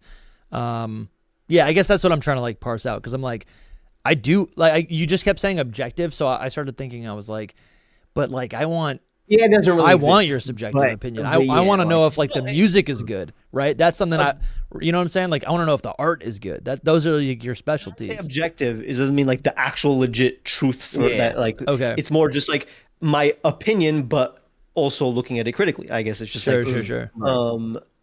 Because like for example, like there can be a song that I love, But if Yeah. you want me to be objective about it, I can tell you Yeah, sure, the yeah. things that are negative about it, but it doesn't mean that I still won't love it, you know? Yeah. Um, Heck yeah. Well, this is cool. just a Yeah, different this is cool. perspective, I guess. Because I've been thinking about doing a review, and I'm like, I haven't even talked to anyone about it because I'm like, I don't even know how I would do it or if it would even fit on my channel.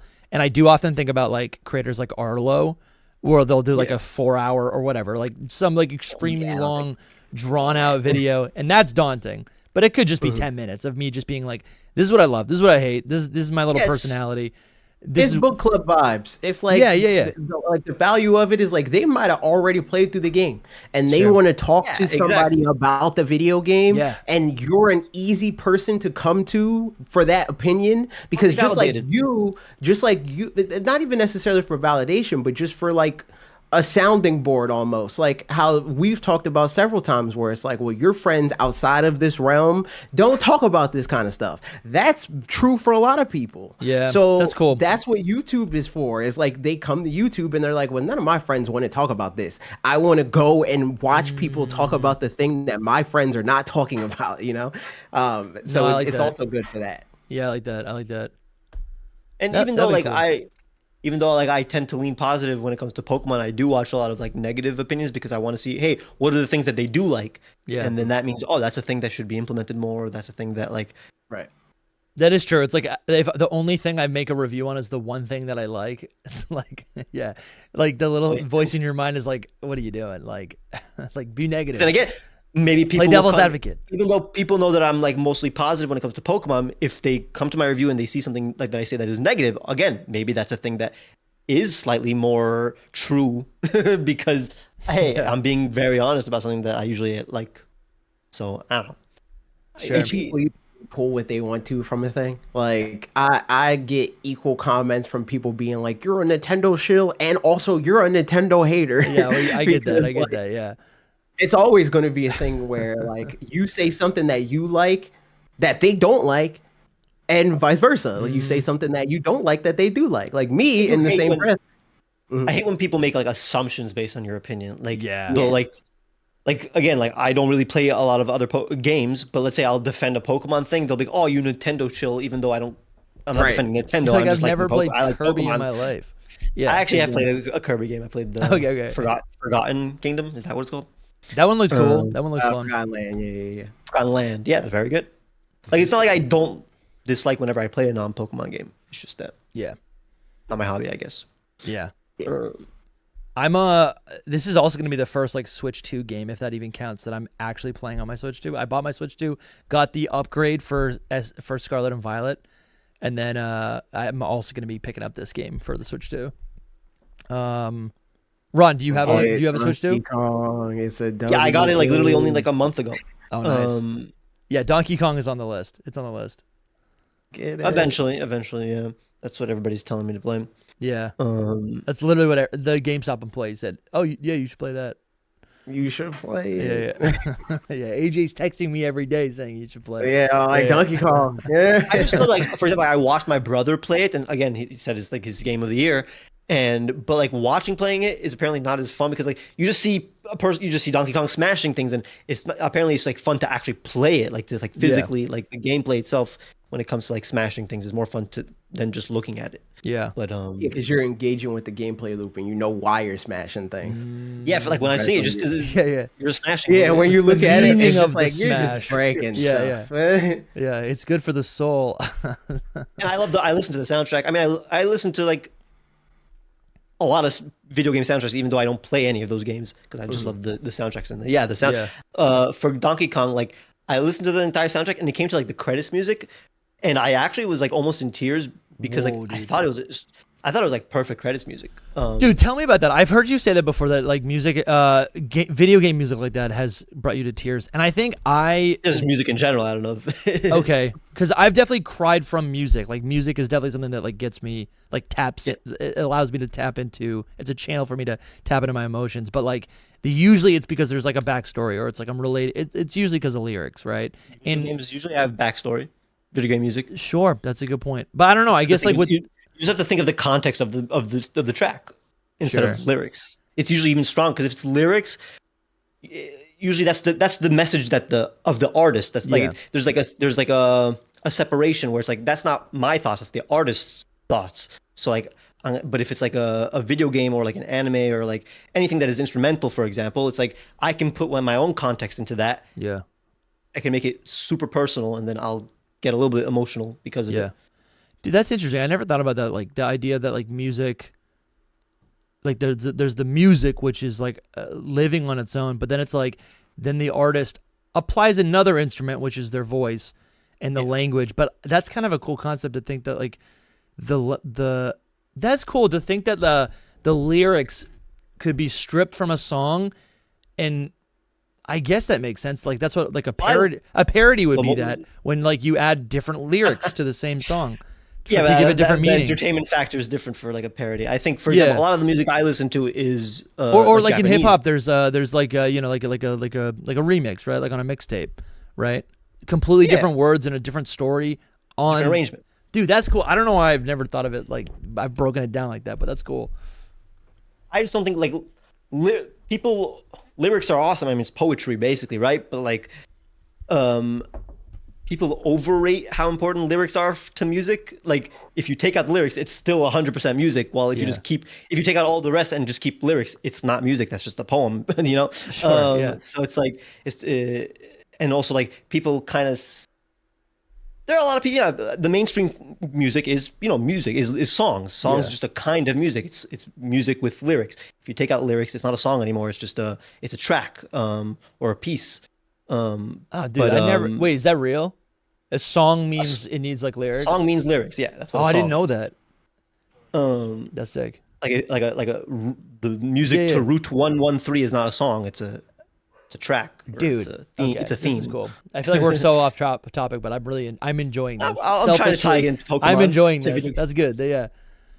But like, for example, so I'm listening to like the Donkey Kong music. Yeah. And even though I never played the game, I just applied my own context. Like I'm like, what's her name? Pauline. Yeah. Yeah. I applied I'm just thinking about like, I assume like her friendship with Donkey Kong, or like whatever struggle she's going through in the game, or like, oh, they finally did it, and also I mean like her voice is very beautiful too in the game. Dude, that's cool. Like your like imagination is like so raw and like and just rich. Like it's so detailed. That's cool. I'm going to make a video like top 10 times Pokemon made me cry. I mean, again, I don't really make top 10s anymore. Nobody's gonna watch it. Yeah. But like, I'm trying to find a format that makes sense, or just like all the times Pokemon made me cry, or something like that. And like 5 of them are gonna be music related. like I was listening every time, like, even though this is my least favorite champion battle theme, Leon's champion battle. It was the only champion battle I ever like teared up to while listening, because so for example, I don't know if you remember the theme, but it incorporates heavily the Hall of Fame music, right? Cool. So throughout the theme, you hear a lot of different like motifs throughout the game. You hear like Moto Stoke, you hear Hop's theme, you hear the Hall of Fame, but then towards the end, and so like while I'm listening to it, this is just a lot of reused themes. It's not really an original battle theme, and it didn't feel that awesome compared to like Cynthia or something like that. Sure. But then towards like the end of the loop, the audience starts chanting the Hall of Fame theme, which is the theme you've heard since you were a child, right? Well, that would be awesome too, actually, if they had like they were saying Leon. Isn't there some there is some chanting though, like from the audience? Yeah, but then like the audience goes like da da da da da da da. Yes. I remember that. And I'm like, that's the theme I've heard since I was a child, and this is also a really good battle, and like the atmosphere is really good. I'm cry. Like, this is that's great. This is like it's music that felt like it was leading, like it was the story of my journey, like throughout the entire franchise, not just the game. So yeah, I teared up a little bit, and I was so surprised because I didn't even like that theme when I was listening to it, but it came to that part, I was like, oh, that's pretty. Dude, that's big. It's emotional. That's big. So it's like I said, it's like it's not just the theme itself. It's like the context that I gave to the theme. Like if you didn't think of that context, you wouldn't have cried maybe. But the melody itself is really good. Like the Hall of Fame melody is really good. I think melody is what is my favorite aspect of music. That's why I like video game music so much, because it's all melody. So no, melody is emotion. Melody is just like lyrics. It's like it's an instrument, I guess. It's like a Dude. thing that'll make you emotional. That's good. I gotta listen. I gotta listen back to that. That's so good. That's so good. Even like tiny things like things that nobody else would have like thought were emotional. Again, I just give it context. Yeah. Like for example, Ultra Necrozma's theme. Like if you're battling Ultra Necrozma, why would you cry? There was a part in the theme that's like, so it starts off very menacing. The theme, it's like, but then it becomes more melodic and kind of like not happy, but like there's a point where it's like just more innocent sounding. And to me, that part sounded like, oh, like at the beginning you're hearing basically the monstrous Necrozma, but then once the more innocent music starts playing, that's maybe his actual soul, like his like. Dude, like this is good. He's in pain. You're doing a close read of the music, of course. Yeah. Well, I do have a series on my channel. Like every 3 years, I do like a review of like the soundtrack basically, and I'll tell you what I think the messages of every theme, and that's what I imparted for the Ultra Necrozma. So at that point, I cry a little bit. I'm like, that's a little like, oh, that's baby. he's in there. He's in pain, but he wants you to. I don't know. No, I love that so much. Honestly, dude, I know like you say like you're like, oh, the music talk about Pokemon like doesn't do well, like, you know, whatever. But like I love hearing you talk about the Pokemon music because you love it so much, and you're clearly so passionate. Yeah, about dude, it inspires me. It really does. I'm like, damn, do I even like Pokemon that much? It's so good, dude. It's so good. Now, it's like actually, it makes me joyful to like hear you like just gush about the little things about Pokemon that you care about that maybe not everyone else does. But I love that so much. Back to Legends EA, for example. Yeah, good. That's good. I'm only allowed to finally say it because I guess the game is already out. Like, are you allowed to talk about like details in terms of like legal stuff? Are you allowed to talk about the details once the game is out? I mean, we can talk about it here on the channel. It's up to you if you're, you know. Like legally, am I allowed to talk about like staff, like the staff that worked on the game once the game is out? Obviously the game is out, right? Yeah. Well, shoot. It was definitely we'll figure it out. Like what I'm about to say was already leaked. Okay. You know, the game's yeah, out. dude. We are reporting. My catch-all is we are reporting on publicly shared information that we had nothing to do with. I don't know what the capacity is in terms of how much this person worked on the soundtrack. Yeah. But there, have you ever heard of Insane in the Rain music? He used to be still, you go to his channel right now, it's Insane in the Rain music. Oh yeah, I've seen this guy. That is a person I've been following since I was like, before I was a YouTuber, and he's a friend now. Like he was on my channel a few times. He was like we've hung out, and like he's a chill dude. You know Steph of Anime, right? Yes. They just got engaged, for example. What? Like, I hung out with them when they were like here in like New York. Dude, that's sick. So wait, are you saying he played music in Legends EA?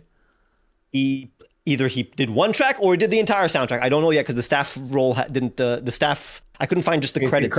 Yeah, dude, that's insane. I think I saw him float. I like seeing his face. I'm like, I think I did see his face circulating to Pokemon Twitter at some point. Either he just played all the saxophone, or he maybe arranged some of the tracks. Good for him, dude. That's insane. Or he did all of the soundtrack. I don't know. We'll find out. The point is, I've been privy to this a little bit. Yeah. So it's like it's finally time for everybody to know, and it's amazing because like this is a guy that I've been following for a long time.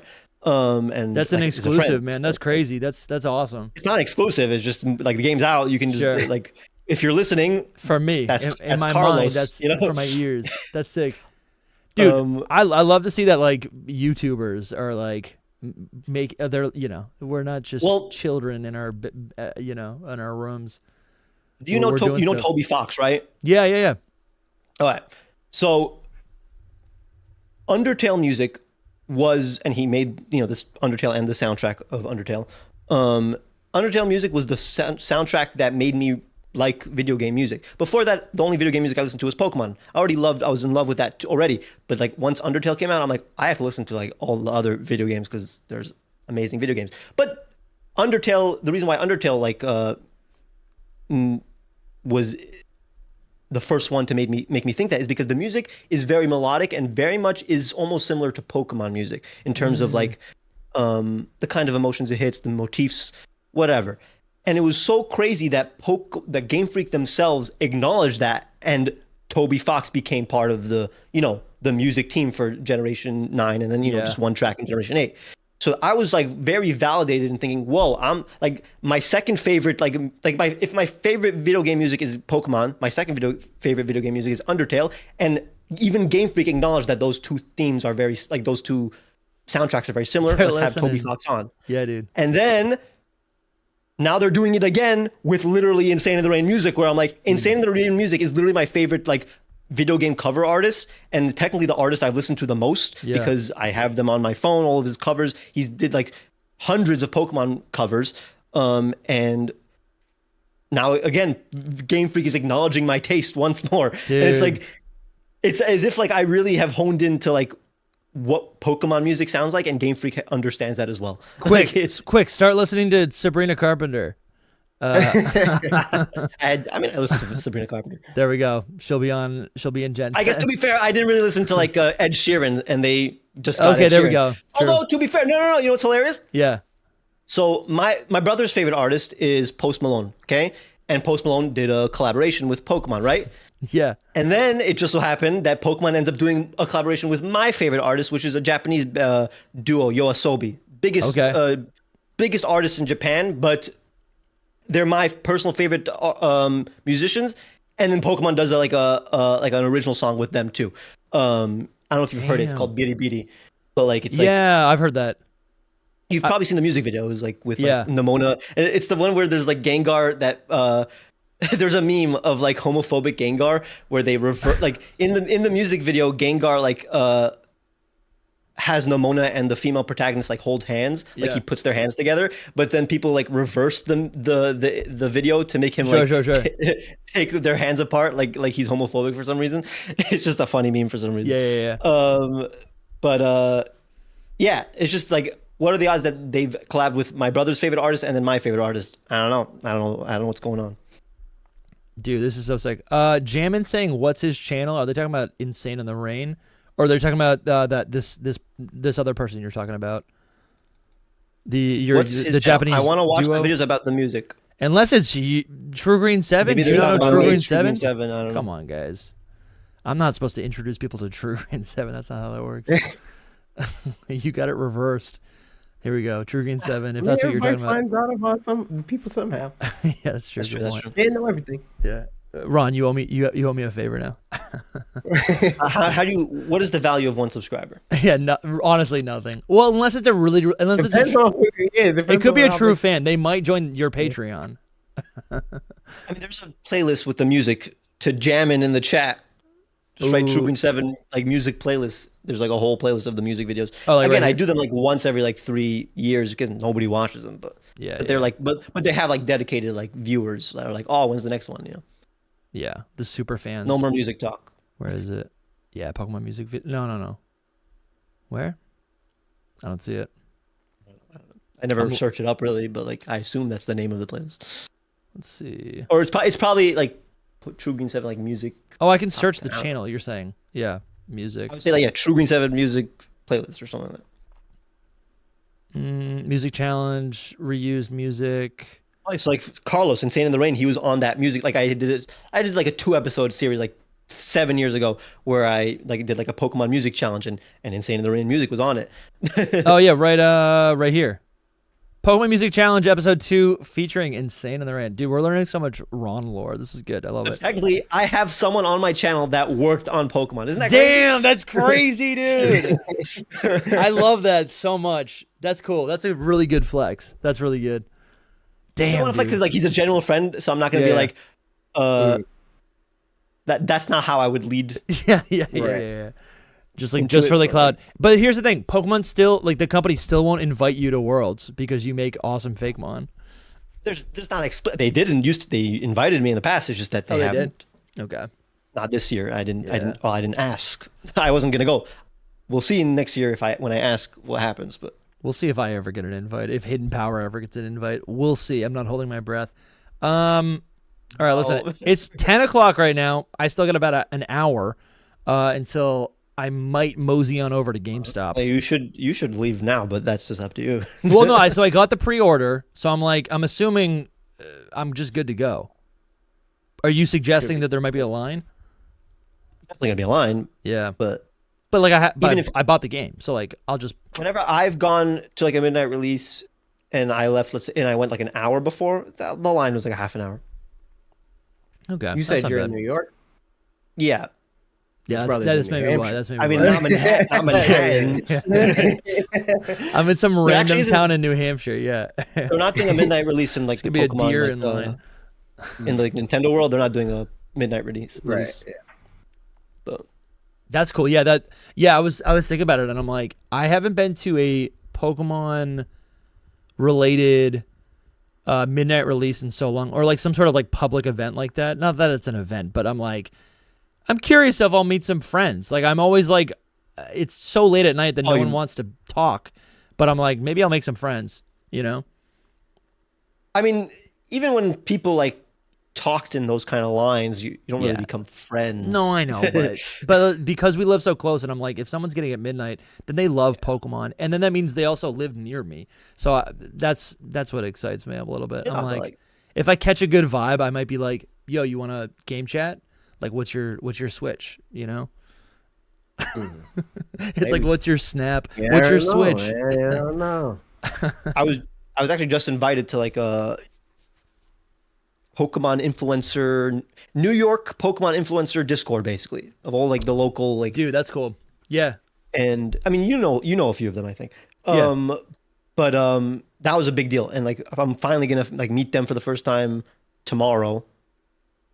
They're gonna be like hanging out in like the Nintendo world and stuff tomorrow, but like I'm not gonna. Cool. I'm only gonna go like to dinner with them because I have to play the game during the day. Yeah. That's exciting though. That's super exciting. Yeah.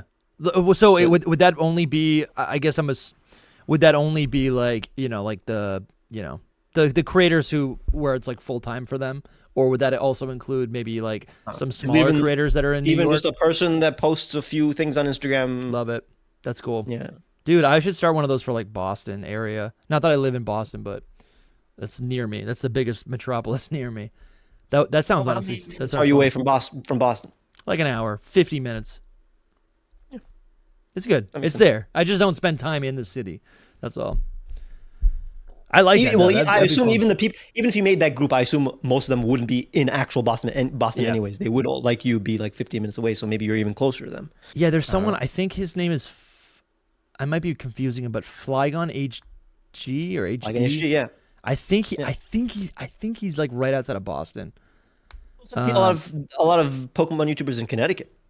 True, but that's not. Listen, I don't count that. That's so far. Well, yeah, who A Drive? Yeah. That's like closer to you. That's closer to you than okay, MMD also moved to Connecticut. Oh, did he? Yeah. Okay. I think Shady's still in Long Island, I assume. I need some Vermont Poketubers. I need some New Hampshire Poketubers. Some Maine Poketubers. New England Poketubers. Like I'm northern New England, like Canada's like. You're closer to Maine than Connecticut. Yes. Yeah. Maine is like 50 minutes probably. Yeah. 40 minutes maybe. Yeah. York, Maine is like right off the highway, right off of 95. Seems very cozy. It is good, but I'm like, where are the people at? That's what's so annoying, that there technically aren't Poketubers in New York. There are only like 2 in New York City. I mean, like if in New York City, like well, there's you now. I said in this group, all the other people in this Discord group aren't really Poketubers. They're just like influencers. True. On Instagram or Twitter. It's me and Zach Toshi. That's it. Yeah, that's true. I don't think he's in New York City anymore. Like I think he moved a little bit more up above Bronx. But like that's it. I'm the only one in New York City, the Poketuber. Okay. Isn't that crazy? The biggest city in America. What you're saying. The Poketuber. Yeah, you're saying Poketuber. Okay. So you're not counting. I mean, would you consider like not just influencers? Would you consider like what's his name? Vintendo? Is that like? No, that's a Poketuber. Yeah, but he's not. Okay. Yeah. He's in Long Island. Oh, they're okay. That's New Jersey. No, Long Island. No, okay. Which is that's not New England, dude. I don't know anything outside of New England. You mean specifically Manhattan? No, I'm talking New York City, which is Manhattan. Manhattan, Brooklyn, Bronx, Queens, and Staten Island.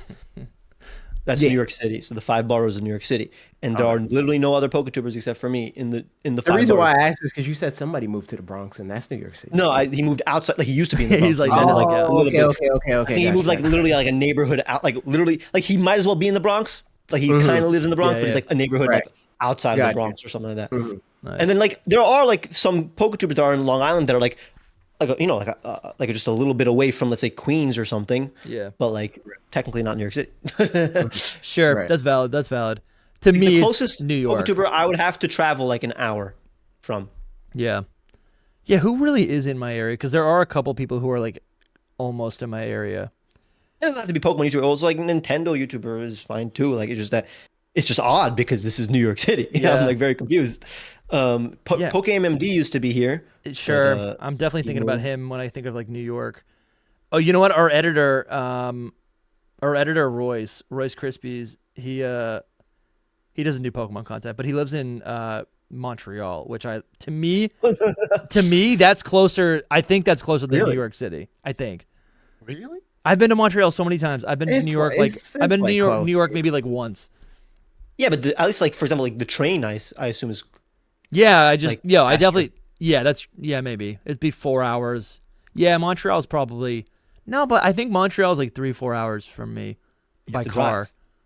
Exactly. Yeah, You But can just you work can, on you your can on stop your and you can go to Franconia you Notch can and work Yeah. on your laptop on the train. that's true. I did that one time when that time I went to New York to see you and Toby, and like it was like mind boggling. It was amazing. I've never done it. It was I've never done amazing. something. We recorded stuff and I edited it on the train. I was like, how is this possible? It's like time travel. Like I'm working and I'm moving. Crazy.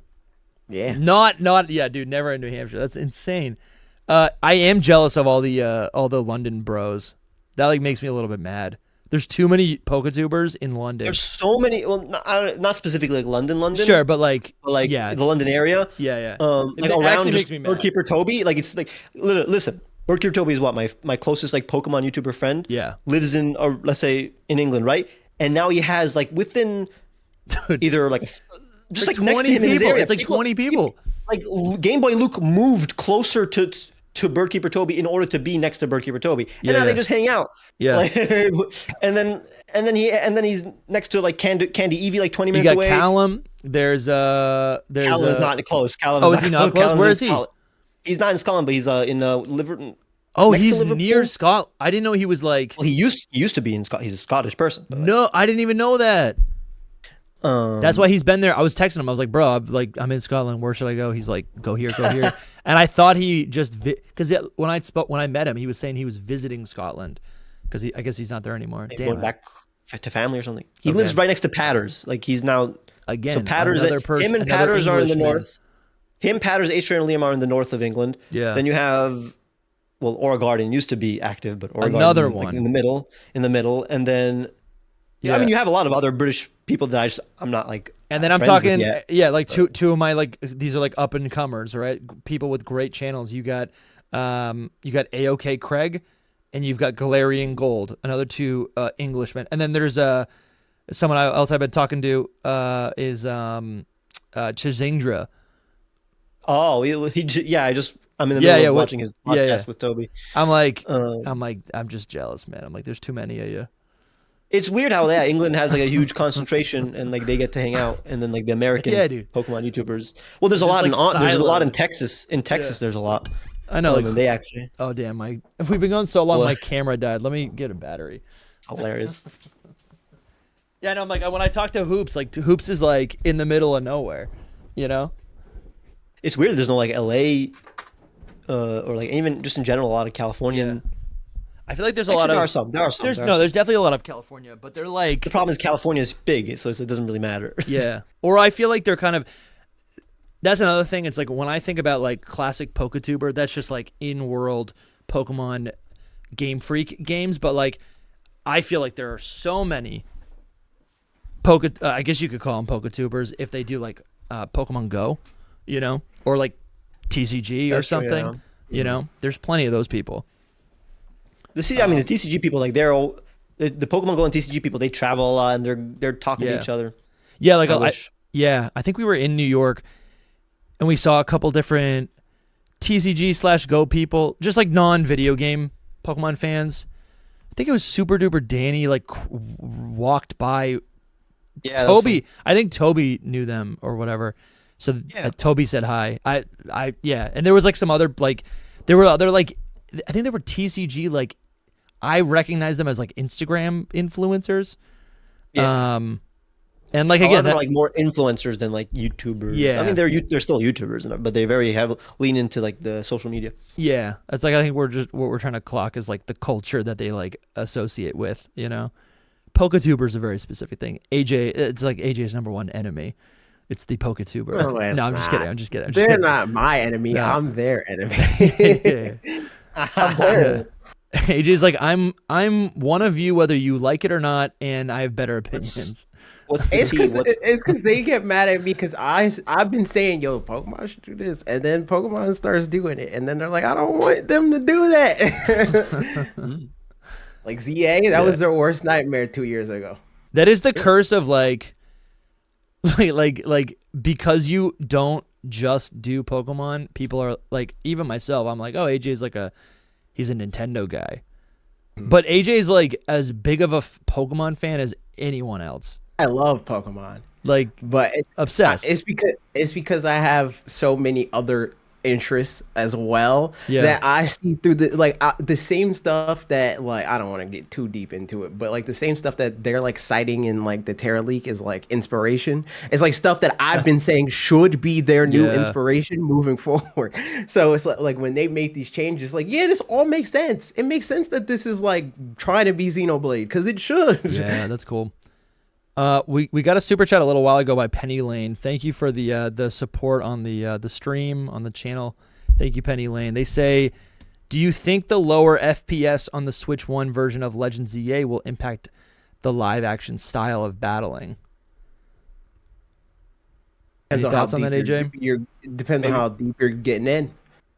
It was super playable when I was playing it, but I wouldn't want to do it for the ranked mode, you know, like Sure. I think that's risky if you're doing all right because you're playing with Switch 2 and Switch 1 people. Yeah. But when you're just playing it and it's just you by yourself, it worked. I Never never really... valid, I assume. Yes, Yes, I way really better. hope so. I never ran into a moment when playing it where I was like mad that I was playing the Switch 1 version, you know? That's cool. So Because my and sister's gonna have to play this. when I played the Switch 2 version, it was just like, oh, this definitely feels better. But like when I was playing the Switch 1 version, there was never like a moment where I'm like, this is unplayable, or like I know that I'm having a worse experience. You know? Good. The way I describe it is like, it's like playing Breath of the Wild on Switch 1. Where like you play is Breath of the good. Wild I mean, that's now good. on Switch 2 with the You Switch can't go 2 back. edition, it's night and day. But Breath of the Wild on Switch 1 is still super playable, you know? I all of my Pokemon games I've had to when I just popped in Legends Arceus and I had to download something on my Switch too. Same thing for Sword and Shield. And I don't know if it downloaded like additional something like software that improved it for the Switch 2 or if it was just downloading whatever wasn't there that was there on my Switch that I had just kind of gotten over time. You know what I'm saying? Because I was playing Sword and Shield, and for whatever reason, it looked nicer. But that could have just been because of like that just could have just been because of the hardware of my Switch 2. Think that they had to do something to it to make it run. Yeah, But the games, they didn't like make Sword and Shield better. In some ways, they made it worse. Like handheld looks worse you on think? Switch 2 than it does on Switch 1. Yeah. Oh damn. Well, I'm okay. Well, I play a lot of handheld. It's crazy Yeah. that it doesn't even. You said handheld, and I was like, "What do you mean handheld?" But you're right because the screen is so big. But you're right. I mostly The play screen's handheld. 1080p now. Yeah, I And never play any Switch that games game handheld. is designed for 720p, and I don't even think it like stayed at 720p. I think most of it is yeah. it's like sub 720p. I mostly play in and then- handheld because my only dock is like right here. Like I'm gonna need to get another dock soon. We were talking earlier, like if there was a Legends EA like a special edition, like the next time there's a special edition, I'm gonna scoop it, and then half the cost will just because I'll have like a sick dock that I can put upstairs in the living room. You know? That's what I need. Yeah, the second dock, insane. Yeah. It's a good game, man. I like it. Yeah, I keep forgetting you've played it for the whole day. Ron, what do you think your team's gonna be? It's a Legends game. It's going to be every Pokemon, really. Like, a lot of big, interchangeable team. Okay, that is like your play style. A lot of people just like For the last Legend game, yeah. Yeah. Even with That's true, because like there wasn't really like a lot of emphasis on the battling, so you could get away with whatever you want. Also, they kind of like force you to not. Like if you want to beat the game, you have to. But in this game, there's not really an emphasis on that. I don't know how far you want me to go into that, but there's no real emphasis in the same way. Yeah, but any game that has like the XP basically. Yeah. That's Sure. So even like Scarlet and Violet, I basically had like a 12 Pokemon team. Yeah. Yeah. Or else they would be over leveled. Yeah. For sure. That I agree with. I've been like that since experience share has been a thing. And I've always wanted to be like that anyway. Like my whole thing is like I want to do the Ash anime thing. I want to call up Professor Oak and be like, yo, how's my Krabby doing? Exactly. To me. So that I love that personally. I don't really like having to whittle it down to 6 because I like 30 of them. Yeah. It's a different experience. I don't know if I prefer one or the other, really. I'm trying to think. Is there anything from the Terra Leak that you guys have peered on that kind of struck your interest? I guess I'm thinking more about some of the harder things. Like I did see a bunch of like scrapped designs for like Gigantamax forms and like maybe some Galarian forms. Like Nidoking one was, that's like the only one that I saw. Yeah, that was like the only like Gigantamax one I saw. Yeah, I didn't really. Would have been cool if that happened, dude. It looks so cool. I'm like, why do they scrap it? I was more so looking at like details behind like design plans. Ooh, well, that's the problem. Is like Dusty knows this. I just don't really love like speculation that much. Yeah, and like and most of it is just like things that I don't know if they're gonna actually do that. I know, we don't know. Right. So it's like I don't really care that much because I don't know what For actually me, is it's gonna like happen. the only reason why I even looked at it is because I assume that a lot of it's not going to happen. But to me, the thing that's helpful is like knowing where their heads at, like what they want to do. If it matters what their head's at, because honestly, their head is technically always good. They just don't never have the budget or the time to do anything, and that's clearly what their head's always good. I don't know if their head's always good. I think any like bad thing that's in the game is not because the people who make the games are like stupid. I think it's just that they literally never have the time. No, it's not. When I say where their heads at, I don't mean them being stupid. I just mean like the intent behind it. Like I think for a long time, for a long period of Pokemon games, the goal was to maintain. Whereas now, like if you look in the Terra Leaks, literally in the Terra Leaks, you see that in pretty much every single previous game, they wanted to do way more than we got, and things that everybody would have loved. Like if you look at the Sun and Moon in the original Terra Leak, those were supposed to be way crazier games. Same thing with like Scarlet and Violet. Like literally in this Terra Leak, we're seeing some amazing concept art for like things that should have existed for Scarlet and Violet. But those things are usually like additional plot. It's like extra Pokemon designs. It's not like this is like they would have been a completely different like vibe. For example, in the Terra Leaks for Scarlet and Violet, at least, like instead of like Team Star, it was going to be like different like gangs and like the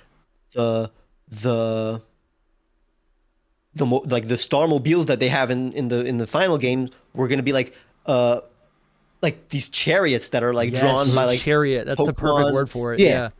That's what I'm saying. That kind of stuff is like thematic and like designs. Yeah, when I'm saying like where their heads, I'm talking about like the design philosophy behind the game. It's like how like the example that I brought up before, where it's like the game lead for the future projects is like they're citing like I want this to be like Xenoblade. Whereas like Pokemon before is like, we want to maintain the franchise fan base. We want this to be elevated Pokemon red, green, blue, yellow, so on and so forth, All the young people at Game Freak want to change it. Exactly.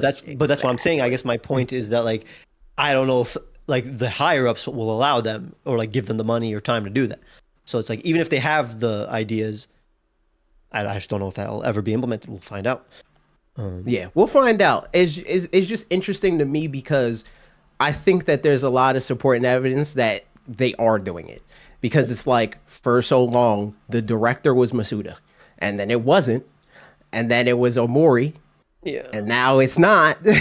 So like, But it's odd because like all the generations that people love were Masuda generations, you know? Yeah. So like depends on who you ask.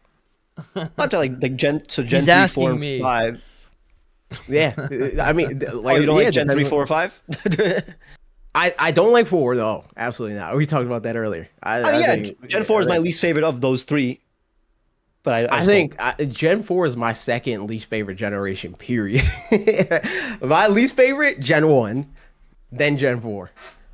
yeah, And then I it's think it's for in the my most bottom part, 3, I guess. they overall improve from there.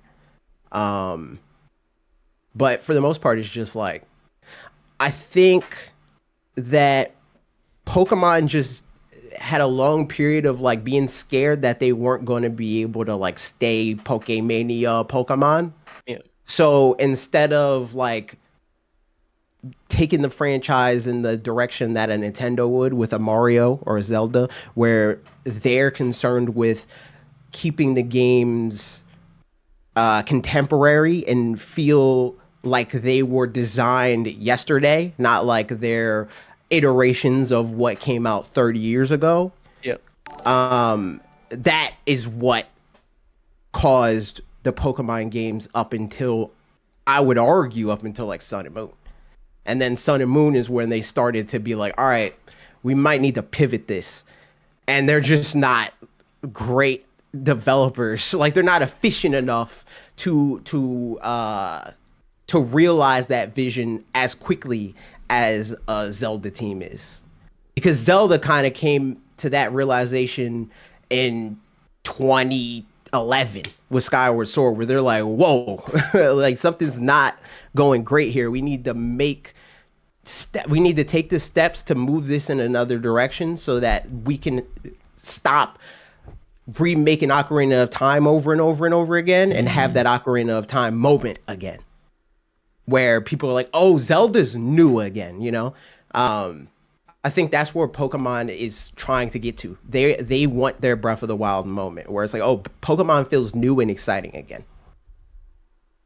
Yeah, but do you think they've wanted that for... I think they've wanted that since like generation... I think they've wanted it since Sun and Moon. But I think they're not great developers, so it's going to take them longer. And also, like, those kinds of changes in a bureaucratic company like this, where, like, for a long time they had the same director or multiple generations in a row, we're just now starting to see them. But then you have Omori, and then you see again same director for 4 years, and then Omori and it hasn't been realized yet. So Omori did 8 and then 9 and he's 7, 2. So did he do 7? He did Sun and Moon, yeah. Well, 7, 8, 9, and then 7 and 9. Those the leaks that we're seeing in ZA is not Omori. Exactly. So I'm hopeful. Yeah, that's exactly. That's what when I see is that. It's like, okay, well, if what we end up getting is them walking where they're talking, or walking what they've been talking, then that's exciting. You know, if like Beast of Reincarnation, if the inspiration behind that game and like what made them want to make something like that bleeds into Pokemon, I think that is the most exciting aspect of it to me. Because I think that that's indicative of us potentially getting what needs to happen to keep Pokemon new and exciting for a long time. Yeah, I agree. We got a super chat by Jen Renegade. Thank you, man. 3 hours and 34 minutes, but who's counting? Seriously. Yeah, It's crazy. It's less for me. I think it's It's less. now. Half hour. It's like yeah, an hour and a half. Hour and a half. I'll probably honestly we got a half hour, and then I'll probably wrap this up. Maybe even sooner. Who knows? I don't even know how you're able to stream for 4 hours. Well, I realized if I have people on, they do a lot of the talking.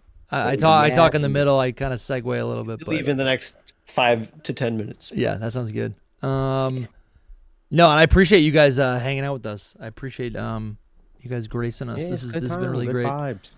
It's yeah, I guess so. I'm looking at a bunch. So okay, Ron, what again, I guess I'm just trying to be like careful about like spoiling when it comes to the Terra League. Have you looked at the future stuff? You said.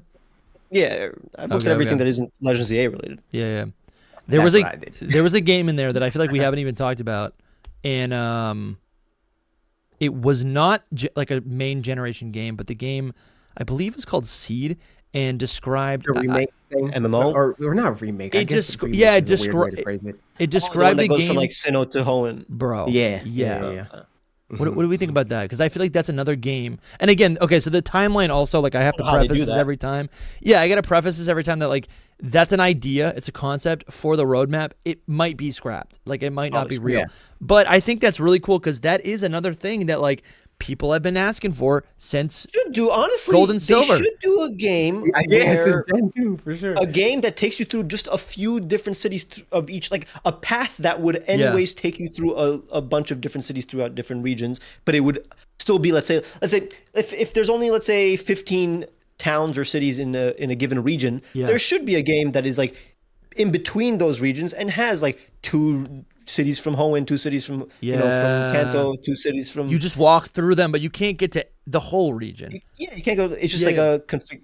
They should do that. I don't know why. I And was- then 5 new ones too, like, And and that's a good way of getting to like have like these like slight, like we get to see these cities fleshed out in like the modern Like in art ZA. style and like in ZA. Yeah. exactly. It's like these specific locations that are familiar, but like scaled up, but maybe not into an entire game like ZA, but you still get to see them scaled up, which is, I feel like another thing with remakes, it's like it hit a point where I'm like, what would be the point of remaking X and Y if we didn't get They're not ZA? gonna- Because it's already 3D. I feel like that game's Yeah, totally playable just as like if it was just HD.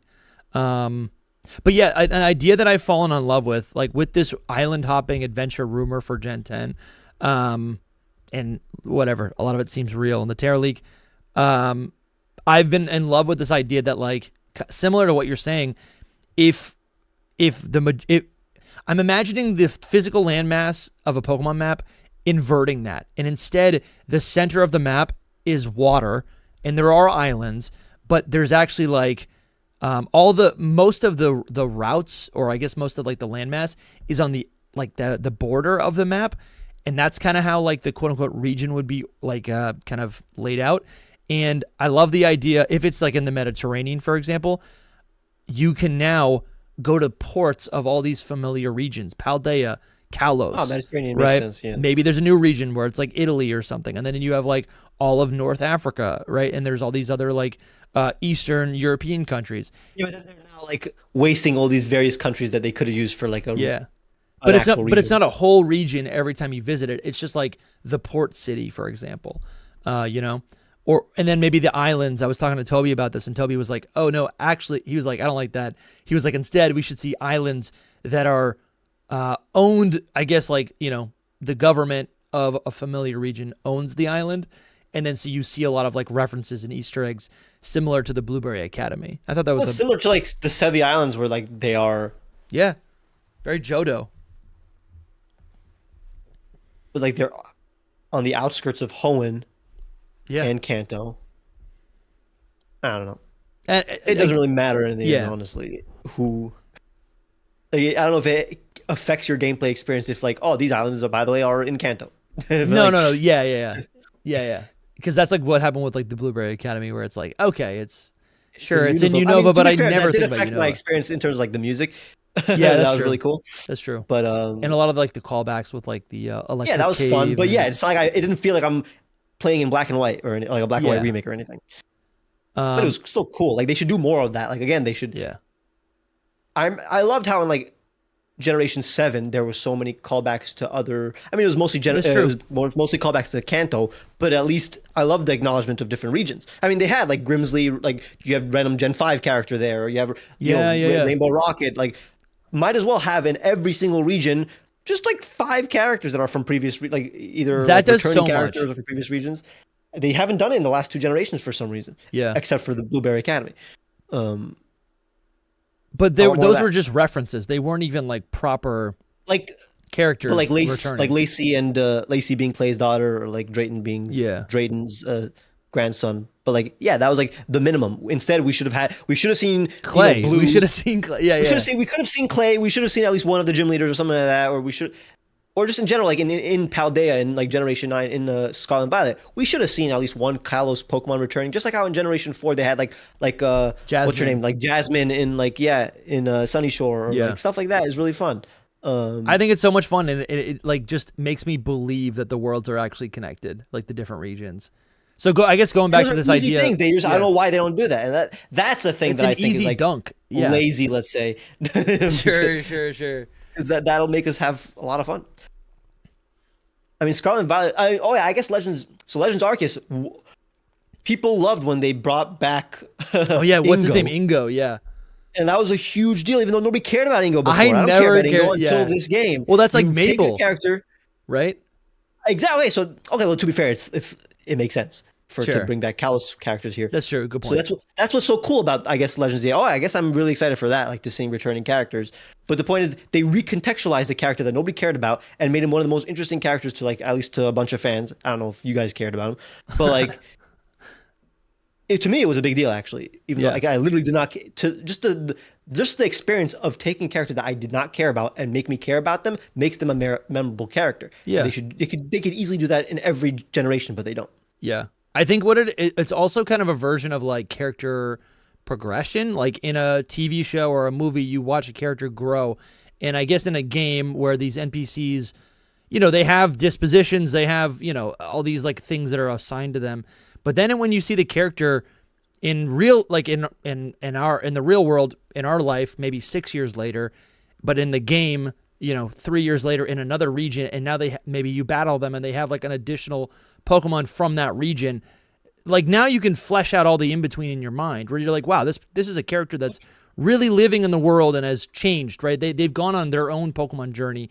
They started here. Now they have these Pokemon. This Pokemon evolved. Like, and again, maybe, I don't know, I've got a big imagination, but I'm like, that's what I think about when you see Jasmine in Sinnoh, That's why one of my favorite tropes in like media is like time skip. Like an anime. Oh yeah, whenever sure. there's a time skip. That's my favorite thing ever.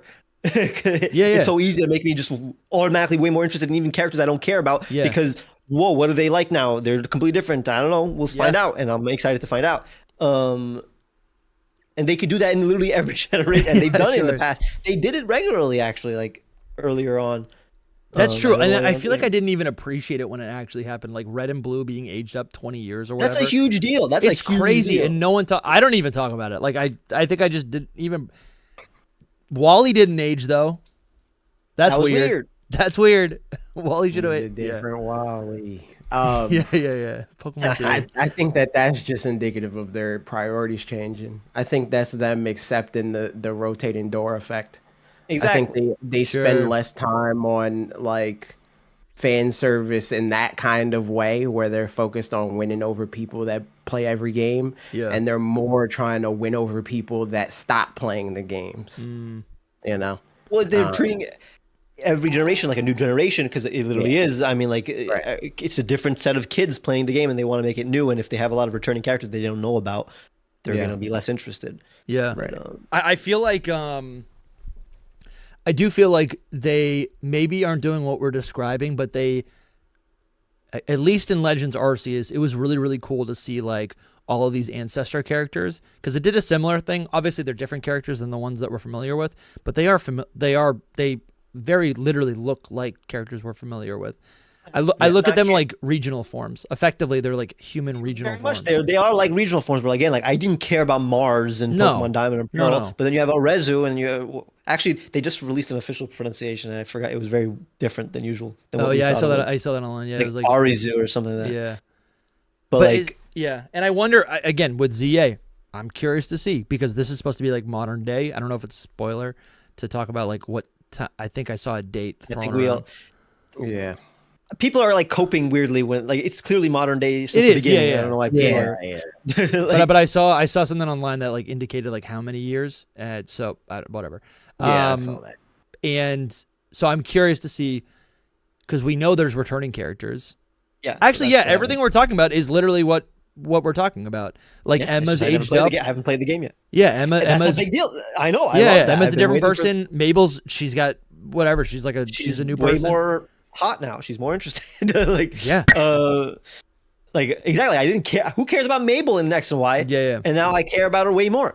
I love how we're all like the internet was like, this is my favorite character. I'm like, no, it wasn't. It was your favorite character. That's like, yeah. But that's true. Actually, I didn't even realize that, but like, yeah, it all ties back into Legends ZA. This is what we're going to be playing in. What we're going to be playing in a few hours. In a few hours. So, Ron, you said I've been playing. Yeah, I know. AJ is like, I'm done the game. This whole time I've been training my Charizard. Mabel isn't in the game. That was just a tease. That was a. I stopped playing once I got in here. Was I didn't want you to see my screen. It's good placement. I was gonna say. So, Ron, you said you're getting it tomorrow, right, at the store? I'm doing digital now. Oh, you're doing digital. Okay. Getting it tonight, I guess. And you're gonna. I gotta finish my work before I get it, so I'm gonna have to leave now. Damn. But. When are you? Because I'm nervous to put out videos because I'm like, I feel like everyone's gonna be offline for a couple days or maybe even longer, or not interested in watching videos. Every week, right? So like on Saturday my video has nothing to do with Legends ZA. Okay, cool, true. But it is like relevant. It's a video on like what was the best year to be a Pokemon fan. Oh, I go through every single year. Oh yeah, you helped me on that. Yeah. That's cool. I'm finally releasing that. It's probably going to do terribly, that video, because nobody's going to care about it. But like, I'm not going to release any other video because I can't really release a ZA video literally 2 days after it comes out. For real. No, absolutely. Yeah. So. Well, dude, I'll look out for that. If anyone doesn't know, Ron, True Green 7 on YouTube. Okay, True Green 7. People do not know me. Yeah. Yeah, dude, I recorded a video with Toby like 2-3 weeks ago, and it was like classic speculation video. And then the Terror League dropped, and I'm like, you got to be kidding me. I was going to put it out like next week after ZA to be like, what's next? And now all the comments are just like, he doesn't know. This is all wrong. And I'm like, that sucks. That sucks so bad. Sucks so bad. Yeah, I'll be having the opposite effect, I swear to God. No. Every time one of these leaks happen, I'm like, yo, what? I know. I got to get cooking. But, all right, Ron. Thanks for hanging out, man. I appreciate it. Good meeting you. You too. I think I'm trying to look at all your things on social media. Yeah, I just followed you on Twitter. Awesome. Thank you. All right. See you guys. Good to see you, man. Later. Bye. All right, AJ. We got what? Want to do 18 minutes? Sure. You listen. You can leave. This isn't. I could just talk to chat. That's always fun. Oh, I think we even got a super chat. Yeah, Karmic Binding says there's a movie called Battle Royale made in the 90s by Kinji Fukasaku. However, it's a lot different than Pokemon. Interesting. Okay, let me check this out. Battle Royale 90s. Let's see. We're just doing some sleuthing right mad stuff with that search. Yeah, true. It could be literally anything. Yeah. I guess that was in regards to... No, he just said that a couple minutes ago. Let's see. Ooh, Japanese dystopian action film directed by... There it is. What was this in relation to? Oh. Just the Battle Royale, maybe? Maybe. Yeah, maybe it's like a... Yeah. Thank you, Karmic Binding, for all your support this week. You've been helping out quite a bit. Yeah, dude. So like, I don't know. I'm just like, I mean, I'm obviously tired right now, if I got to be honest with you. But I really am looking forward to just like getting my hands on this thing. I'm gonna be playing tomorrow, and yeah, dude. I'm just really excited to just I don't know, dude. I'm still trying to find some Pokemon, man. There's some Pokemon that my friends found that I still haven't found, and I'm like, yo, bro, where is this Pokemon at? Tell me about this. What's the flow state? Everyone's always saying, oh. Actually, hold on. Karmic Binding said Wally is dead. That's why he never aged. So wait. No. He died? So what is he, a ghost? He's not a real thing in the battle tree? All right. Now, AJ, back to you. Sorry. All right, AJ. What is the battle flow, the system? Because the cycle, what do people call it? In Arceus, they're like the bat. I don't know if you saw my little mini arc on Twitter before the video game came out. So before the video game came out, I was like, all right, I need to play Arceus. I'm going to play through Arceus again to revisit my opinion. And I played Arceus for all of like 2 hours, and I was like, I hate everything about this. I dislike the game more than I thought I did. Yeah. And I was like, oh man, the first like hour of this video game, I was scared. I was like, oh no, because they be yapping. They be yapping. Yeah, it's like for 2 hours. Was it on your personal Twitter? Yeah. All right, hold on. It was like 2-3 days ago where I was like, yo, I think I'm going to play Arceus. And then I was like, yo, there's so much talking in this game. There's so much talking. And for this game, it was like half of my excitement, if not more, is like the battle system. So I'm like, yo, bro, I got to take hour and 45 minutes to be able to like battle. Granted, it's not that long. I think they did a way better job at pacing the intro of this game.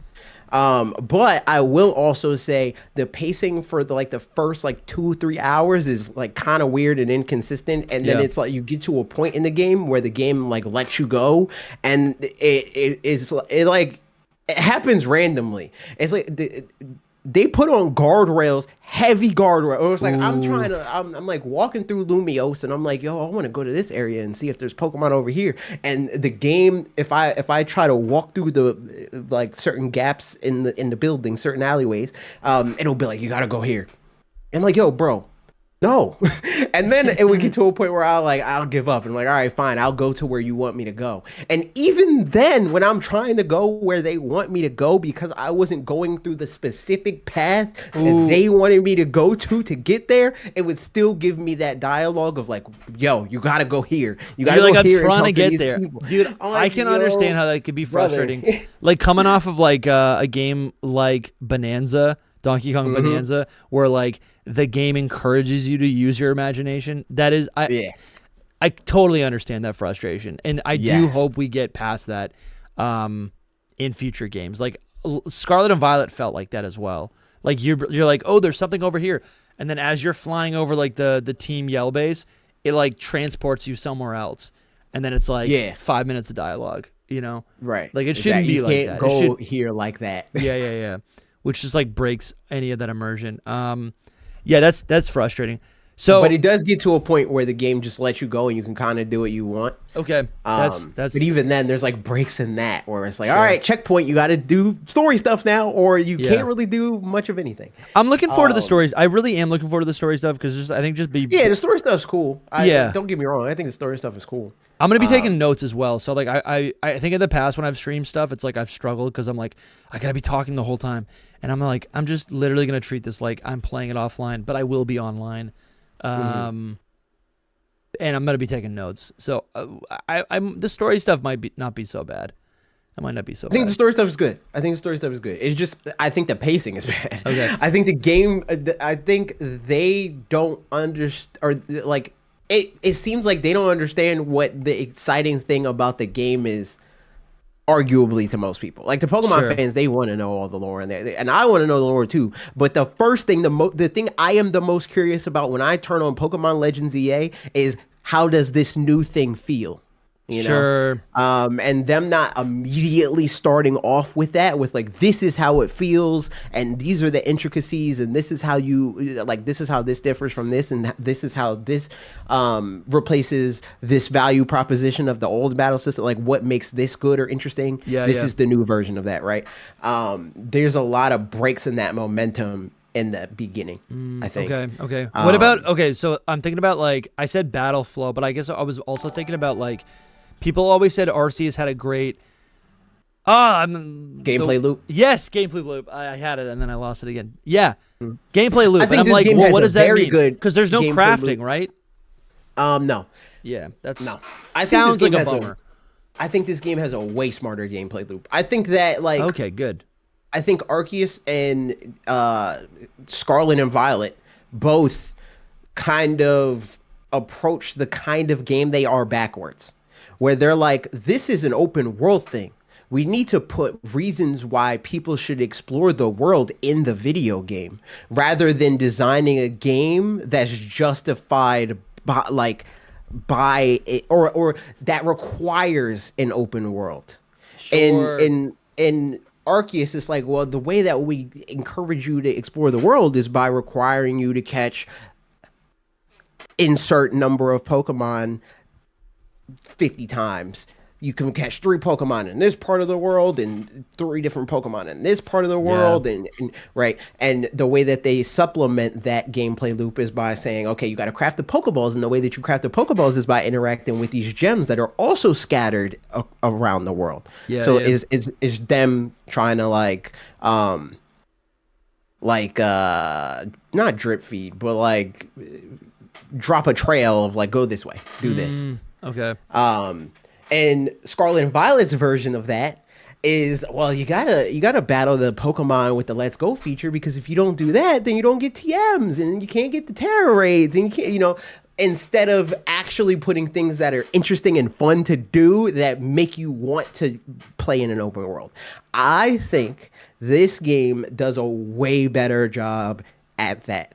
I think this game's world feels way more intentional, and how things are placed, you see it like retroactively sometimes, where it's like, oh, that's why this is like that, because at night there's trainers like this, and you got to approach here like that, and you got to do stealth things, and you got to throw your Pokemon at that guy and do. Yeah. So it's like the game kind of explains itself in a cyclical kind of way. That's good, man.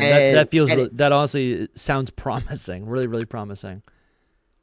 And I think, like I mentioned before about like the Majora's Mask thing, like that's there in like a real way. Yeah. But I think it's sort of like a Stardew Valley version of it for anybody that understands that analogy, where it's like Stardew Valley has you on a treadmill, but you can walk off at any time that you want, you can approach however you want. That's how this game feels to me. Yeah. Where it's like you're on there's the still treadmill, choice there, Yeah.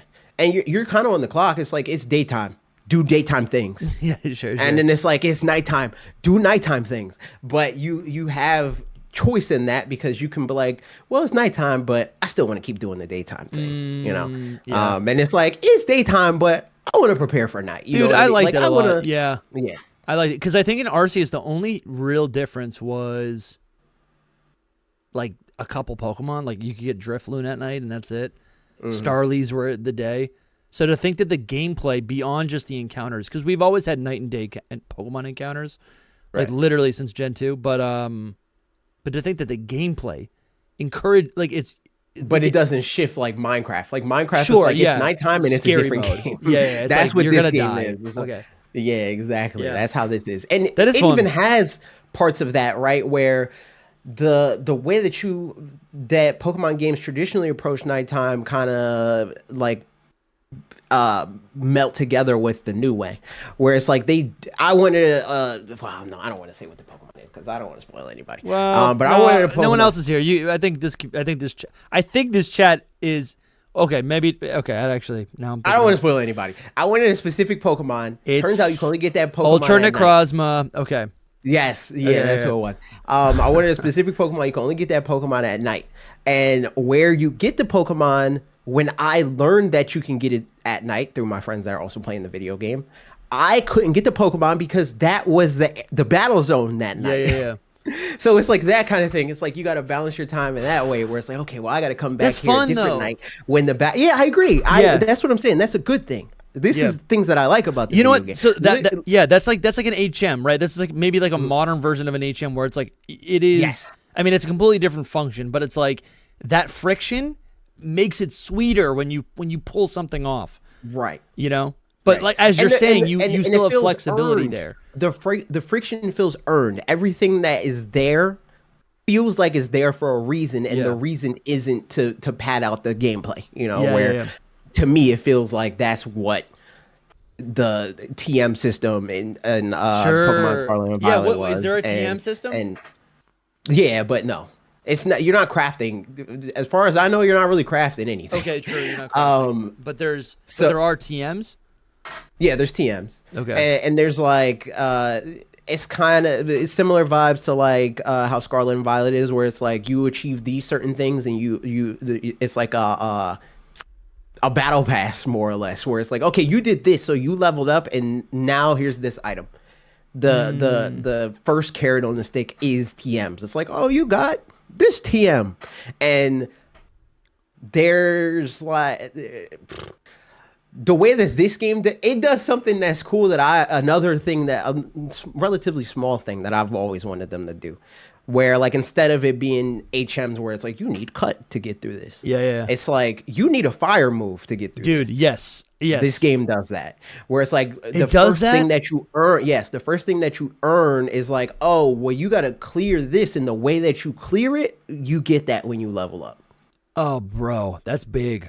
Which is very cool. That's very cool, big. And I like it a lot. And you know, that is something that, that did not exist in Arceus, but like using your Pokemon to break objects, that did exist in Arceus. Yes, but it was like very surface level, and it happened and again, it was like them explaining themselves in reverse. Yeah, it was like them being like, well, we wanna like make it feel like you have this more real relationship with your Pokemon, so they're the ones that are picking the berry, instead of it being a thing where it's like there's a tree in my way. And based on everything I know about the medium of Pokemon, they're supposed to be able to help me with that kind of thing, and it shouldn't be as specific as like they should be able to help me with this kind of thing with cut. It's like, well, that's one thing I'll say. They're not all the way there yet, because I don't think that it should be even as specific as like there's a tree here. I should be able to use fire type moves on this. It's like, I should also be able to use strong enough flying moves. I should also be able to, that kind of thing. I should be able to karate chop this tree. Dude, I think you blew our minds a little bit. Karmic Binding with the super chat says it does that. Dusty, he goes, I felt that too. Yeah, dude, that's honestly sick. That's like really cool to think that we could use our Pokemon in those ways. I remember the first conversation I had. I don't think you and I were friends yet. But when Pal World came out, I happened to be talking to Jake. A little bit later. Yeah. That's like, it's off in the timeline, the lore friendship timeline. But like, that's like in a further issue. As if it's a comic. Okay. I think Jake said to me one time. This was after Pal World. This is when Jake was like in the Discord, and he was like, what did he? I don't know. He was like, oh, I don't even know what I'm saying. I'm actually I'm too tired right now. I think I keep losing my brain stems. But the idea is what you're saying. I feel like we see that in so many places, and it just feels so intuitive to use your ice Pokemon to freeze the water, right? So you can walk on the water, and maybe that's the perfect vision of a Pokemon game. It's literally stuff that Pokemon has been like showing us, but not letting us play. Yeah, it's like, man, this cave's really dark. I should use my Charmander's tail to help me get through this cave. I know, dude. We got a group of Squirtle that, we gotta turn their life around. Let's make a little firefighting squad. My first time playing through Johto, there was a strength boulder in the Slowpoke well, and I remember like reading that for the first time, and it was like, you need a Pokemon that's like strong enough to move this. And I'm like, I've got Quilava. My Quilava's plenty strong. Like that was my reasoning as a child. I was like, I got this. How do I get this to work though? Right. You're not being clear enough. Like it was so frustrating that I couldn't just make it happen. And it should work like that. I don't think Quilava would have been the answer. No, yeah, definitely. Yeah. But like, if I got him a choke, that brother should be able to pick it up whether I gave him the HM or not. Make it a fighting type, Yeah, make it a fighting move that, like Pokemon, again, they solved this in a different version of the same IP. And Pokemon Ranger, they solved that problem. It's like, dude, you're right. This fire Pokemon on this evolutionary stage can burn this kind of tree, and then when it evolves, it can burn this kind of tree. This water Pokemon at this stage can help you surf this kind of, like that kind of thing. It can put out these fire, couple more super chats are coming in, mostly Karmic Binding. Thank you, man. He said, did I not say that HMs were a good idea? They are good. HMs I think HMs were a terrible idea, but they're that's a different in their current state they're poorly implemented, but like I think the idea is good because it forced it. Honestly, it was a lot of like, it was a lot of Smith Plays Pokemon videos that I was watching. I don't know if you've seen those. He's made a bunch of like ROM hacks that are like faithful to the original source games, but like he makes them I like know what you're talking about. better Yeah, yeah, RPGs. Essentially, Right, yeah. it's cool. We And the talked about videos. this. We talked about this. Okay, yeah. But like, he's really made me appreciate that like HMs are like they serve a function at like within an RPG, like where I it's think like they serve a function, but they're poorly executed, Yes. and that becomes Yes. more and more clear as the game grows. Because like that was something I noticed in replaying the games, where I was like, the HMs actually are like legitimately useful up Yeah. until like Gen 4. And most Literally, of that is yeah, because Duke Norton just said moves it. suck up until like Gen 4. You Yeah. know? So it's like, if I got strength, that's a pretty good move. For real, Surf man. is a pretty good move. But you get to a point where moves, the power creep of every other move is like, I don't want to have waterfall. Yeah. I want to have this move instead. You know, it's like that kind of thing.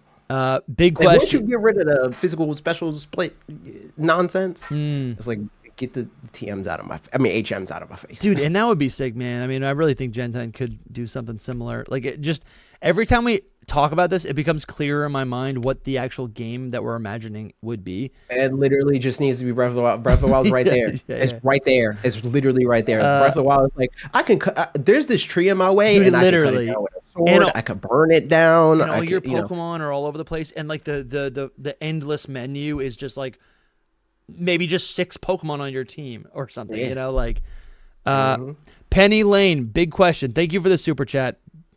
Penny Lane says, the world of ZA you're describing being so interactive and intuitive, do you think that's a one-off for this game and other spin-offs, or is this where the main series I personally is don't going? think so.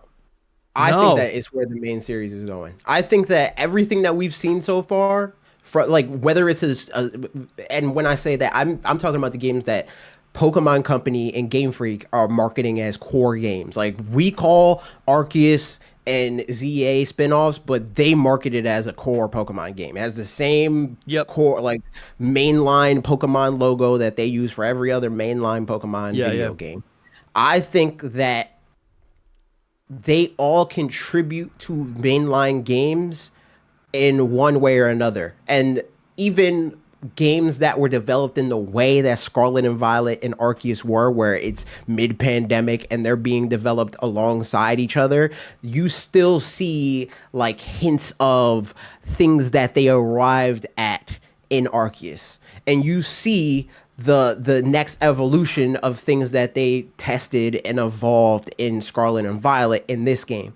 Like the auto battle thing really enables this game. Yeah. Where it's like the next evolution of auto battles is this game's battle system. It just is. Yeah.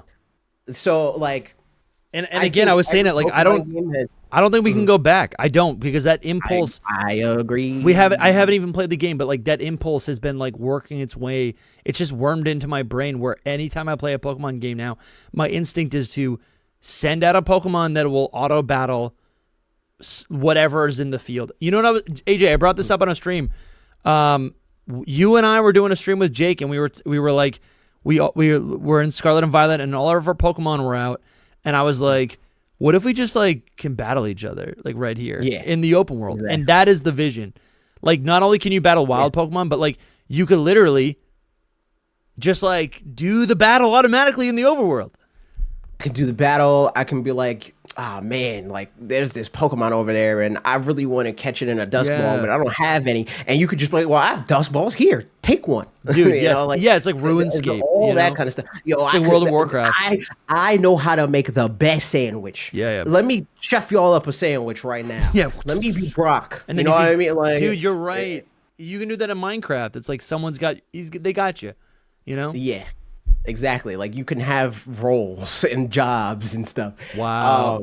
But Dude. yeah, the thing is, I think that what's going to happen is the majority of Pokemon fans that think they might not like that end up liking it. Mm-hmm. And then everybody else that's on the outskirts, the people that are contributing to the 40% of the merchandise revenue, you know, that side of it, but don't actively buy the games, that's what they want the game to be. So it's not, for them, it's not a thing where it's like, well, we can't go back. It's that they refuse to even come in unless it's that. You know what I mean? So like it'll be people that are closer to like where we're at, where we play every game, and it's like, well, now I played this, I can't go back to that. Yeah. And then there will be the people that's like, well, I stopped playing because it wasn't that, and now that it is that, that's the only way you're keeping me. And then there's going to be the people that, like, you know, they're going to be burned because it happened with Zelda. There's people still being like, oh, I wish that they still made like Ocarina of Time style Zelda games. Yeah, it's going to happen. It's unfortunate, but you know, you gotta crack the egg to make an omelet. You do, man, absolutely. AJ, we're 55 minutes away from the East Coast midnight. I think we're gonna wrap up the stream, and I'm gonna go to my physical GameStop to pick up this game. AJ, yeah, where can people find you? Go to my podcast channel. Forget the main channel. I need more people on the podcast. You know what? And that makes a lot of sense. YouTube.com/directly to you. Dusty, I need you on the podcast next. I'm down, dude. There's a new Pokemon game. There's a new Pokemon game. I'm so down. Yo, I've done a couple episodes already with AJ. We got one right here about this was right after Pokemon Worlds, and we talked about the new era of Pokemon games. And then we did another one where it was a Pokemon Switch. It was a Switch game tier list. Yeah, here it is, right here. But yeah, AJ's. I don't think I've really plugged this like on Hidden Power, but this podcast directly to you is like one of the podcasts that I listened to when I was at work, when I had my day job, when I was doing 12-hour shifts, and like this is one of the podcasts that I often think about my experience, my relationship to this podcast that AJ ran. This AJ right here, that AJ ran. I listened to this thing. It kept me going. And this is one of the shows that influenced me to like start Hidden Power. So huge props to AJ. Huge props to this show. And yeah, I'll definitely go check this out. Directly to you. It's a Redirect podcast. Redirect is AJ's YouTube channel. How was that for? That was I was like proud of that plug. That was a good plug. It's true though. That's like actually how I feel. I appreciate it. We've talked about this. We've talked about it. Yeah, dude. And I mean, it like Dusty, you're going to get more Dusty. I be hitting Dusty up all the time, being like, "Oh, podcast." You hit me up. You're like, "Oh, I want to be on the podcast." So, I do, dude. I do. Anytime Pokemon happens, I'm like, "Have me on." Yeah. Absolutely. I still what I want to do for next week is I want to have you and Mega Man on because I want to talk about ZA and I want to talk about the like implications of like what if it does change? Yeah. Do we want that? I want to talk about it because he's like super into VGC. Like he likes VGC a lot. Yeah. We haven't even talked about it like on Hidden Power, but like dude, there's like leaks or whatever for like the future Legends games, and I'm like would love to dig into that. I mean we will on Hidden Power, but we will maybe also on that episode of Directly to You. Probably not going to go into leaks per se. Sure, but some of those ideas will get brought up. Exactly. Yeah. And then also I'll just bring this up. I'll double plug. There's a new like mystery show going on right now. It's called Notes on Pokemon. Can't say anything. What is this? Sincerely. I don't even know about this. Sincerely, L and J. This is so weird. We got one video. The person has one video here. That's crazy. Every Pokemon adventure is handwritten. What is this? I wrote about it in my journal. What? I found a Charmander yesterday. What? Where's his voice coming from? The professor needs to be stronger. What? It's just notes on Pokemon. What does it mean? What does it mean? Yeah, go subscribe to Notes on Pokemon. Here, I'll put AJ, I'll put your stuff in the chat too. It's a big mystery right now. But go sub to those pods. Oh, I just leaked that it's a pod. Anyways, okay. Anyways, listen, I'm cooked. I'm gonna go play Legends ZA a little bit, I think. Yeah. Link in the description. If you don't already, follow me at DustyGogoat. Follow AJ. But follow DustyGogoat because I'm going to be streaming tomorrow. You know what I'm going to try to do, AJ? I don't know if this will actually work, but I'm going to try to live stream on my channel, but like do the collaboration feature with Hidden Power for the live stream. I don't know if that'll I don't actually know. work. I don't know how it works. It might. I don't know. Because the idea is that, like, I feel like my channel's not going to broadcast to the people here who would want to watch. You know what I'm saying? Mm-hmm. And they might just know. No, I don't know. Dude, I'm actually cooked. Good to see you, AJ. Good to see you. Chat, thank you for being here. Thank you to everyone who's been here forever, who's been supporting the stream and been supporting the channel. Yeah, really, really appreciate you guys. Thank you so much. I'll talk to you soon. How do I even end this? It's 5 hours long.